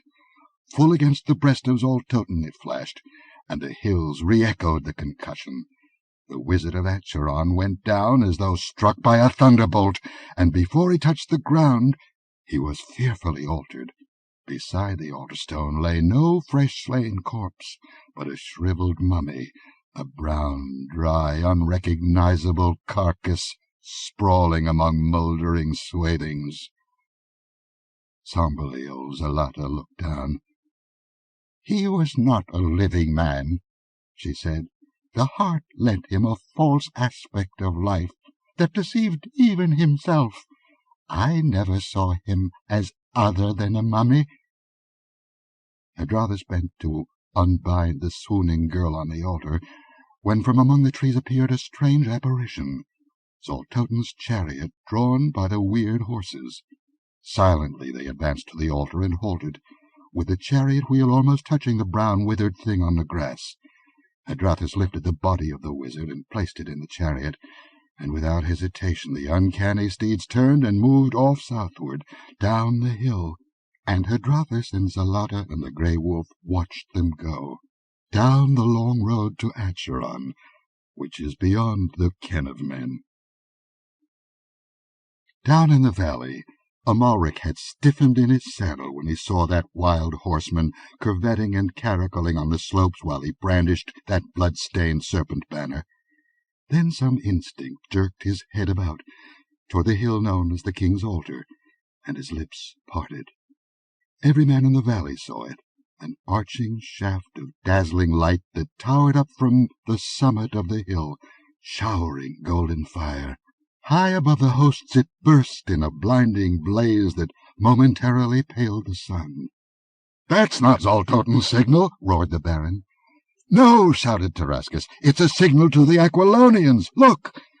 Above them the immobile ranks were moving at last, and a deep-throated roar thundered across the vale. "Zoltoten has failed us!" bellowed Amalric furiously. "Valerius has failed us! We have been led into a trap! Mitra's curse on Zoltoten, who led us here! Sound the retreat!" "Too late!" yelled Tarascus. "Look!" Up on the slopes the forest of lances dipped, levelled, the ranks of the Gundermen rolled back to right and left like a parting curtain, and with a thunder like the rising roar of a hurricane, the knights of Aquilonia crashed down the slopes. The impetus of that charge was irresistible. Bolts driven by the demoralized arbalesters glanced from their shields, their bent helmets, their plumes and pennons streaming out behind them, their lances lowered. They swept over the wavering lines of pikemen and roared down the slopes like a wave. Amalric yelled an order to charge, and the Nemedians, with desperate courage, spurred their horses at the slopes. They still outnumbered the attackers, but they were weary men on tired horses, charging uphill. The onrushing knights had not struck a blow that day. Their horses were fresh. They were coming downhill, and they came like a thunderbolt. And like a thunderbolt they smote the struggling ranks of the Nemedians, smote them, split them apart, ripped them asunder, and dashed the remnants headlong down the slopes. After them on foot came the Gundermen, blood-mad, and the Bosonians were swarming down the hills, loosing as they ran at every foe that still moved. Down the slopes washed the tide of battle. The dazed Nemedians swept on the crest of the wave. Their archers had thrown down their arbalests and were fleeing. Such pikemen as had survived the blasting charge of the knights were cut to pieces by the ruthless Gundermen. In a wild confusion the battle swept through the wide mouth of the valley and into the plain beyond. All over the plain swarmed the warriors, fleeing and pursuing, broken into single combat in clumps of smiting, hacking knights on rearing, wheeling horses. But the Nemedians were smashed, broken, unable to reform or make a stand. By the hundreds they broke away, spurring for the river. Many reached it, rushed across, and rode eastward. The countryside was up behind them. The people hunted them like wolves. Few ever reached Turantia. The final break did not come until the fall of Amalric. The Baron, striving in vain to rally his men, rode straight at the clump of knights that followed the giant in black armour, whose surcoat bore the royal lion, and over whose head floated the golden lion banner with the scarlet leopard of Poetan beside it. A tall warrior in gleaming armour couched his lance and charged to meet the Lord of Tor. They met like a thunderclap. The Nemedian's lance, striking his foe's helmet, snapped bolts and rivets and tore off the casque, revealing the features of Palantides. But the Aquilonian's lance head crashed through shield and breastplate to transfix the Baron's heart. A roar went up as Amalric was hurled from his saddle, snapping the lance that impaled him, and the Nemedians gave way as a barrier bursts under the surging impact of a tidal wave. They rode for the river in a blind stampede that swept the plain like a whirlwind. The hour of the dragon had passed. Tarascus did not flee. Amalric was dead, the colour-bearer slain, and the royal Nemedian banner trampled in the blood and dust. Most of his knights were fleeing, and the Aquilonians were riding them down. Tarascus knew the day was lost, but with a handful of faithful followers he raged through the melee, conscious of but one desire, to meet Conan the Cimmerian, and at last he met him. Formations had been destroyed utterly, close-knit bands broken asunder and swept apart. The crest of Trocero gleamed in one part of the plain, those of Prospero and Palantides in others. Conan was alone. The house-troops of Tarascus had fallen one by one. The two kings met man to man. Even as they rode at each other, the horse of Tarascus sobbed and sank under him. Conan leaped from his own steed and ran at him, as the king of Nemedia disengaged himself and rose. Steel flashed blindingly in the sun, clashed loudly, and blue sparks flew. Then a clang of armour as Tarascus measured his full length on the earth beneath a thunderous stroke of Conan's broadsword. The Cimmerian placed a mail-shod foot on his enemy's breast and lifted his sword. His helmet was gone. He shook back his black mane, and his blue eyes blazed with their old fire. "Do you yield?" "Will you give me quarter?" demanded the Nemedian. "Aye, better than you'd have given me, you dog. Life for you and all your men who throw down their arms, though I ought to split your head for an infernal thief," the Cimmerian added. Tarascus twisted his neck and glared over the plain. The remnants of the Nemedian host were flying across the stone bridge with swarms of victorious Aquilonians at their heels, smiting with the fury of glutted vengeance. Bosonians and Gundermen were swarming through the camp of their enemies, tearing the tents to pieces in search of plunder, seizing prisoners, ripping open the baggage and upsetting the wagons. Tarascus cursed fervently and then shrugged his shoulders, as well as he could under the circumstances. "Very well. I have no choice. What are your demands?" "Surrender to me all your present holdings in Aquilonia. Order your garrisons to march out of the castles and towns they hold, without their arms, and get your infernal armies out of Aquilonia as quickly as possible. In addition, you shall return all Aquilonians sold as slaves, and pay an indemnity to be designated later, when the damage your occupation of the country has caused has been properly estimated. You will remain as hostage until these terms have been carried out." "Very well," surrendered Tarascus. "I will surrender all the castles and towns now held by my garrisons without resistance, and all the other things shall be done. What ransom for my body?" Conan laughed and removed his foot from his foe's steel-clad breast, grasped his shoulder, and heaved him to his feet. He started to speak, then turned to see Hadrathus approaching him. The priest was as calm and self-possessed as ever, picking his way between rows of dead men and horses. Conan wiped the sweat-smeared dust from his face with a blood-stained hand. He had fought all through the day, first on foot with the pikemen, then in the saddle leading the charge. His surcoat was gone, his armor splashed with blood and battered with strokes of sword, mace, and axe. He loomed gigantically against a background of blood and slaughter, like some grim pagan hero of mythology. "Well done, Hadrathus," quoth he gustily. "By Crum, I am glad to see your signal. My knights were almost mad with impatience, and eating their hearts out to be at sword strokes. I could not have held them much longer. What of the wizard?" "He has gone down the dim road to Acheron," answered Hadrathus.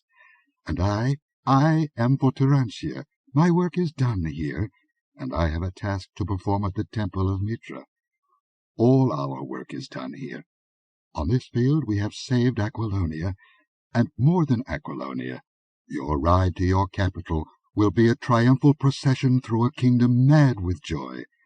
All Aquilonia will be cheering the return of their king. And so, until we meet again in the great royal hall, farewell." Conan stood silently watching the priest as he went. From various parts of the field, knights were hurrying toward him. He saw Palantides, Procero, Prospero, Servius Galanus, their armor splashed with crimson. The thunder of battle was giving way to a roar of triumphant acclaim. All eyes, hot with strife and shining with exultation, were turned toward the great black figure of the king. Mailed arms brandished red-stained swords. A confused torrent of sound rose, deep and thunderous as the sea surf. "Hail, Conan, king of Aquilonia!" Tarascus spoke. "You have not yet named my ransom." Conan laughed and slapped his sword home in its scabbard. He flexed his mighty arms and ran his blood-stained fingers through his thick black locks, as if feeling there his re-won crown. "There is a girl in your seraglio named Zenobia." "Why, yes, so there is." "Very well." The king smiled, as at an exceedingly pleasant memory. "She shall be your ransom, and naught else. I will come to Belverus for her, as I promised.